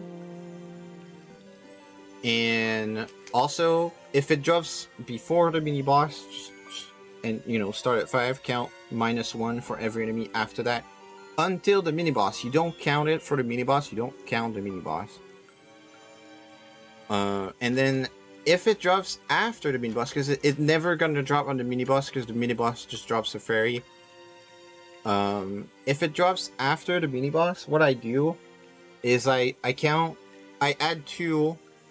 It's important, 2 for the mini boss itself, +1 for every other enemy that I kill after the mini boss. So let's say if it drops on, there's gonna be some red Zols that are coming up. If it drops on the first red Zol, then I add 3, because it's 2 for the mini boss. Now there's some reasoning why it's 2, but honestly, like, just go with that. I'm not gonna go into details why. It's because of how I did the math. It ends up that it has to be 2. +1 for the Zol, so it would be 8 instead of 5. And then, in the specific case of if the next enemy you kill after the mini boss is indeed the piece of power, there's a chance that actually the piece of power is supposed to drop on the mini boss, but because the game doesn't allow that to happen, because it's gonna force a fairy on the mini boss, and instead gonna drop on the next skill. But the thing is, the next skill still counts for the piece of power that's gonna be after. It's a bit complicated, I'm sorry, but that's what it is. The kill that drops the piece of power still counts for the next one. So more on that later when we get close to the boss for Dungeon 5. I'm gonna explain to you, but keep in mind it's related to this. There's a number that I try to aim for, and that number is gonna change if the piece of power drop. There's another case that's similar to this, and it's if and it's worse actually, and I'm gonna talk about that too. If the next kill after the mini boss drops Acorn, and then the kill after that drops the piece of power. And there's also the case of, let's say the kill after the boss, the mini boss here, doesn't drop neither power up. But then the kill after that drops acorn, and then the kill after that drops piece of power. I have a plan for those two. But yeah, basically, basic strat is if it drops after the mini boss, you want to count 2 kills for the mini boss, plus 1 for every extra enemy that you killed. Instead of starting at 5 like you would if it dropped before. And then once you don't kill, so let's pretend that it dropped before like it did right now. It's at 5. You count every kill. You remove 1 for every kill before the mini boss. You don't count the mini boss. You continue. And then I want to kill there's in the next room, there's 2 red souls. Normally I kill them both. Sometimes I don't kill both. For every soul in the next room that I don't kill, I add 1 instead of removing 1. If I kill both, I don't do anything. I just leave it at the number that it is. Currently it's 5. I killed both, so I keep it at 5. We get the flippers, and then we auto load out. And I'm sorry that this is gonna be heavy on the kill counts. I'm explaining how I do it, and that includes doing all this checks on kills and stuff. Try and ignore that if you don't want to do that. But I'm still covering it and because I want this to be both for beginners and newcomers alike. So beginners and not so newcomers alike, yeah.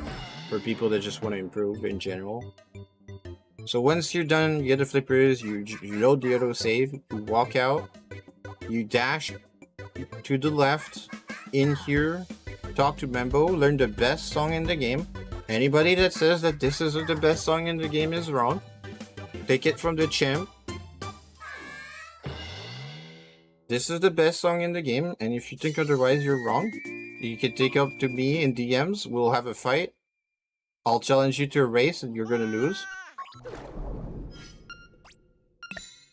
Once you're done and you learn the song, you equip the song, and then you walk out, and you use this song right away. This song is like amazing because it lets you teleport everywhere. So now I cover again something about the kills that we did. The kill counting for the piece of power. The route is split into 2 methods. And it splits right here. So, and I usually I determine that while we're listening to the song. So if my number is 5, 4, or 3, actually it might not be 3 depending, but if I feel like at the number that it's at, I'm comfortable with being able to get the piece of power when I want it, and you're gonna see why it matters. I proceed with the normal plan, and that's gonna be your plan if you don't want to route a piece of power for the boss. This is the fastest, most optimal route. You want to warp to Animal Village because we want to go get Face Key. Now, to get Face Key, I myself get an average of 10 kills when we go there. When we go do Face Key right now. And why that matters for piece of power is if my number is now too low, because sometimes it's even negative. Sometimes it's like -2. Because I got it really early. Or if it's like 1 or 2, or maybe 3, depending. We'll get to that. You'll understand later if you're following along. And I'm sorry it's complicated. You're not gonna go do Face Key. Instead, you're gonna straight warp here. We're gonna do that later in the tutorial. But if it's too low, you warp here and you add 10 to the counter. So if it's at 2, for example, then you warp here and it's at 12 instead of 2. And that's gonna let you more wiggle room so you can kill more stuff in D5 There's plenty of enemies for you to be able to kill extra stuff. It's actually really hard to not kill everything that's on your path. But yeah. I'm gonna cover that too. But if it's too low, you don't go get face key. You add 10 to the counter, or more if you kill more. But it might be tight if you kill more. I'm not gonna cover that. But yeah, right now I'm okay with it being 5, so I go here.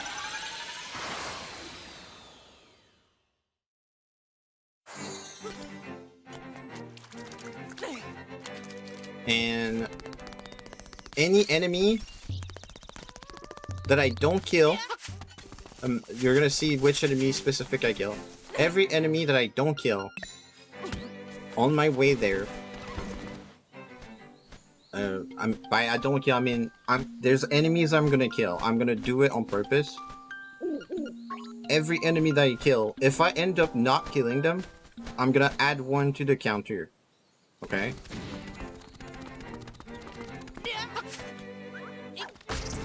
So this one is already like, I normally kill this guy. I normally get hit on purpose by this one. And there's a reason for that. It's because here, and that doesn't, it's not relevant to the piece of power, but I normally get hit on purpose by the red zone there to reset when the acorn is going to drop. Because in here, we kill, like I said, something like 10 enemies. That is a lot of enemies. And it's very close quarters. It's very tight spaces to move around. If the acorn drops anywhere in there, it's going to be very annoying and very hard to not grab it. And you don't want to grab it. It loses time to grab it. So that's why I get hit there. And make sure that the acorn is not going to drop while we're in here. You don't want to get hit by the Armos. Instead, they do 2 hearts of damage instead of half a heart with the Zol here. And that's why I get hit by the Zol specifically and nothing else. Otherwise, that has nothing to do with the counting of kills. It's just what I do regardless of anything else. Okay.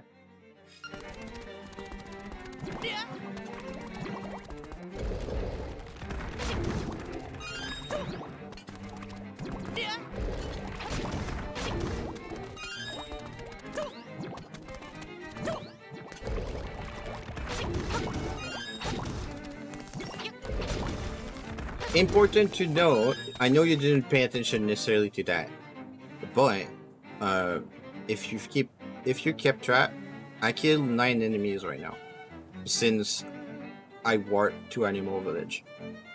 The 10th one is the boss in here. I killed 4 green souls. Sometimes, because I'm imperfect, sometimes green souls get more in my way, and I end up killing 5 instead of 4. When that happens, I take 1 away from the counter. So instead of 5, it would have been 4. But I did it right, and I only killed 4 green souls. And I actually killed 9 enemies since I worked from Animal Village, and the 10th one is in there. So we're on track. For my piece of power plan. Now, obviously, like, all of this doesn't have to be the way that you do it. Grab the arrows here. It's kind of important. Let's you use 2 arrows on this guy. The way that I do this guy is like this.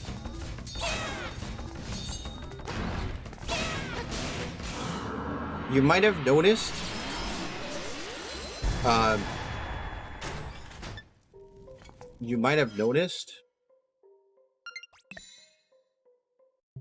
there was delay. There was delay when I shot the arrows, and that is important. So I shoot an arrow, and then I don't shoot the other one right away. I wait a little bit. I even move a bit. That matters because this guy has infuriating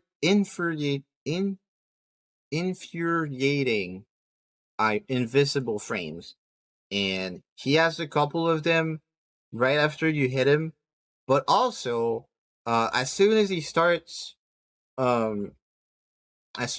jumping in the air, to slam the ground, he is instantly invincible. So, if you shoot too late or too soon, after hitting him, he's gonna be invincible again, and your arrow is just gonna bounce off. So even though this looks fairly simple, I'm gonna replay it again. Know that it takes practice and to actually manage to do it like properly like this.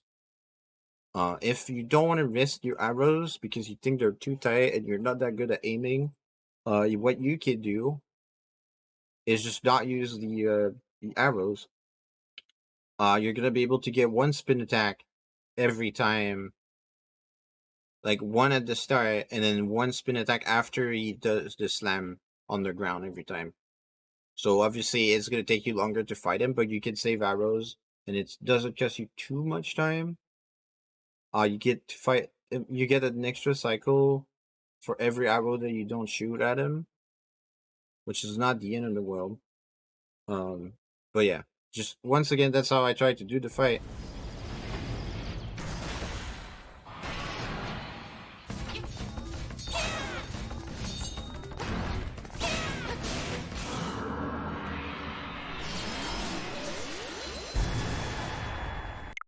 But yeah, fair warning, it's actually really hard to do this. Here there's a tiny thing.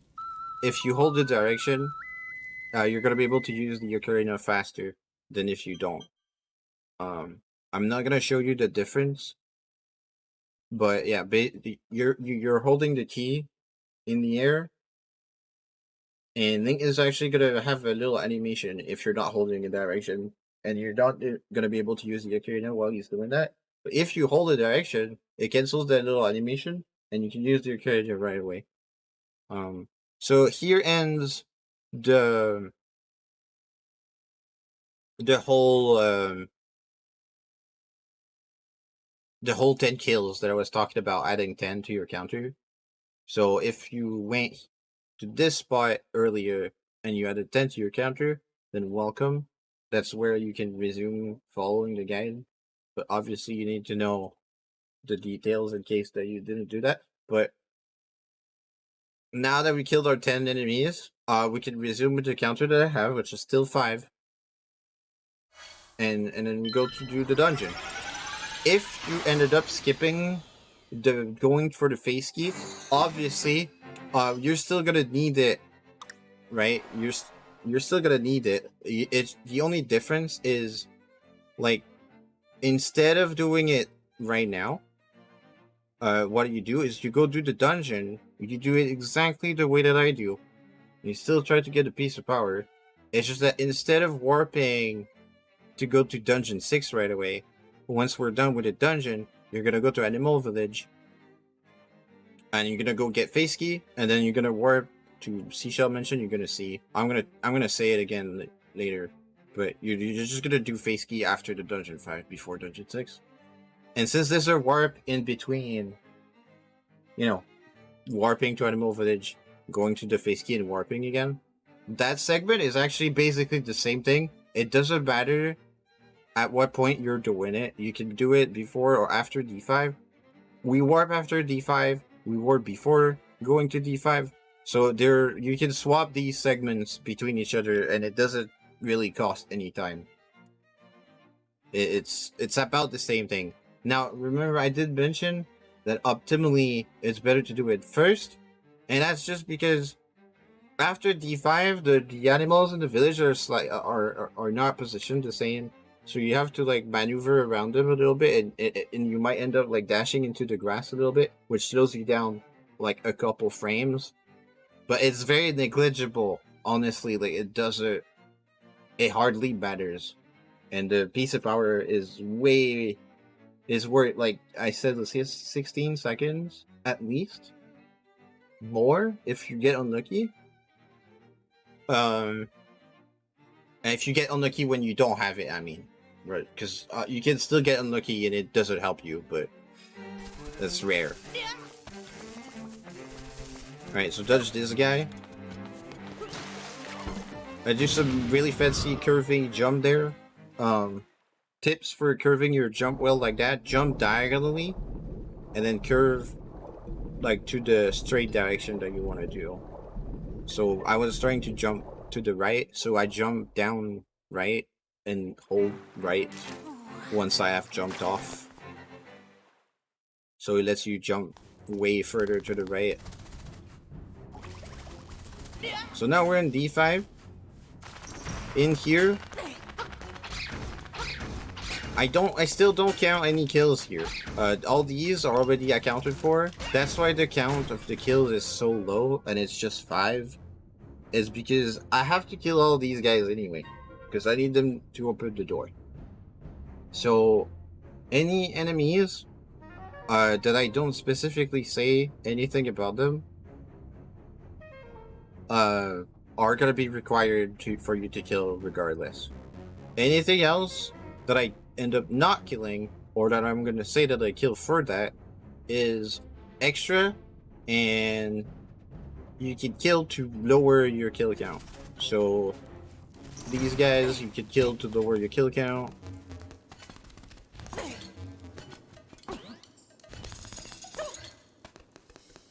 In my stuff, I always kill this guy. Alright?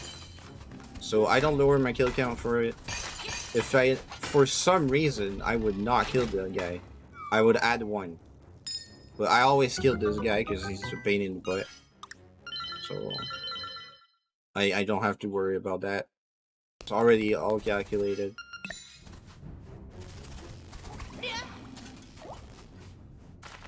Now you can, I killed the keys here. So for those that are in the live chat, I have my counter right now. So I'm lowering my counter by 1. Because that keys is not required. And I just killed it. So, because it was in the way. You can, obviously you can avoid that if you're trying to not kill too many things. But I'm comfortable with this. So I proceed. Now, all 3 of these guys you have to kill, so they're already accounted for. I don't do anything to my counter. Same with this guy here. You can just kill this guy, no problem. Doesn't change anything.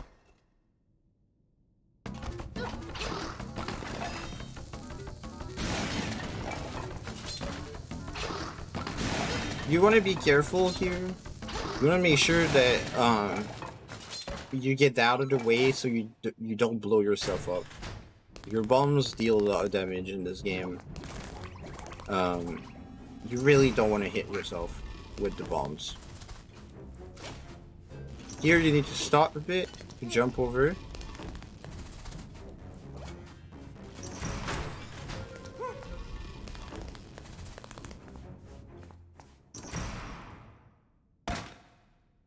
Yeah, in case you want to devise your own method of counting the kills, it's good to know that despite that you don't actually, like, quote-unquote kill this guy, every fight that you do with him, whether he runs away or he actually blows up, all the fights actually count as a kill. I don't count them because I already did all the math prior, because I have to do these anyway, so I don't want to, do too much math while I'm trying to focus on the run. So I already calculated all this shit and I don't have to worry about it. But yeah, in case that you want to do a different thing to route it yourself, do know that every single fight of this guy counts as a kill. Yeah, so that's 1 kill that normally you don't have to, so I'm gonna lower my counter again by 1. These guys you have to kill because you need to kill them to open the door.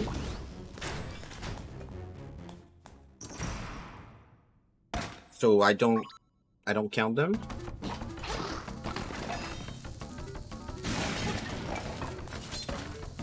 They still count as a kill for how the game works. It's just my method already takes care of that and I don't have to do extra math. So once you're done doing this 3rd fight here,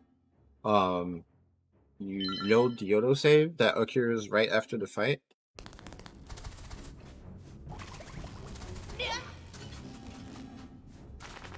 Now here you can dash in the middle again.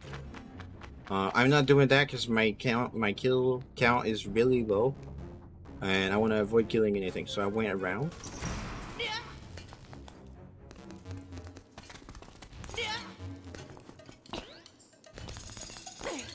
But as you saw, there's a lot of enemies. So even if it's like, if your kill count is like 12, well, there's plenty of enemies for you to bring it down. It's just gonna come down to your personal level of comfort.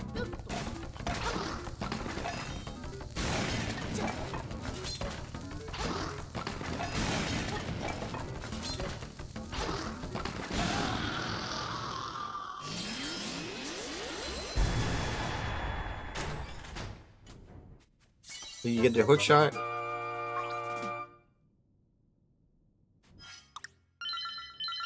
And then you load the autosave. And then you want the hook shot, because now we need to go get the boss key, well, the nightmare key.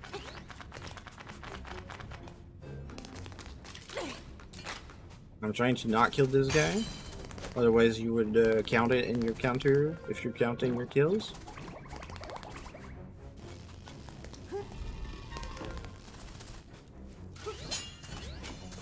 Again, all these guys, if you kill them, they would count. Now, here, I usually kill 2 blueberries, so I don't count these. If for some reason I only kill 1, then I would add 1 to my counter. But obviously, like, they're not required. It's just that well, I always kill 2 of them. So, for me, my counter already has them counted, so I don't need to do it. So now, well, we're about to go for the boss, so I would need to kill 1 guy, so that's done. And now I'm gonna talk about the number that I'm trying to aim here. And that's, I could have talked about it earlier, but it's already heavy enough to talk about this. So I always try to aim for 2. The reason for that is it gives me a nice buffer. 0, right? The kill. So if I kill something again, I lower it to 1. If I kill something again, I lower it to 0. Once it's at 0, it means that the next kill would drop the power up. Now there's some nuance to this, and it's remember when I talked about it, about the mini boss in the 4th dungeon, I said that depending on if the piece of power dropped right after it, you can manage this still, even though you're not sure what is the exact count. And that would be, you need to make sure that instead of not going below, instead of not killing anything when it's 0, if your piece of power dropped right after the mini boss in D4, on top of doing the +2 plus every other kill that's after the mini boss to the counter, you also don't want to, in that particular case, you don't want to go below, you don't want to kill anything past 1. And that's because, well, you don't know if the piece of power was supposed to drop on the boss and couldn't because it dropped a fairy, or if it actually dropped on that enemy that it actually dropped on. Right? I don't know if that makes sense. So because we have a buffer here, you're still gonna get it if it's a 2, because you need to kill 3 enemies in the same room before the boss. So it could drop on any 3 of them and it's gonna be fine. But because we don't know, because if it dropped right after the mini boss in D4, you don't know your exact kill count needed. Instead of aiming to not kill anything past 0, you want to get it to at least 2, but not below 1, because you don't know if it would drop at 0, basically. And in the event, it's the same thing if, let's say, the piece of power did drop after the mini boss, but it dropped after an acorn. And if it's like both, so like if for example the first enemy you kill after the boss is an acorn, and then the first enemy after that is a piece of power, then you need to be at 2, and that's it. You can't kill anything else, because then it could either be that it was supposed to drop on a mini boss, but it couldn't, and then it could have dropped on the next enemy, but an acorn dropped instead. The acorn always has priority over a piece of power, and then the same thing happens as if it was for the boss. But then it could have also dropped on that enemy that it dropped the acorn, but couldn't because the acorn was there. Or it actually dropped legit on that enemy, but you have no way of telling that, because there's all these other factors that could have made it a different one. So like that's why there's this gap, and it's convenient because there's 3 enemies in the room previous to the boss. You'll see when we get there, right? I'm gonna continue, but there's 3 enemies that we kill just before the boss. But yeah, there's still enemies on your way if you need more kills. There's some Zols here, there's some Cheep here. To note, if you stomp a Cheep, like it jumps and you just jump on top of it, you don't slash it or something. If you just stomp it, it doesn't count as a kill. If you hit it with your sword, it does. So, never mind. So 3 enemies here. And there we go, piece of power.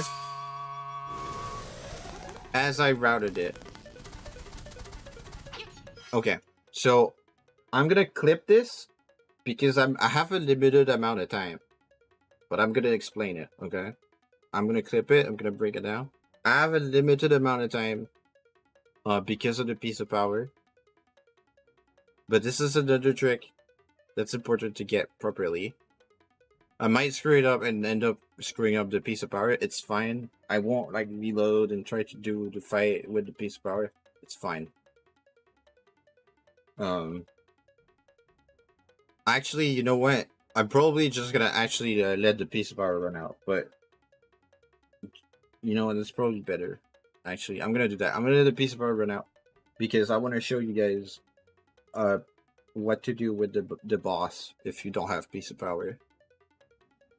But yeah, keep in mind, if you have piece of power, you can one cycle the boss. I'll explain that when we get there. But yeah, I'm gonna explain this trick here. So I stop here by slashing upright. Okay. And then what you want to do is I jump, right? You jump. But as Link is falling down from the jump, I do a tiny tap right. The tiniest tap you can think of.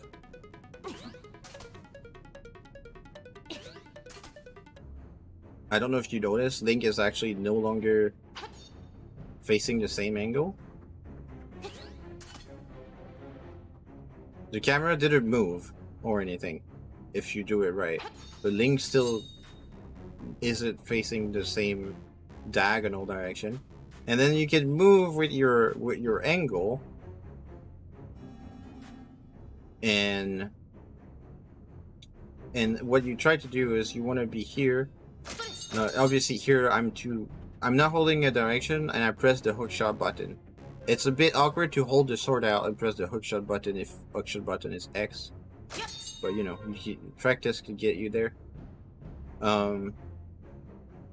Just make sure you let go of the joystick when you press the hookshot, because otherwise, well, you're gonna shoot in the direction and then everything is screwed up. You lose your angle. So I messed that up a bit. Okay. That's actually I think that's too much. Yeah. So once you have your angle,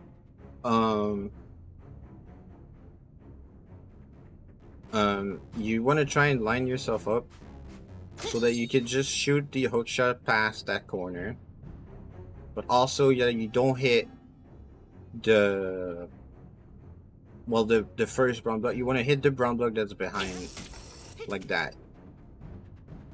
Okay. Now in the event that you did it wrong, I'm gonna try to do the reverse trick.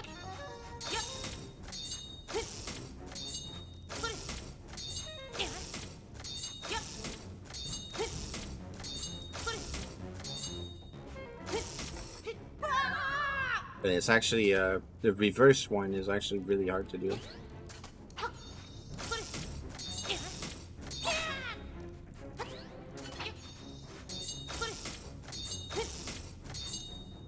I think you need a slightly steeper angle to go back, actually.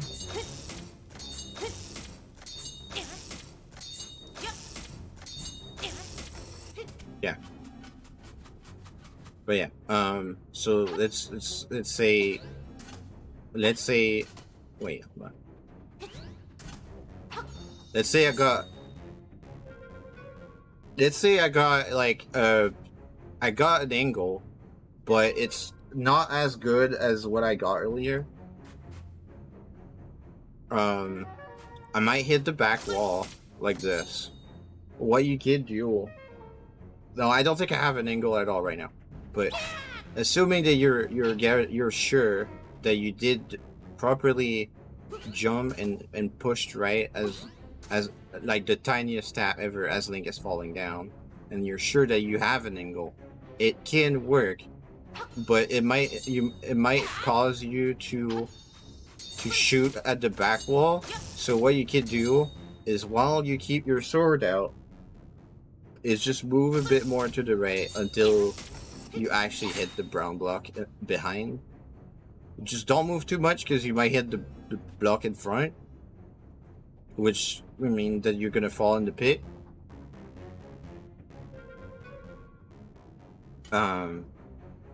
But yeah, that's it. It's not super complicated. It's just do this, jump, and as Link is falling down, you do the tiniest tap, and then suddenly you have a different angle than the normal one, and it lets you, you know, have some fun with geometry, 3D game stuff. I don't know. It's not even 3D, but it's, you can shoot past the brown block that's in front of the one in the back. Q Enzo references.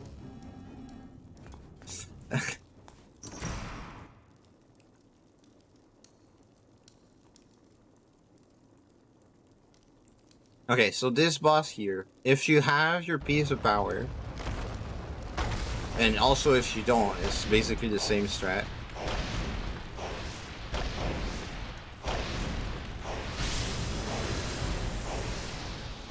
The tail's always gonna start spinning the same direction. So you wanna get here, and then, like, in the middle of them, he's gonna appear, like, basically as soon as you get there. And as soon as he appears, unless he's in the top right,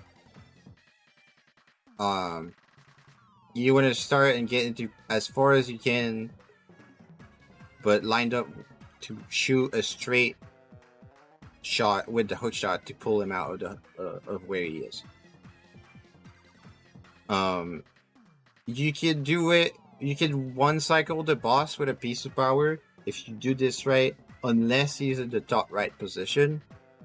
So that's a 3 out of 4 channels that you can one cycle the boss. It's absolutely worth it. I actually recommend it. But if you don't have piece of power, bad stuff can happen, and we're gonna let these bad things happen. I'm still gonna try and do the proper first cycle, but I'm not gonna be able to kill it because I don't have piece of power.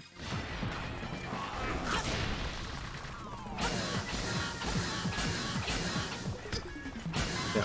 So I was out of rhythm there, and I took damage.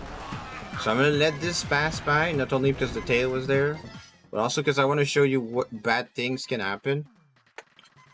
Beginner tricks, especially if you're low health right now, like I am, you really don't want to get hit by the tail no matter what. So if the tail is coming your way, don't try to get the shot.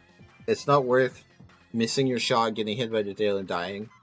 You're always safe if you're hugging the right or the left wall. As long as you're against those walls, the tail is never gonna hit you. The boss is never gonna hit you. You can stay there forever. Obviously, you're bleeding time because this is a speed run, but also you don't want to die. It's important that it's imperative that you don't die. If you die, well, you get sent back to the entrance, and it's way longer than risking a tricky shot just to avoid getting an extra 2 or 3 cycles, whatever. Okay. Even if it's more cycles, it doesn't matter. It's way longer to die, so you don't want to die. So if you feel not safe, the right and left wall are safe. The tail can touch you. The boss can touch you. You can stay there forever. Obviously, you need to move and get lined up to get a shot. But I need to say other things before that. Right now, if you look carefully, his eyes are black instead of white. That means that if you pull that, that's never gonna happen on the first cycle, by the way. As long as you haven't hit him a single time, he's never gonna do that. And that's a part of why first cycling the boss is good. When his eyes are black, if you pull him out, he's gonna just like start moving around like crazy, and eventually he's gonna blow up like a bomb. And that it doesn't let you do any damage to it, so it's just time lost basically. So you don't want to pull him out. Just let it do the thing and wait for the next cycle. That's important. So black eyes, big no.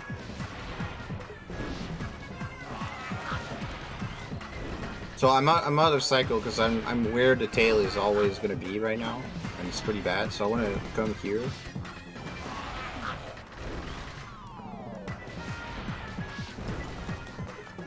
Actually, still kind of out of cycle, so I'm gonna do some advanced strat because I want to close this out. But honestly, like, be safe. No, I'm unlucky a lot right now, but that's why I want the piece of power, because you don't want this shit to happen to you.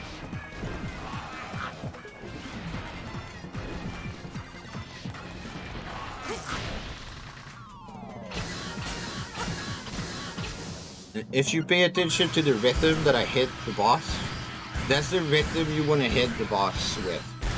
Faster than that, and the iframes are still there and you're not going to do damage. Slower than that, well, you might not be able to do the one cycle properly. Now, because I'm really low health, I'm going to grab the heart container. Anybody that isn't comfortable in not dying at any point, I highly recommend that you just pick up all the heart containers. You don't have to cut any. Normally I don't grab it, but normally I one cycle the boss and don't mess up. Obviously that's not what I did, but mistakes happen. That's why we can adjust and adapt. Alright, so there you go. It's this boss, and that's why all the kill counting and stuff and the piece of power stuff that I've been rambling on about for a while is super important for this boss, because this boss is a nightmare, and being able to one cycle it saves you all the headache and all the potential deaths and all the bad stuff that goes with it. You can still finish your run and do a good time. Like, the boss isn't necessarily that long. It's just that it just feels bad when everything goes wrong. Alright. Next, you want to warp out, and this is where I'm gonna mention it again one last time.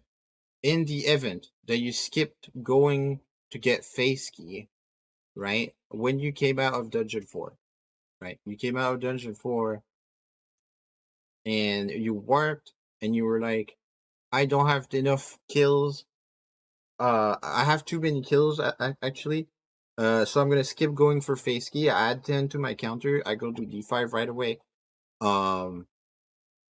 Then at this moment, once you're done with D5, you're gonna warp here and go get face key the way that I did it earlier. Except you don't have to worry about your kill count. You just go get face key. But basically, it's the same thing. And once you're done, you warp here instead of warping to go D5, since you already did D5. Right? That's the only difference. And it doesn't affect the length of the route except by like 2 frames. I promise. Okay? Actually, you know what? Let's warp there. I'm gonna show you the only difference that it makes. Okay? After D5, the animals in Animal Village are positioned slightly differently. So you want to do it like this instead of how I did it earlier. Alright? So if you noticed, my dash is slightly slower, but not by a lot because I'm running in the grass. But it's still really fast. And that's the only difference. Everything else is exactly the same. You can't dash on the rocks here off the grass because the bunnies are here. That's it. That's the only difference. So it really doesn't matter. Not for the time that it saves to be able to one cycle the boss.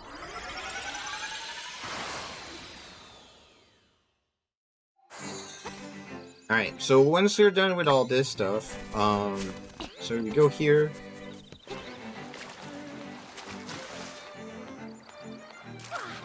Now here is probably the most annoying enemy in the game, which is pretty nice right now. This guy. No, you don't want to get hit by this guy, but the guy that drops bombs often is gonna drop a bomb on your face, and it's gonna mess you up, and you're gonna get maybe hit by the armors, and maybe other things bad are gonna happen. That's why I recommend that you get especially the heart container of slime heal. Get it. You're gonna get full heal. It's gonna avoid like annoying deaths because of that enemy in particular that messes you up, and you get hit by the armors that deals 2 hearts of damage, like I just took right now. And yeah, sometimes he's just not there, and it's nice, but that's not always the case. Sometimes he's literally camping the stairs, so you get hit trying to get on the stairs, and it's really annoying. Alright, Dungeon 6.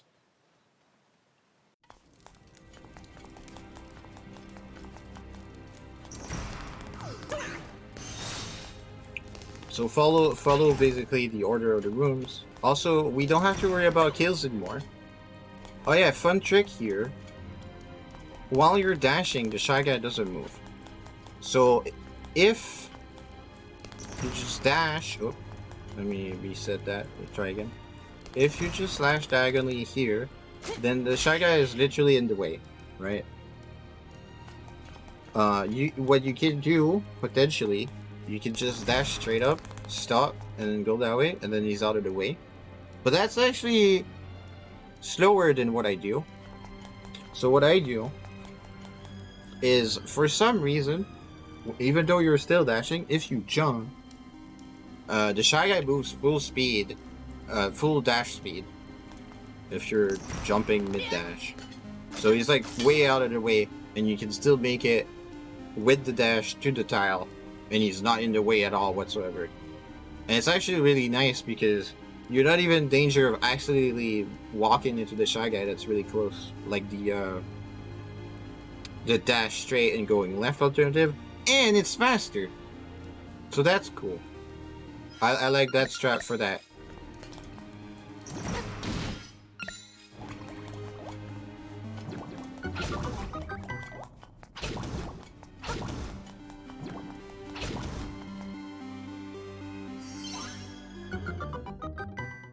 Okay. So you kill all the enemies in here to open the staircase. You get dash here, jump to clear the gaps there. And here I dash and I try to kill the Moldorm with the dash.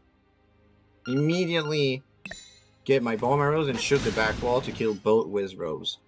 The Moldorm is very random, and I don't always manage to kill it.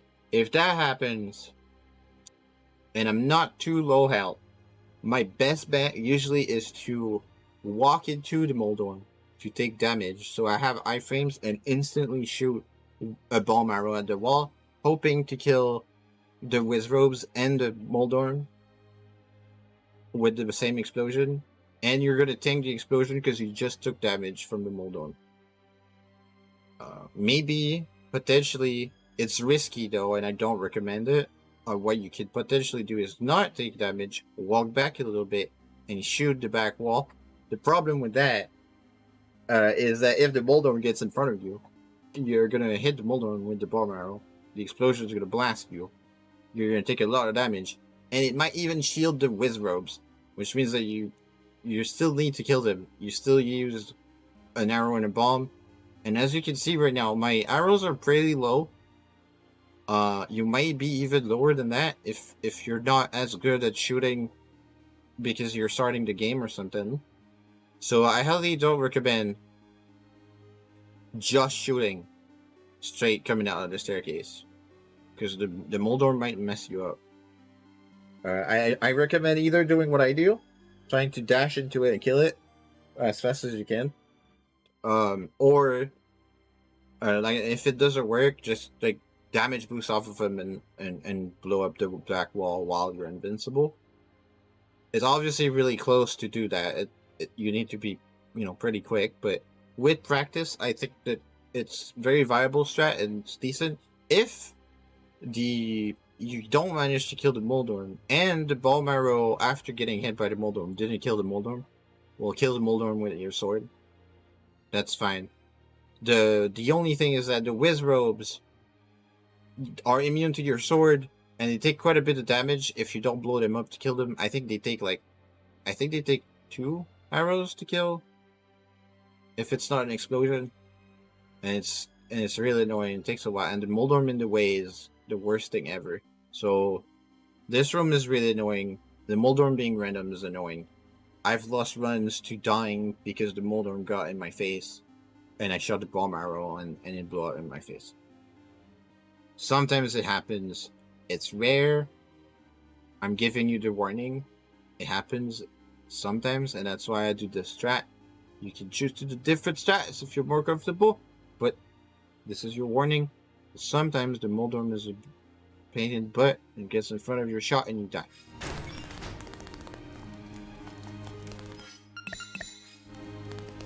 Oh, I did that wrong.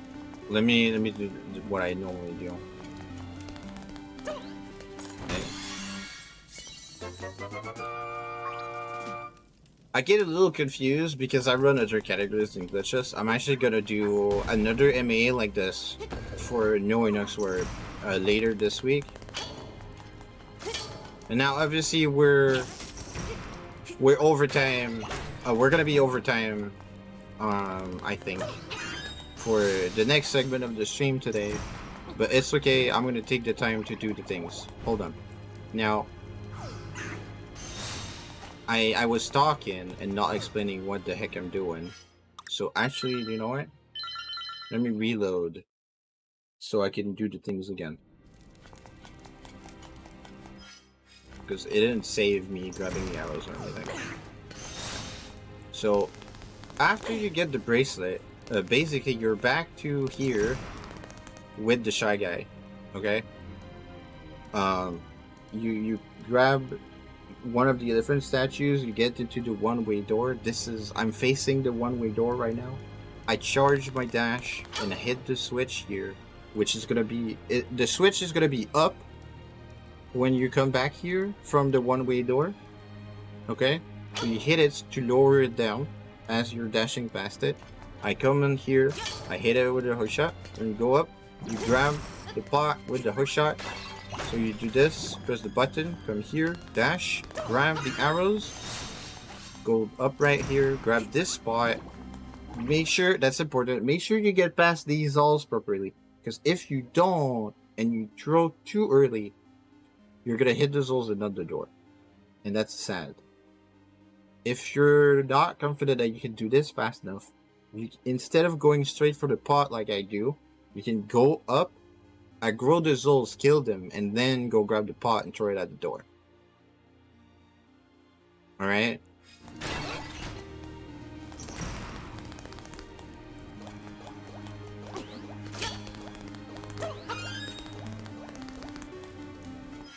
Okay, here I do this. There's actually other methods, but that's what I do. So here,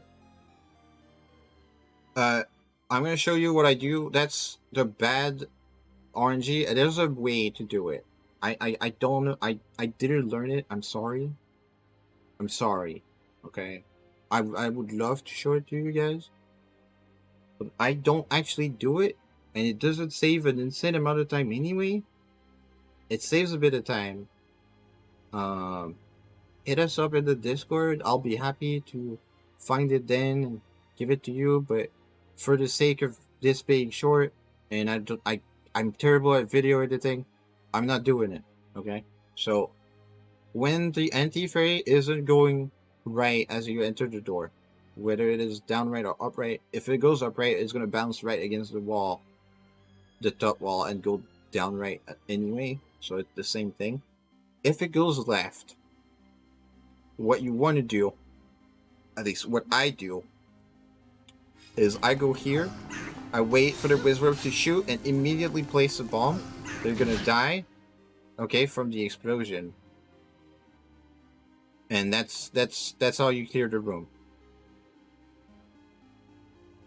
Now, I'm actually gonna reload again and redo everything that I just did because I want to show you. I want to show you the other thing because there's a reason why I equip. There's a reason why I equip the bow and the bomb at that spot.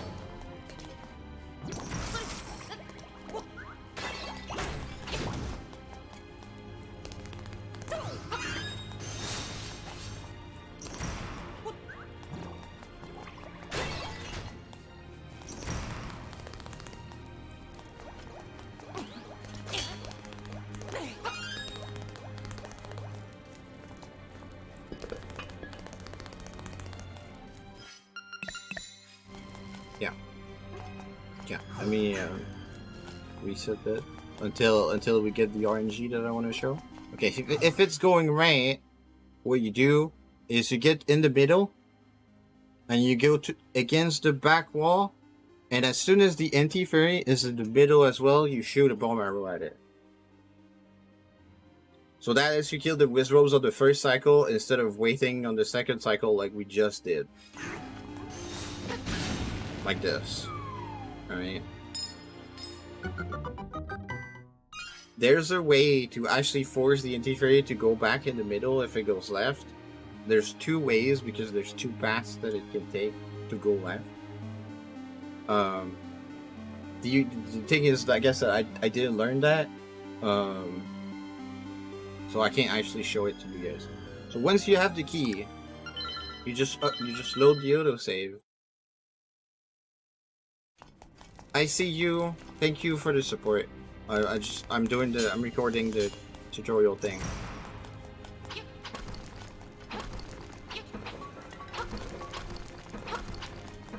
So we come in here, we just deal with the styles. We need all of them to be destroyed for the door to open.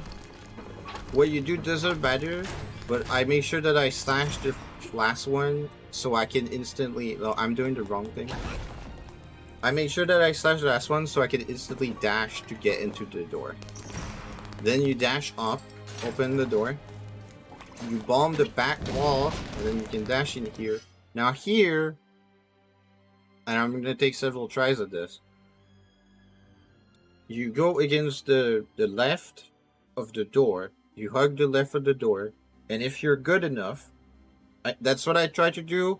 Most of the time I can't do it because I'm not that, like, I'm not perfect, and it's really hard to do. You hug the left side of the door, you go up, and then with very precise movement, you can grab the ball first. Now don't reset it like this, just continue with the fight if you don't get it, but I want to show you guys that it's possible to get it. I might die doing that, it's fine.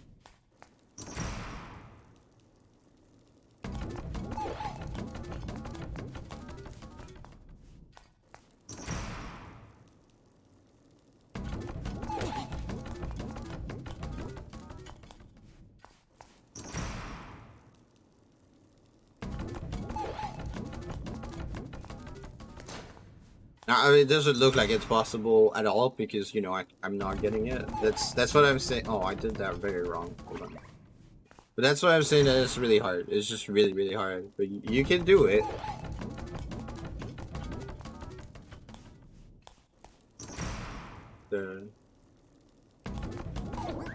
There you go. Alright. So, okay, I'm not gonna actually kill him. I'm gonna show you in the event that you don't grab it, because that's probably what's gonna happen. Just make sure you don't get hit. You can shield to not take the damage. And then you just try to not give the ball back either.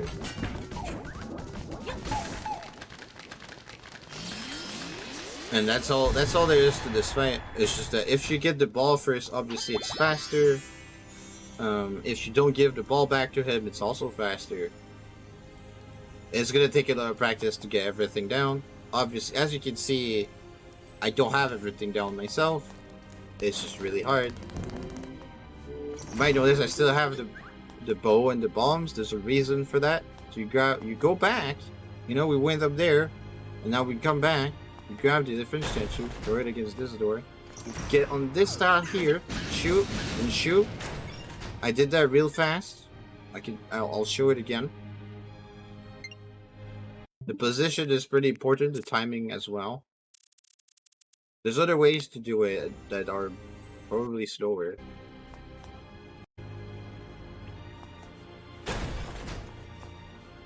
Okay, this style. I wait for them to like jump out, like jump like that to shoot, and then I repositioned a little tiny bit. I don't think you have to. I think on this style you could just shoot straight up, shoot upright, and it's gonna work. It's just that sometimes I'm terrible at movement, so I just move a tiny bit back to make sure that I hit the Wizrobe that's gonna stay alive from that first initial shot. And then you shoot upright. You could probably, the only thing to keep in mind, there's something about moving back that I like to do. It lets me time the second shot properly, because one thing, if you shoot before the first bomb arrow actually has blown up, you're only gonna shoot a regular arrow, not a bomb arrow. Even if you press, I haven't actually said that. Bomb arrows are easy as fuck. All you do is just press both buttons at the same time. There's even like, you can not press them exactly at the same time and it still works. The thing is, there can only be one bomb at any point on the screen until the bomb actually blows up. So until the bomb arrow actually blows up, if you try to shoot a bomb arrow again and the bomb arrow didn't blow up yet, you're only going to shoot a normal arrow. So something else that moving back does is it gives time for the initial bomb arrow to actually blow up before I shoot. So again,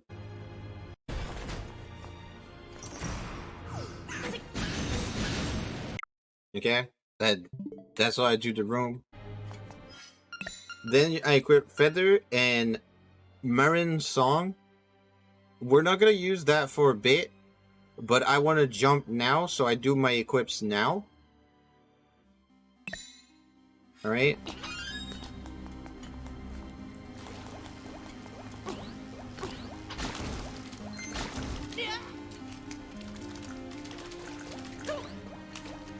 So we get the key here. And then you load the autosave. And that is why we went to kill the mini boss first before coming back, because then we have the work, so we don't have to walk back here. And you lift the infant statue. Don't go through the door. Don't go through the door. I'll show you what the door does, because you might notice this is always locked. So either you go through the door or you open this. If you end up going through the door, you end up here, which is, you know, down here. Yes, it doesn't make any sense at all, but that's what it is, right? So just make sure you don't do that.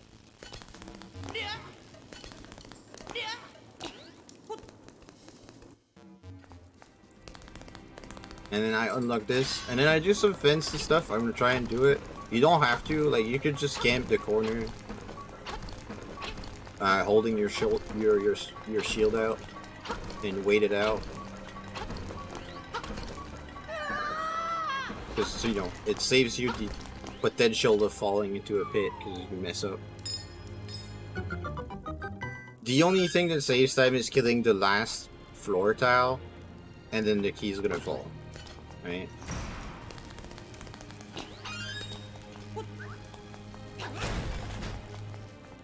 Here, for this room,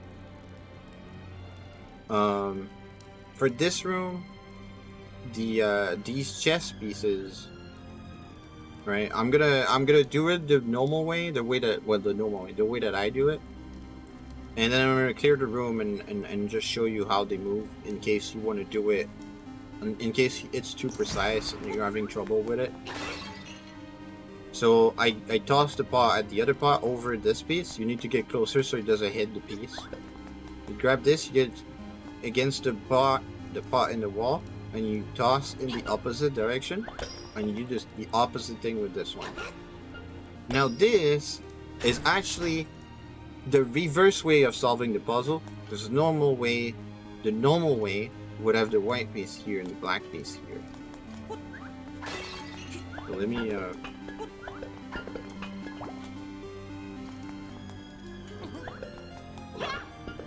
so these guys, okay, these guys just move like chess pieces. So they move 3 spaces forwards and 1 space to the side.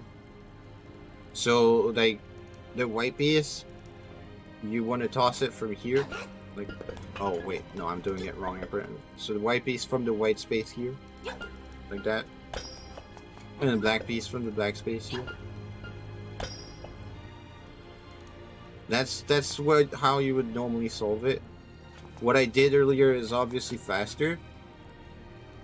And since you didn't rig the pot, the stuff that you want to do is you want to get against the chess piece and jump. If you end up jumping too early, you're gonna get stuck against the chess piece. You don't have to jump again if that happens. You can just walk right through it.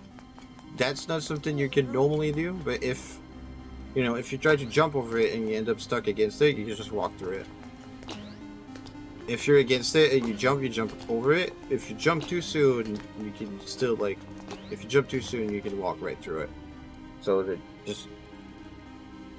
it's faster to wait until you're next to it before jumping. But if you mess up, don't worry too much about it. Just keep walking.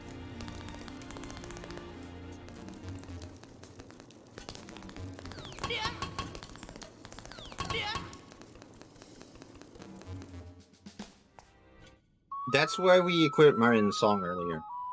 Don't ask me the details. It just kills all these guys. Now, you might be wondering why we killed these guys. I didn't show that to you guys. But once you get off this platform, whether you go down the stairs or you jump off here, the door at the bottom and the door at the top would close. They don't close because, well, we never get off the platform and they're already dead. But yeah, they would close if you were down the platform and the enemies were still alive. So that's done. That's why we equipped the song. And then you fight these guys again. Same thing. They move 4 times with their mouth closed after you feed them a bomb. So you just, with practice and doing your best.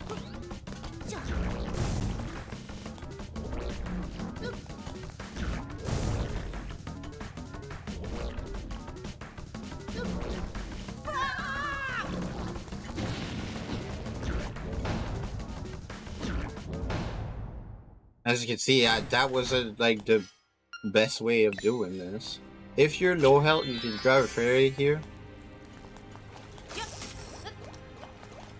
By low health, I mean not full, because Facade actually could probably ruin your entire day. You need to grab a pot to toss it at the chest here. If you try to open the chest the normal way, it doesn't work. The chest doesn't open. You need to toss a pot at it.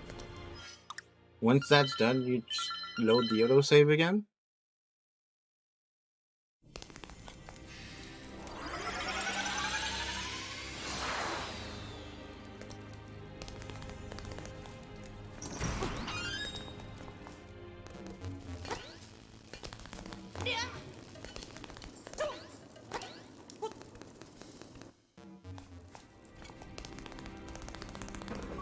In here, it's a bit tricky. I dash and stop.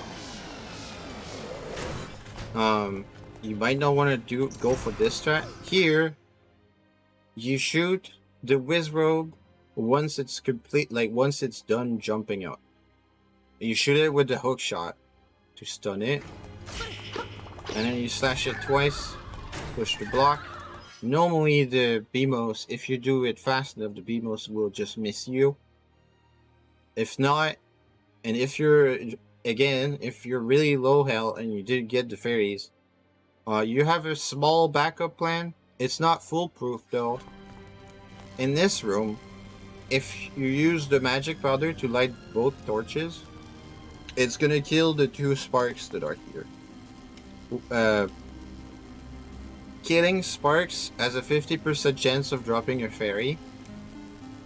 So there's 3 outcomes. There's 1 fairy, because only one of them dropped a fairy. There's 2 fairies, because both of them dropped a fairy. And there's no fairy, which is the sad outcome, because both of them have 50% chance of dropping a fairy. It's a backup plan if you're really low health and you messed up somehow, somewhere. You could try to do that. I'm not doing it because I'm full health, but just letting you know that it's a thing. Okay. Facade, I'm just gonna do it once because I'm still really nervous. This fight is actually really hard. I'm gonna clip it and break it down.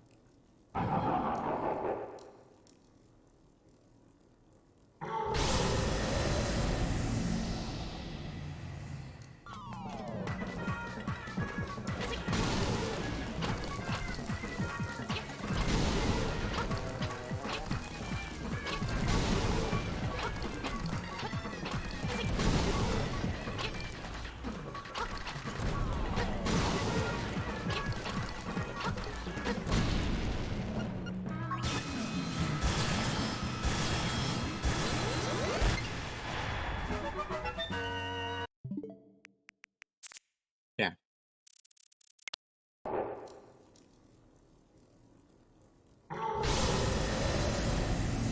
So there's other ways to do this fight, okay? There's other ways that are fast. That's just how I do it, and there's quite a bit of adjusting on where facade actually appears that goes into it. The first 3 times that you hit him is always going to be at the middle, so you don't have to worry about it, about dealing with that. The way that the floor tiles are being tossed at you, the order and where, like, the pots as well, when that happens, is always going to be the same order as well, no matter what. So you can take that and factor that into your equation of dealing with randomness for the fight. But yeah, the first thing I do is I go here, and the tile in, the top left is going to be the first one that's being tossed at me. So I get ready to shoot it with a bomb arrow. As soon as it starts moving, if you shoot it earlier than that, you might miss facade, you might miss the entire floor tile. If you shoot it later, it might be an issue of timing the rest of the fight. Might end up, when you place the bomb that I'm about to place, it might get knocked off by some floor tiles. Try to stick with that if you're trying to copy what I'm doing, because it doesn't take a lot for everything to go wrong for this fight. You can try to figure out your own strat. I don't particularly recommend it. If you don't go with my strat, you might look up what others are doing. They're not necessarily doing this. If you want to come up with something on your own, go ahead. Nobody's going to stop you. but if you ask for help, you're most likely just gonna be given an already baked solution, because it really, I'm serious, it takes very little for everything to go wrong with this fight. If you run any amount of this game and fight this boss, you're gonna understand real quick what I mean when I say that it can go bad real fast. It takes barely any amount of doing things slightly differently for everything to go wrong. So yeah, I shoot that floor tile, and then as soon as the bomb arrow is blown up, I place a bomb on the tile that's in front of me, or higher, but right in front of where I was could have worked too. Then I just go deal with the floor tiles on the bottom that are coming at me. And then as soon as the bomb that I place blows up, I place a bomb on my left. I make sure that I'm not where Facade is, so I don't get hit by him, because he can hit you if you just touch him. And I'm outside the bomb blast radius. Make sure you keep an eye out for the floor tiles too, so you don't get hit. You can slash them as they come in. Alright. Alright. And then as soon as that other bomb blows up, I go to the left. I go to the left. Facade is not always going to be where he was. I think he was in the top right for this fight. He's not always going to be there. Sometimes he might be in the top left instead of the top right. If that happens, you can stand a tiny bit higher than I was, a bit more to the left, and still shoot that same floor tile so that it can hit Facade even though he's like on the left.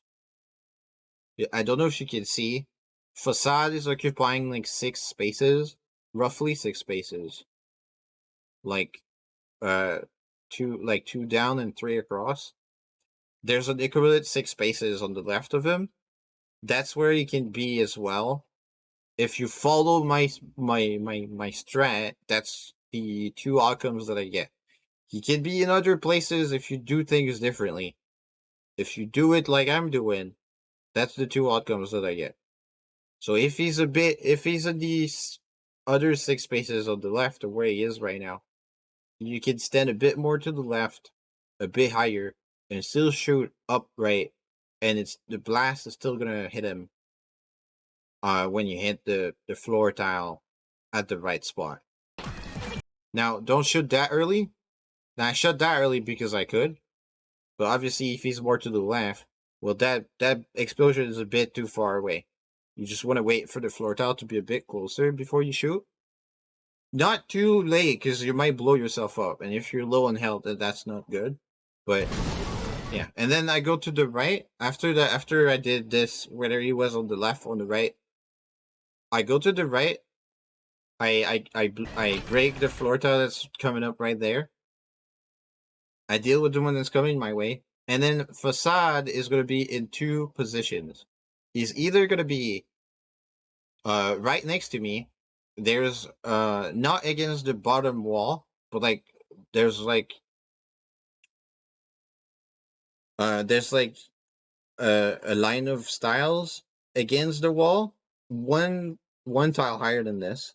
The 6 tiles on the left of Link, right? He's often there for me. He wasn't there this time, but he's often there. If that happens, there's several ways you can do that. You can deal with that. You can walk on Facade, get hit by the floor tile that's coming my way. You can walk on Facade and blow up either the pot with the bomb arrow, so you don't blow yourself up with the damage because you're invincible from walking on Facade. Or you blow up the floor tile that's just up, like, above Link right now with the bomb arrow again. Or you could like shoot floor tiles that are coming your way from across the room. That's usually what I go for, because it's damage less. But sometimes Facade is there where he is right now. Sometimes it's a bit more to the left as well. Um, when that happens, well, I get out of the position that I'm at, and I just line myself up to shoot the floor tile across the room as it comes towards me, like I did right now. Okay, and then it's very, very often. Sometimes it's gonna be in the top right corner, but like basically 90% of the time, he's gonna be exactly where he was. I go to the left, completely to the left against the wall, and he's just gonna be there, where he is right now. So you just shoot the floor tile as it's coming your way. Um, if you shoot a little too late, you're gonna blow yourself up. What you could do instead of that, you could get hit by the floor tile and shoot the floor tile just below Link instead of slashing it. That also works. Sometimes facade is the top right, like not against the top wall, but just one tile away. In those cases, wait until the floor tile is currently coming my way to shoot the next one on the right side, or you can shoot the pot in the corner. And that should hit him too. So that's facade. And yes, it's complicated, and there's a lot of ifs and buts.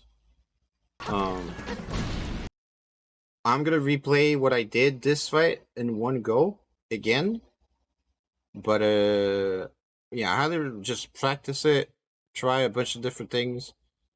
But yeah, what I just explained is what I do every time. I'm not gonna redo the fight again, in the interest of time. But yeah,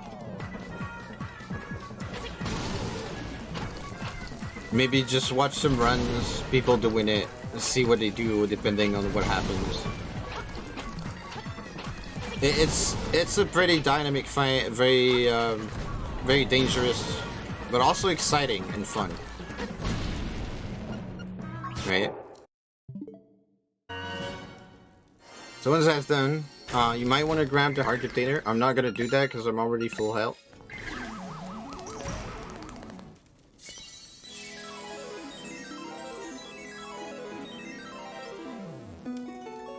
Then we get another owl cutscene.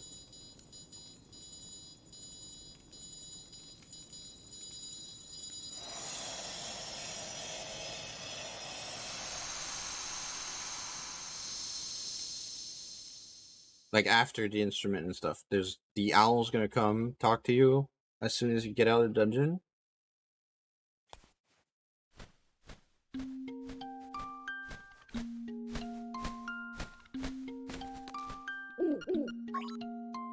And then as soon as that's done, you're gonna want to warp to well, the warp that's right next to the village.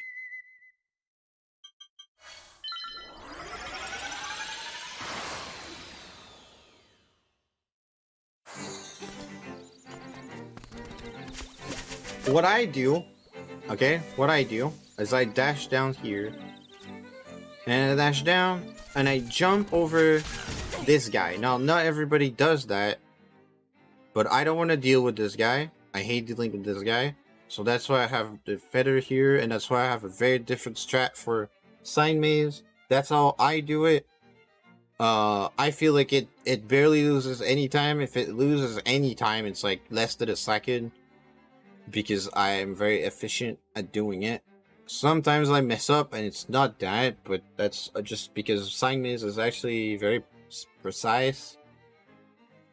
And because you do this weird circle around the place, every time that you make enemies move, the next time that you come back, they're going to be where they were because they moved of how... they're going to be where they were when you went away, right?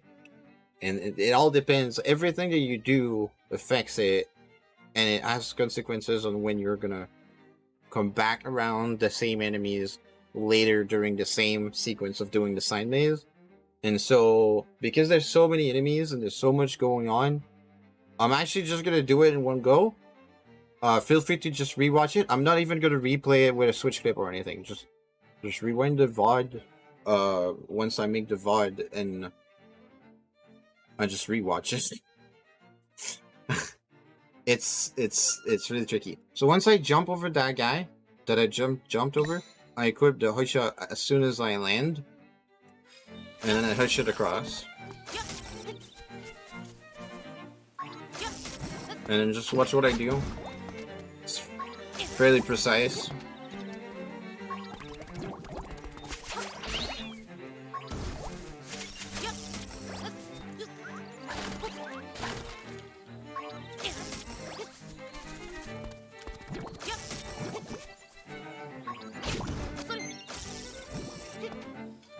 Yes, you can read the signs from the side, but you need to be like in front of them and not perfectly on the side. Now I messed up a little bit.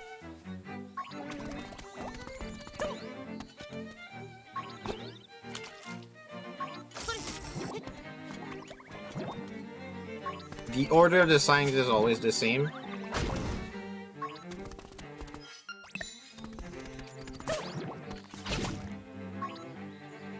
So you always do the same thing. It's just that any small difference has a really big impact on how the rest is gonna go down, because the enemies are not gonna be in the same locations. Because if you did something different, then they move differently. So when you come back, they're not in the same locations. So you're gonna have to handle it differently.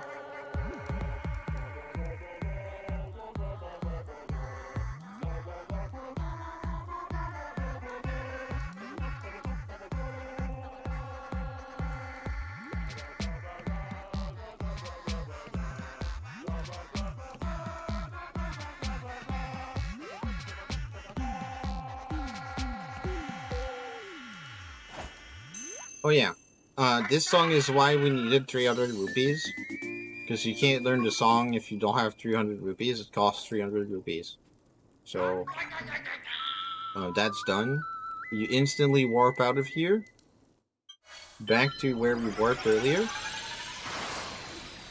And then you're gonna want to get that song equipped.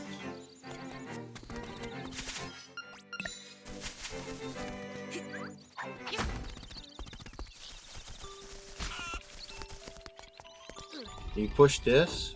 You can only push this with the bracelet that we got from the 6th dungeon. And then you play the song once you're close enough. This is close enough. You can be closer. Too low on the stairs is not gonna work.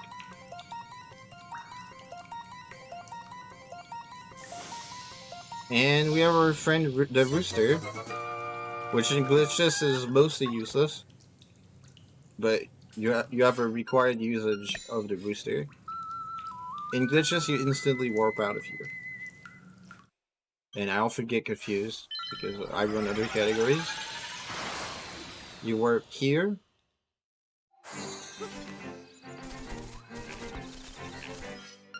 You're gonna want to equip a shot at some point. It can be now, it can be at any point in between now and when you are gonna use it.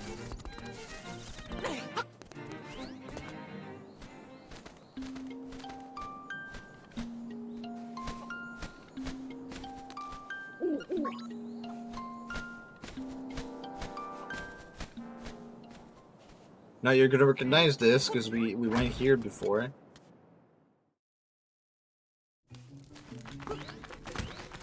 Now muscle memory often plays tricks on me, and you're gonna see I'm not gonna do it because I'm thinking about it right now. But I'll often, and I'm pretty sure I'm not the only one that does that, but it really stinks if you do it.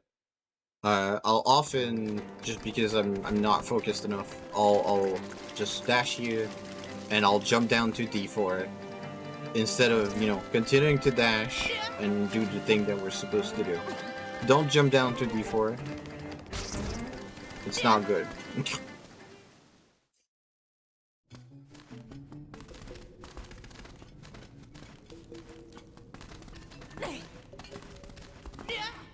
Now the trick here of this dash jump is actually very tricky. Let me the important part is that you want to jump as soon as you before you reach the pit. The important part is that you don't push right before you're like past the front of that. Let me show you. Before you're past the front of this collision here. Okay? You're not lined up with it, but if you start pulling, like, pushing right before, you're gonna rub a little bit against it, and it's gonna prevent you from being able to land here. I'm gonna try and do it wrong. Or, yeah, that's very wrong. I did it way too hard there. But, okay, let me... I want to try and do it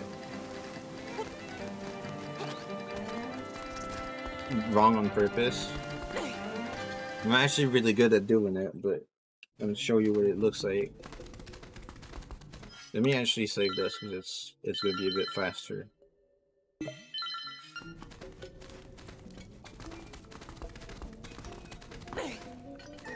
Yeah, like that. Like that. See, I was holding right. I was holding right. It's just that I did it too soon. Just a little bit too soon. And that made it so that I rubbed against the rock too much, and it prevented me from actually landing on the ledge.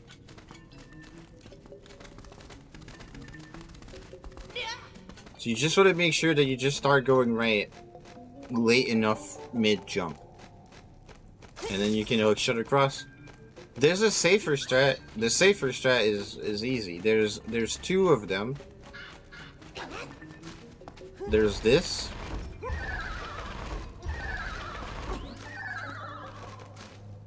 Right? But there's also the dumb one. You don't push the bar. You just grab the booster, you just do this. Right? Now, if you do the hookshot strat, the booster is going to be behind you, so you need to go in a bit and walk back and grab the booster. You grab the key. You need the booster to cross that giant gap that we just went across. That's why we need the booster. You grab the key and then you just jump down. It's going to put you down where we fell off when we failed. That's good. That's where we want to go. And then you just dash right again. Except this time you don't climb the ladder. And we go this way. And we go through the caves. It takes quite a bit to go through the caves. Keys are very random and can definitely mess you up. That's unfortunate. Practice. I'll often get hit by the keys too. You actually probably want to get hit by the keys at least once. Not a million times, but maybe at least once. Just to prevent an acorn from spawning, because if you're too good and don't get hit, you can dash here. If you're too good and don't get hit, you might end up killing a bunch of enemies, and it's gonna make an acorn drop in really tight quarters in here. Here, normally you need to go like to the right and hookshot across lower. But you can actually just hookshot down here. Because normally you go across by walking here and hookshot like this. But yeah, let me just do it again. Show you what... You just go here, do this. Just like that. And then you're gonna get the shovel, because we're gonna use it as soon as we come out here. I just hold down right and mash shovel. And then you can dash back here. You want the hookshot again? So just equip it at some point between now and when you're gonna use it, which is after we get into the next dungeon.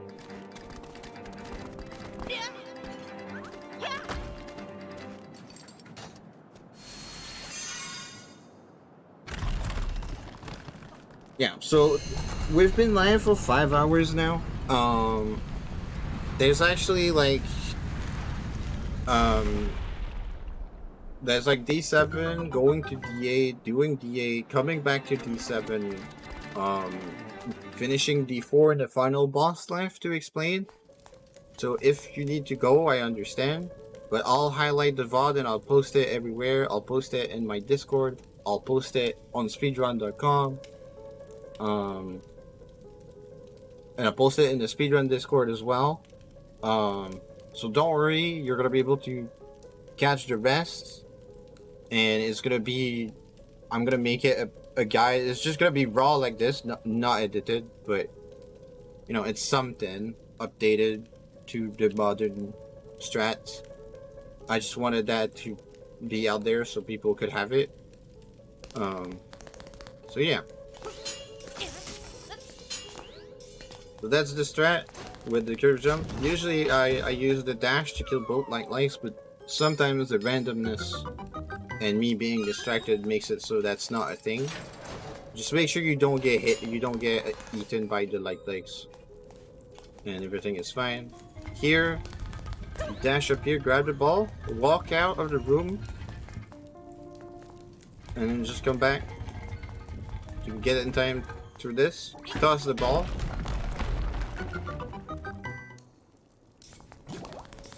And you can dash jump here. You can grab the heal here if you need. Hit the switch here.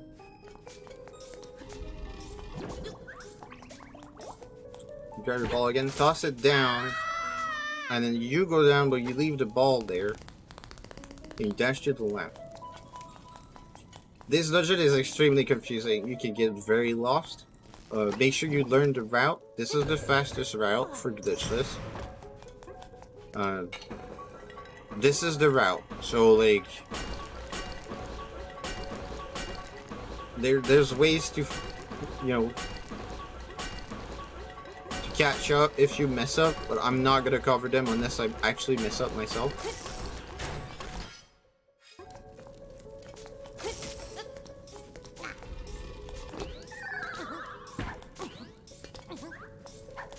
Like that, for example.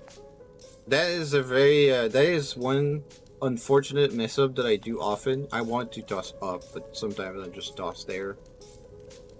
In the event of that, well, basically you just need to go get the ball again.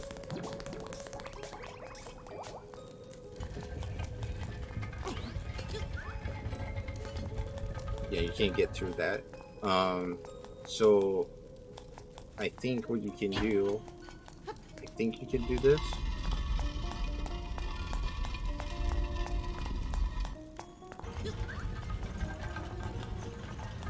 Yeah, okay. Oh, the ball is supposed to be... Yeah, you don't want to mess up. You really don't want to mess up. Because then you have to do this again.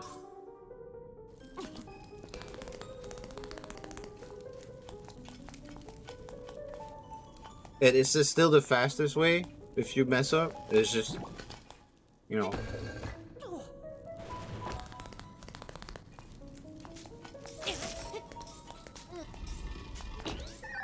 Just don't mess up. Yeah.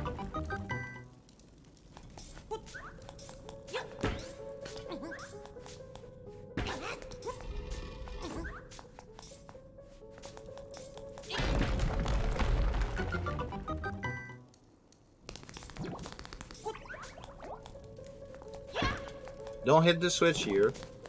No, just fall on the towards the right. Don't fall on the pits on the left. Any of the pits that are not the pits on the left will do. And then you go back up. At this time the blue things are down. So you can get this chest. We need this.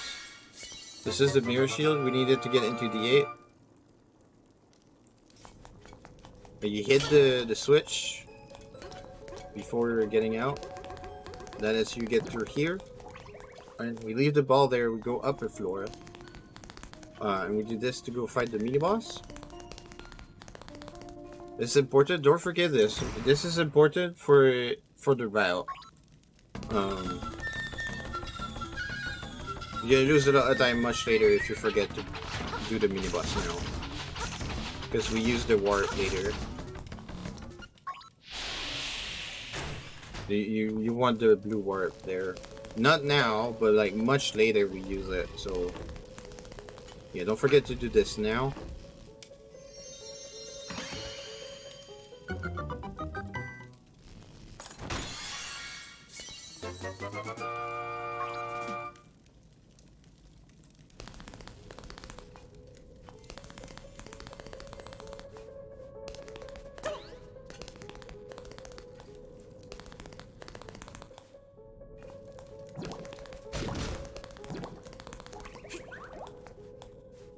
And here, these guys are pretty annoying.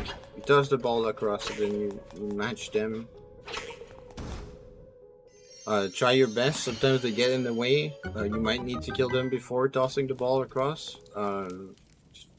They're fairly random, so again, practice and adapting. Ball arrows here. Shoot right away. Don't wait too long because you're gonna blow yourself up. Feather and hook shot. Hook shot. Break the last pillar. That is gonna make the tower fall. And now you're gonna be, yay, we can do the boss or whatever. No, we're actually not doing that. We'll actually leave. Fastest way to leave is to load your auto save. So we do that.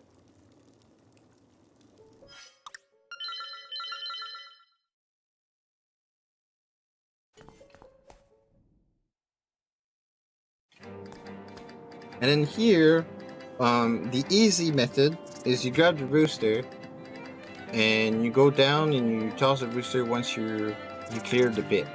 But the fast way is you hug the left side here and just hold down until you clear the pit. Unless you're slow like it just was, normally that never happens. And I swear it never happens. The only reason why it did happen was because I took the time to explain this to you. But I swear, it literally never happens. If you just do it like in one go, it's never gonna happen. But yeah, just grab the, like, see, it takes a while to jump. So it's just because I took too long because I was just standing there. You can also grab the rooster if you're not confident of making it across, just holding down like that.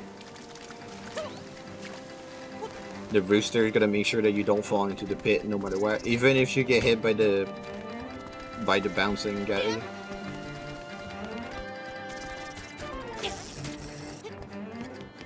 Now you might be wondering why we don't finish the 7th dungeon, and that's within this tutorial. It actually doesn't make sense because I take too much time to explain and stuff. But within the speedrun, it saves like 10 seconds. The reason for that is it takes a while to leave and come back. But if you finish dungeon 7 right away, you're not gonna have Rooster, which honestly doesn't matter. But also, Marin's gonna be right here, and you're gonna have a cutscene, and then you need to save her, and then you have another cutscene, and then the owl comes, and there's another cutscene, and that takes 3 million years. Specifically 10 seconds longer than the time that we lose splitting the dungeon in two. So that's why we don't finish the dungeon right away.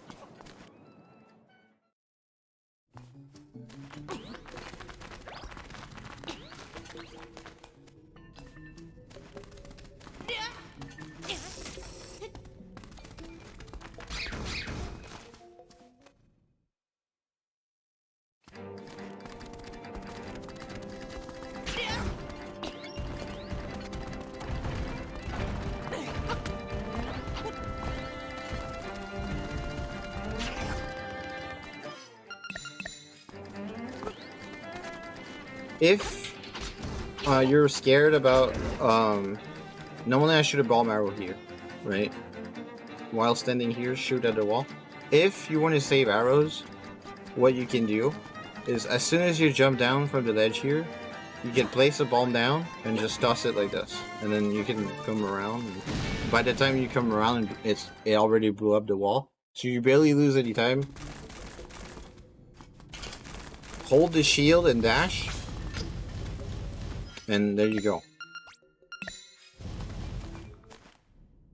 You need the mirror shield to be able to do that. Otherwise, you can't actually do it.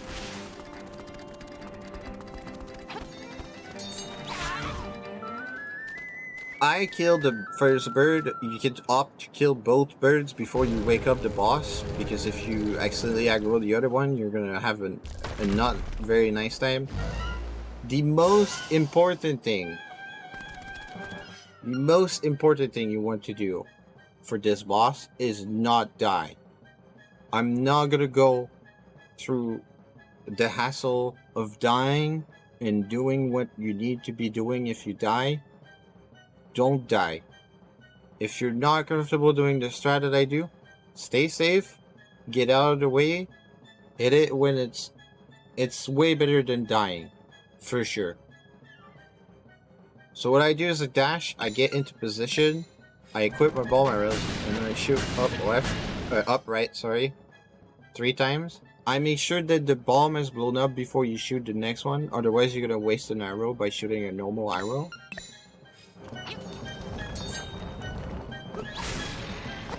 And then I do this. Notice how I'm sticking, I'm not going higher than this specific position. That is to make sure that when I jump, I don't hit the boss. Do not push up when you jump. Don't touch, like, you can go left and right, but never up. Don't go up. Stay at a safe distance from the boss, and when it retracts, make sure you get out of the way. Do not die. This boss deals 2 hearts of damage every time you touch it. You die really fast. And if you die, the birds come back, the boss is already activated, and it's just really bad because you're in a bad spot, and it starts right away without the cutscene. It doesn't give you time to get position, and the birds aggro you right away, and it's a really bad time. Don't die. Okay? I'm not actually gonna show you what happens. Just don't die.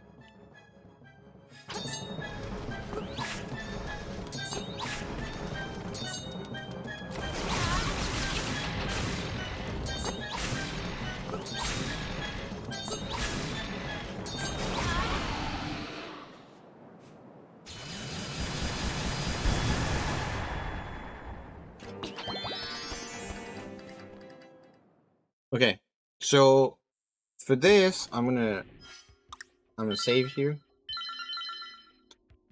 A little strat, relatively new strat. The guy in the next room, you can kill him right away, without waiting for him to dash to you. But there's specific movement, and he has 2 patterns that he does, and it's random which one he does. But for both patterns, you can do specific movement to get him every time, and it's not like crazy frame perfect or anything. You just need to do the movement right. So you enter by hugging the wall right. Okay, now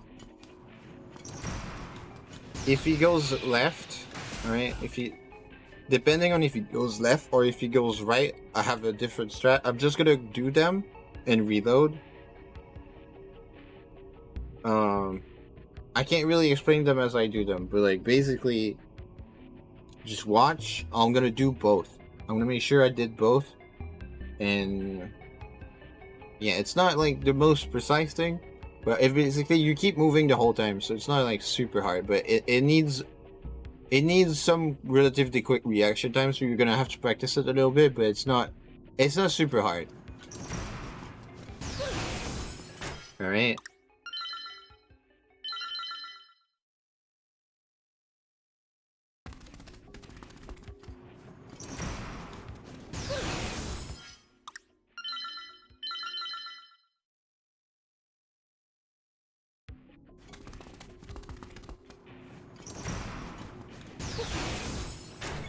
Alright, that's it. If you miss, or you can always just wait, you can go out of the room, come back and try again, or you can wait for him to, like, he's gonna go away and come back, just wait for him to charge you, and just powder him then.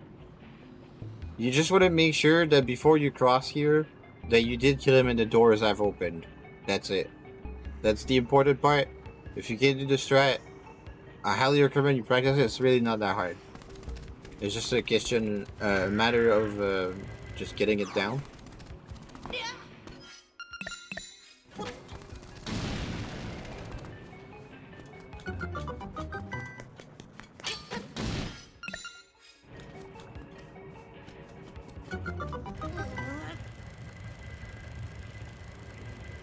This puzzle here, there's only one solution to it as far as I know. I think there's another solution if you push it from the right side of the block instead of the top side of the block. But that just takes long, that's just less fast, period. So like, don't do that.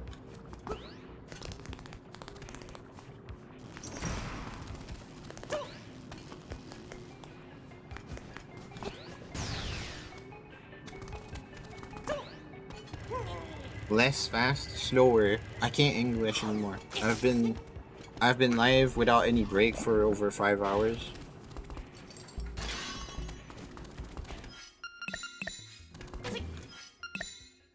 Okay.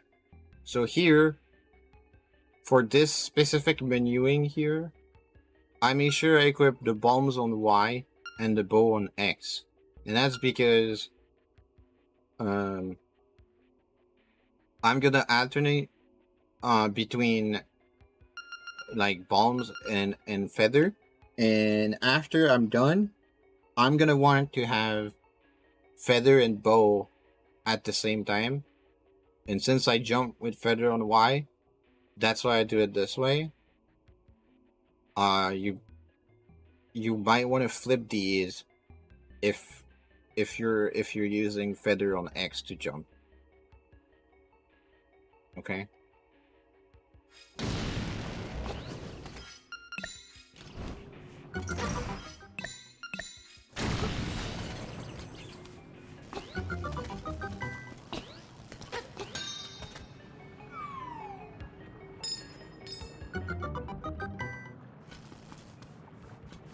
Right here you can grab some refills. You may know that I'm not grabbing the key right away.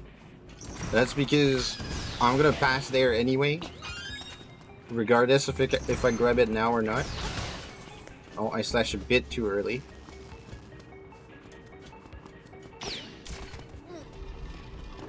Little push cancel there. Intentional BMOS hit to cancel my push. Fairly strict timing.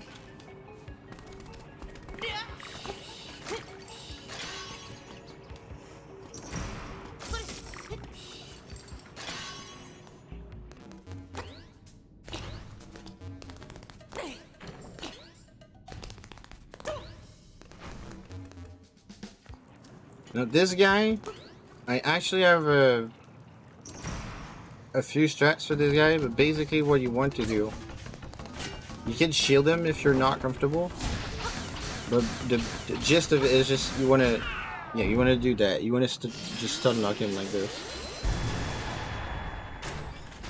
You can do that regardless of which attack he does, including when he doesn't do a big windup. When he does a big windup, he's like super open, so it's really easy to do it. But even if he does like small punches, you can walk around him and like, you see how Link's sword just does this arc? You can walk around him, and as you're right next to him, like he's punching behind you, right? You just slash like that, you're gonna hit it in the back. He's gonna move a bit forward, and you can turn around and like continue to like stun lock him.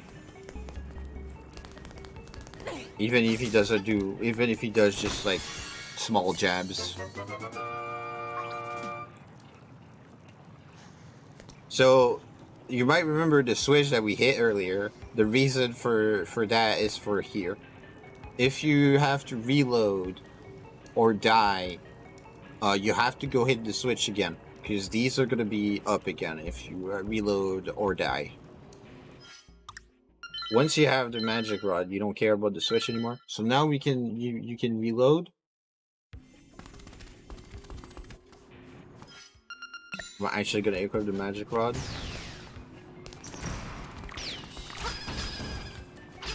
Here, for this guy, You want to hug the left wall. You go up. You don't touch anything. You hold the dash button. And as soon as you hit the guy, you hold up left. The first time you hit it, you hold up left. And the fight is just like automatic. You do this. You go down when it's next to the torch. You dash. And then you do this jump, which is fairly tight, but it's not super hard. And saves you time of moving the thing in an extra space, or even 2 extra spaces.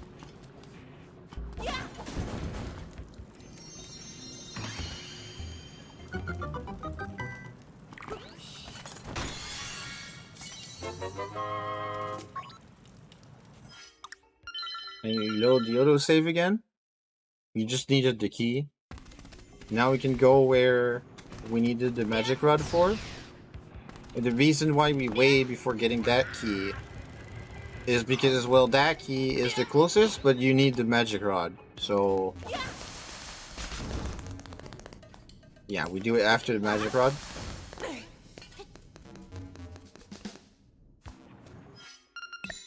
And here you want your arrows. And that's where it starts to show why arrows are really strict.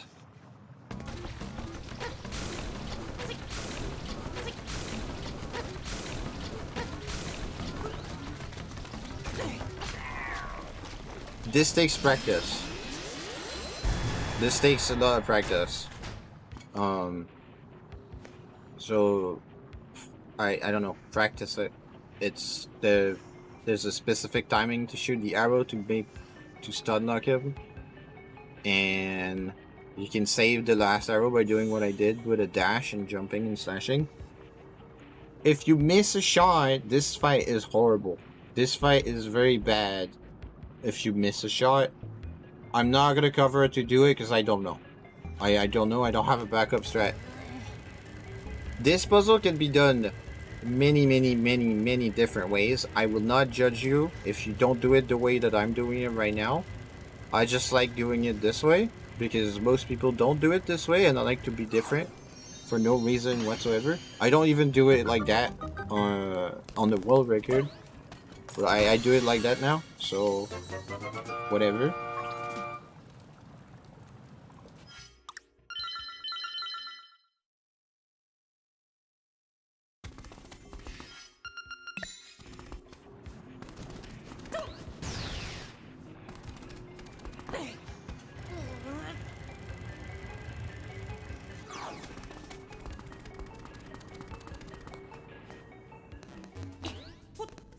Now here, a little tricky. I'm gonna show you a backup stat. So you want to be here, but like 1 foot on the ice block, 1 foot on the ledge.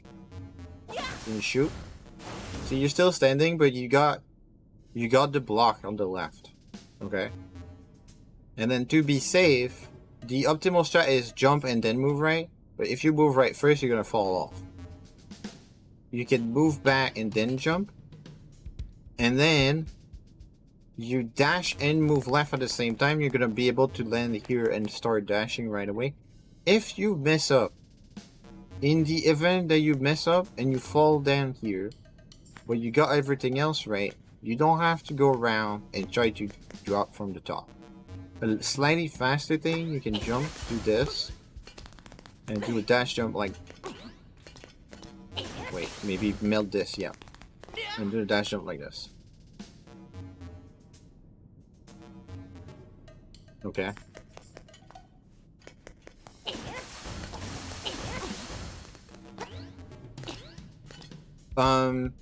Less hard trick, like you can do this, it's not super hard to do. But if you wanna, there's another thing you can do, you can do this. And this is like really easy.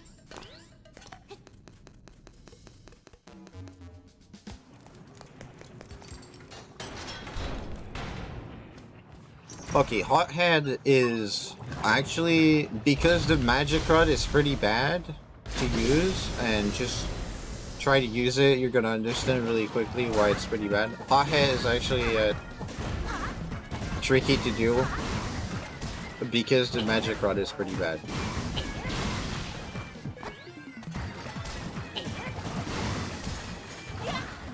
So basically,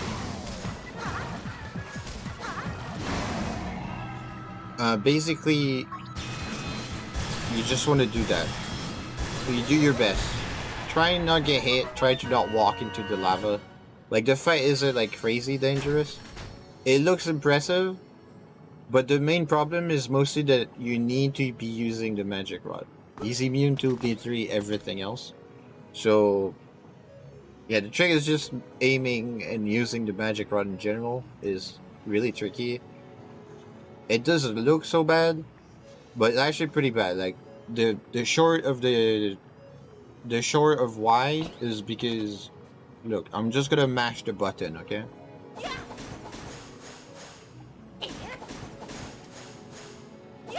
I'm mashing the button the whole time.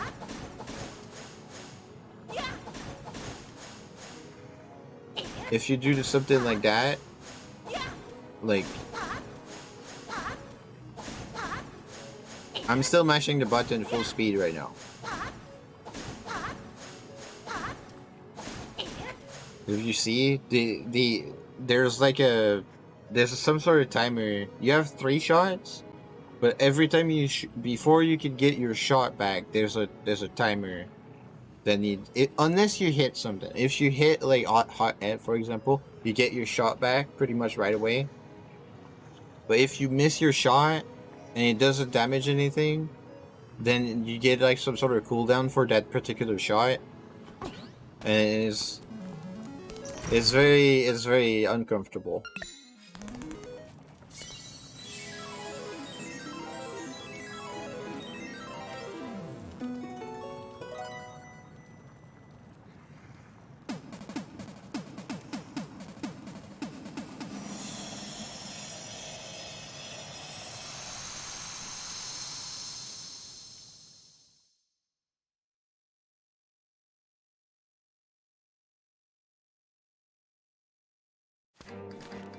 So now, after you're done, you just warp back to Dungeon 7.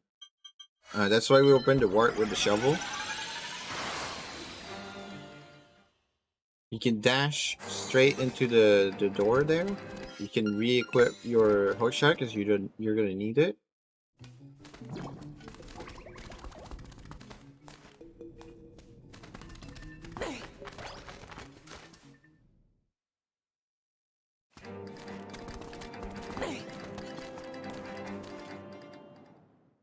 Also, that's why it's important that you do the mini boss on the first trip, so you can use this when you come back.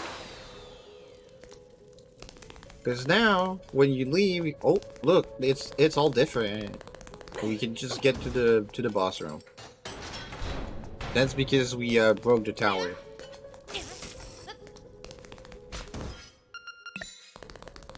Again, you could do this on first trip, but then you would have to take the cutscene with Marin on the way to Dungeon 8, which is slower. Okay, the boss here, I use arrows, and the strat is, you don't climb up the ladder, I jump up the ladder, and I shoot 4 arrows on the, not on the head, but in the back. I was a bit too slow there, and then you want to use your arrows whenever you can't attack it with your sword. And then, now I was lucky there. And actually that was insanely fast. I really wish I could have shown you something. There's a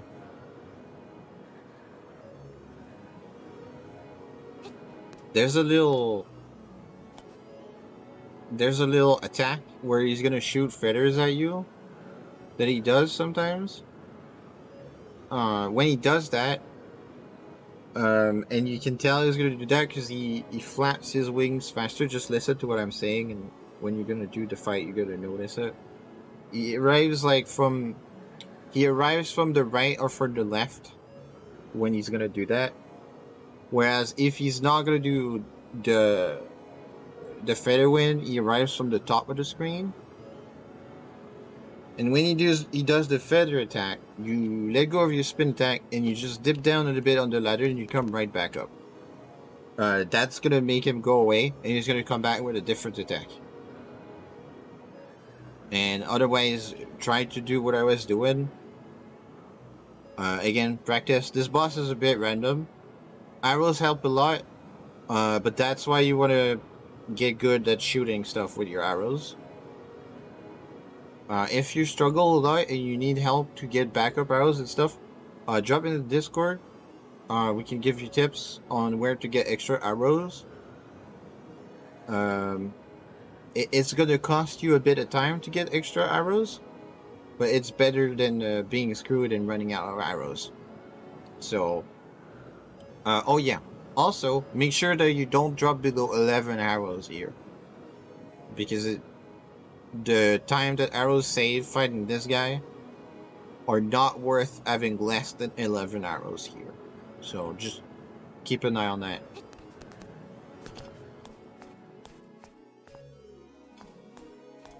Also, hey Olivia, I'm recording a tutorial thing, so I'll, thanks for stopping in, but I'll mostly not really talk with chat unless you have a question that you want to ask, specific to the run that I'm doing right now, like explanations or stuff. You can ask those questions.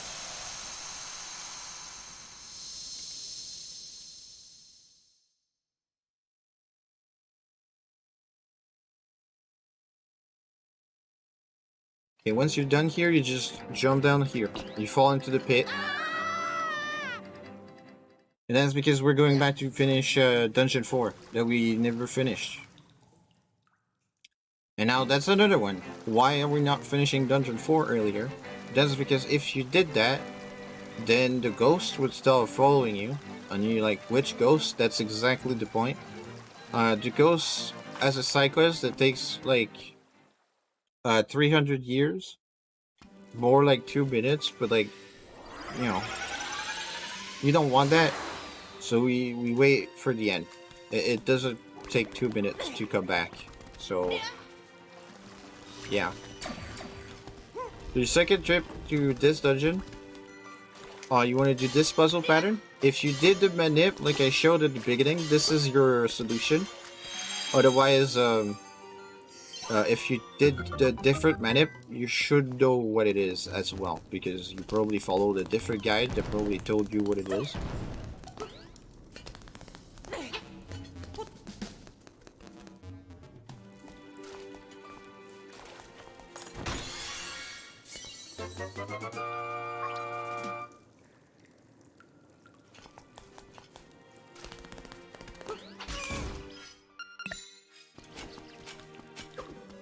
Right, so you shoot a bomb arrow like this, and I get the feather and your Karina again. Now, what I do is pretty tricky. It's a pretty tricky jump without using boots. Most people use boots for this. But what I do is this jump. Alright? Instead of doing this jump, alright, I'm not... I think you can jump back. Yeah, you can. Alright. Instead of doing this jump, a safer jump is waiting for the red souls to fall off, because they're gonna be clumped up at the bottom against the brown block trying to get to you. They're gonna jump off. And you can do a dash jump holding up after jumping. If you want to do the swag jump like I'm doing, you need to jump. You jump diagonally this way while you're on the edge. Like you move this in that direction, and then mid jump, you push up, and then you go back to this direction. so that you end up landing on the edge, and as soon as you landed, you can go this direction.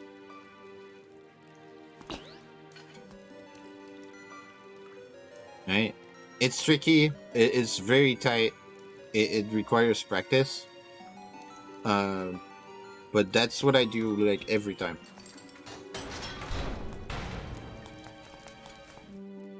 Oh yeah, wait, I need to show something else. If for some reason... Wait. If for some reason... you can't... For some reason, you don't have 11 arrows. You only have 10. You can still do the shot. But if you want to keep 10, something else you can do is you can do this. Similar to this cue that we were doing, the trick shot in Dungeon 5. You can jump and like push right, and then hold your sword, move back, do it again, hold your sword, jump back, and do it again. And then... Oh, that was a bit too much, but... Like this. You can do this. The reason why we do the fancy thing is just to skip a key. Because otherwise you're gonna have to like go through these stairs that go here. They go here. And you need to unlock this. And getting the key and doing that takes way too long. So we just don't want to do that. So that's why we do this. Wait, let me re-equip this.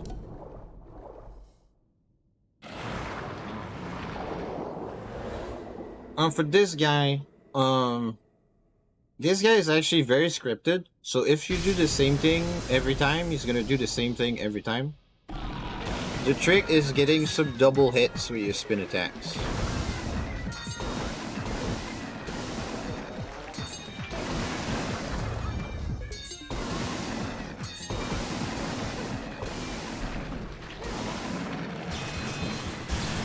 Obviously, this is not optimal.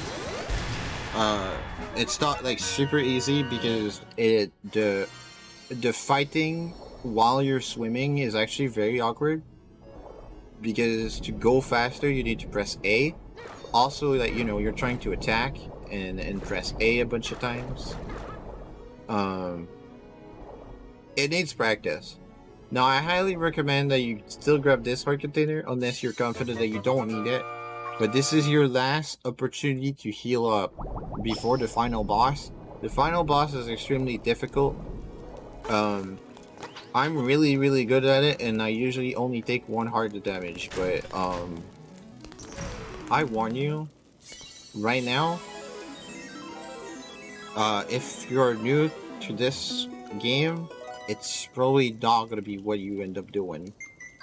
And that's a big reason for you to get as many hearts container as you can for the whole run. Simply to not die on the final boss. The final boss is just really difficult. It doesn't look that difficult if you just watch me go. But I promise, once you're gonna give it your first go, you're gonna understand it is really hard.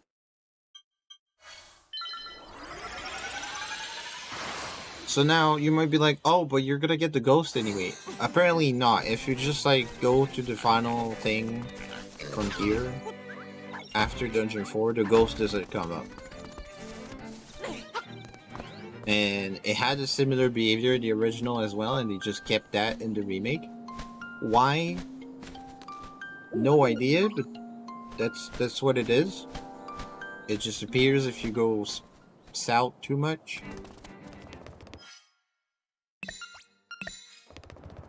So once you have all the instrument, you play Marin's song next to the egg,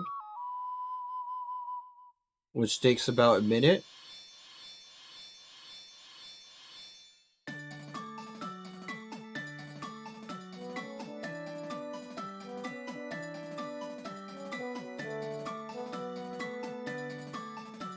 And then in the egg, we're gonna do the pattern that goes with the file manipulation that I did at the very beginning.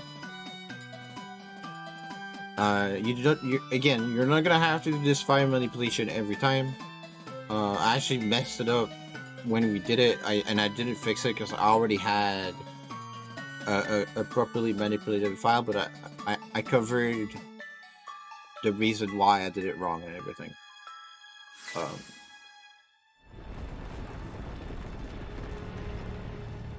So yeah, I'm gonna show you what you need to do in here, because otherwise, you would need to finish the trade class and go check the book in the library to know what you need to do. But you don't actually have to. It's the same path, regardless of if you go check the book or not.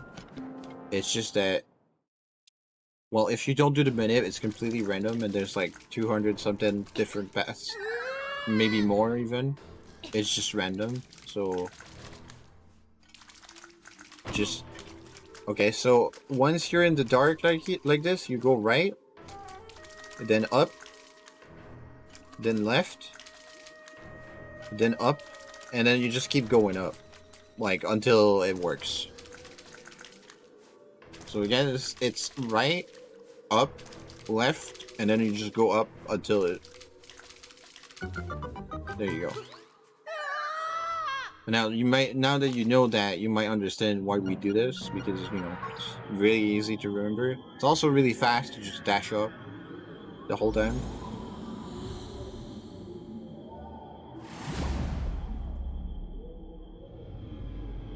All right. So for the boss, I'm gonna break it down.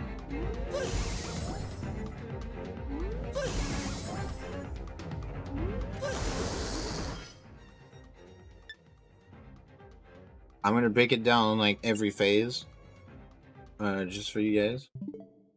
So the first phase, you need powder, and the first time it's always gonna be at the top position. So you just need to get next to it, and you just put the powder when it's there. Then, you want to get around the middle of the room, like where I am, and then you can quickly react to where it spawns. It's just gonna spawn in a random spot. You quickly react to where it is. Go move towards it and powder. You can be pretty far away and powder, and it's still gonna hit it. Don't worry if you miss it. You can like move back, so it's gonna just go where you were, and you can powder again, to catch yourself. But yeah, basically, no, it was at the exact same spot. But yeah, okay, here. So I see that it's down, so I go down and powder. But it could be like on the left, on the right, up left, down right, any position. Just stay in the middle, and it's gonna spawn within range that you can powder it before it starts jumping around. So that's what we do. The next phase is the wizard phase. So I equip the feather, and while I'm at it, I equip the bow because I'm gonna need the bow next. But I just need feather for now. I just go here because he's always gonna be in this position. Now, the safe strat is looking at his hands. He's gonna do like a motion with his hand 3 times. I jump after he's done with the 3 times, and I just slash while I'm in the air. Right? I'm gonna show that to you again. There's some extra subtleties to that phase. So first time, it's always gonna be a ball that you can return, red ones. Okay, so you can just slash in front of him and not care about anything, and it's just gonna work. And then after that, it's 50-50. And it's also random where he's gonna go. He does the motion within 3 times. I jump while slashing.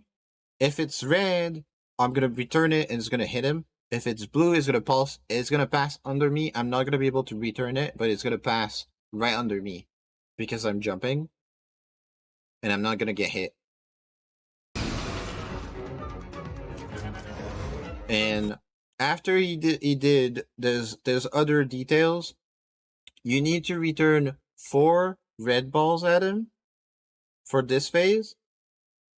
But if he does 3 times the same color, the next one is guaranteed to be the other color. So if he shoots 3 reds in a row, then the one after that is always going to be blue. And if he shoots 3 blue in a row, then the next one is guaranteed to be red. So you can take that into account to predict your reaction to it. So if you know that it's blue, you don't have to go next to it. You can just, stay back and just walk out of the way. And if you know that it's red, you could just slash and do it. But basically, it's almost 50-50 every time. And the safe strat is just jump and slash like that. See? When it's blue, it just passes right under me. So yeah. So that's all you do that phase. The next phase is basically like Moldorm, except the tail is always open, and we can actually hit it before it even starts moving. So we get to this position.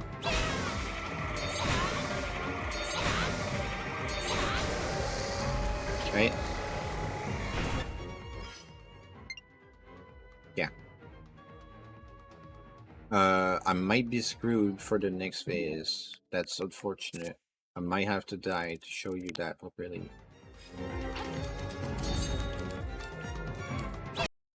But yeah, basically, he's gonna do a full rotation.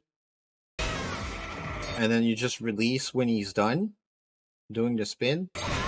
That last spin here that I do, you don't actually have to do that. You can just hold your sword in the middle of him. And it's gonna instantly hit him as soon as you can. Instead of doing this spin again. But this, just doing 4 spins is easy to remember. Next phase, I'm gonna try and do it, but I feel like I've taken a bit too long.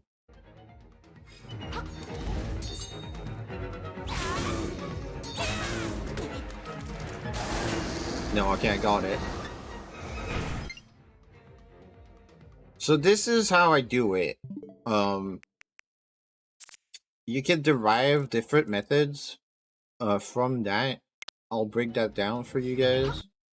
So the angle that I'm holding the sword is very important. Down left. The position where I am is super important. I lined up using the fin of the fish that's on the floor. Looks like a whale, I know, but it's the windfish basically. But like, yeah, I line up using the fin to guide me to this location. As soon as I see Ganon starting to appear, I let go to spin attack. You can actually hit him while he's appearing. And because you're at this location and holding the sword like this, you're gonna hit him twice per spin attack. If you hold B again while you're still doing the spin attack, Ling is just gonna hold the sword out and charge another spin attack right away. And if you release the first one fast enough and you released the second one fast enough, you can get 4 hits of spin attacks right then and there. If you don't get 4 hits, alright, and you have the health to spare, you can do something similar to what I did at the end there, which I do anyway, is walk into him or into his trident, and then while you have your iframes, you start charging your dash through the trident, just make sure that your sword is past the trident when you start dashing. Um, and it's important that you use your iframes because otherwise you're gonna get hit, by the trident, by him, whatever. But you can get some good hits to him instead of waiting for the phase and whatever. If you're low health, unfortunately, you're gonna have to dodge all the fire bats and the trident and hope that he doesn't teleport on top of you and kill you right then and there. And that's part of what is hard. This, even though I did it just right, is extremely hard to do. And I do it by only taking 1 heart of damage. And the secret to that, I'm gonna explain that. I'm gonna show it. The reason why I only take 1 heart here is I get all the 4 spin attack hits, and then when I charge, I actually charge by going to the right, but also going down. So I go down right, and then I hit him. He dies, and he's holding the trident in front of where I'm heading. So I bonk on the trident, which pushes me out, and I don't take extra damage as soon as my iframes wear out, which is very shortly after I dashed into him. As you can see, my iframes wore out exactly at this moment, and I just got out.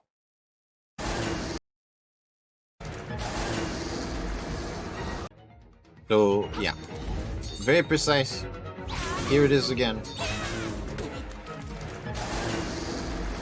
Alright, you can do additional hits if it doesn't kill him by taking a hit again and charging through again. And if you don't have the health, unfortunately, you're gonna have to deal with the stuff that happens afterwards. But one of the reasons why I like to recommend getting the heart containers is because it lets you, not have to wait through, to the whole fight of the whole phase to finish him off.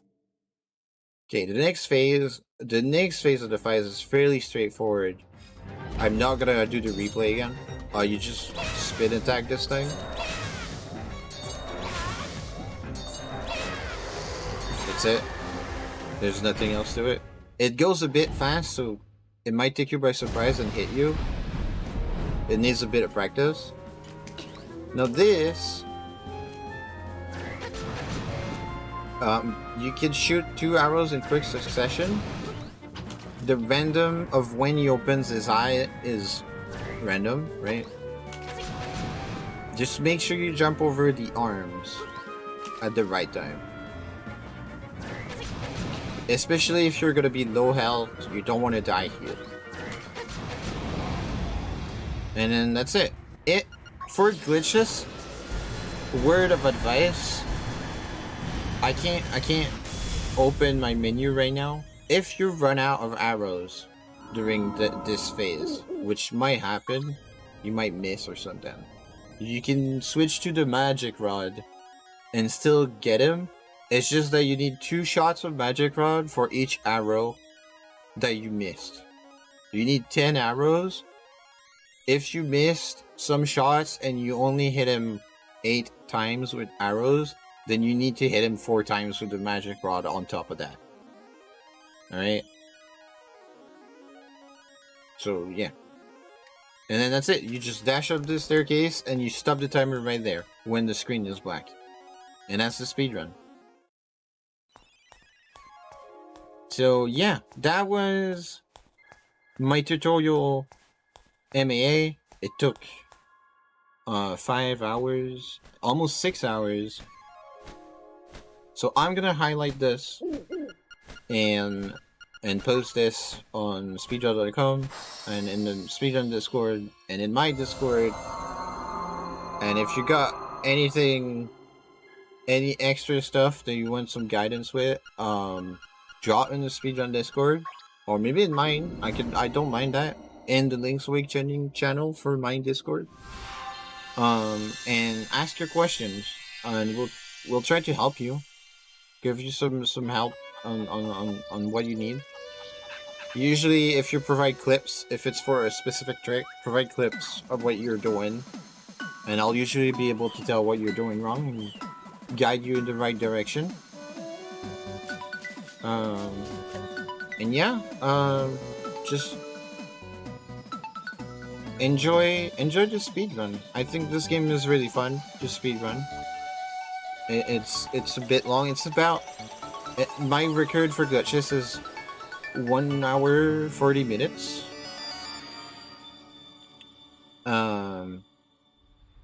But yeah, I'll highlight this. I'll post it on speedrun.com so that you can refer to it with all the recent strats. And yeah, hope this helps people. Please do let me know if it helps you. I'll be delighted. All right. Take care. Have fun with the speedrun.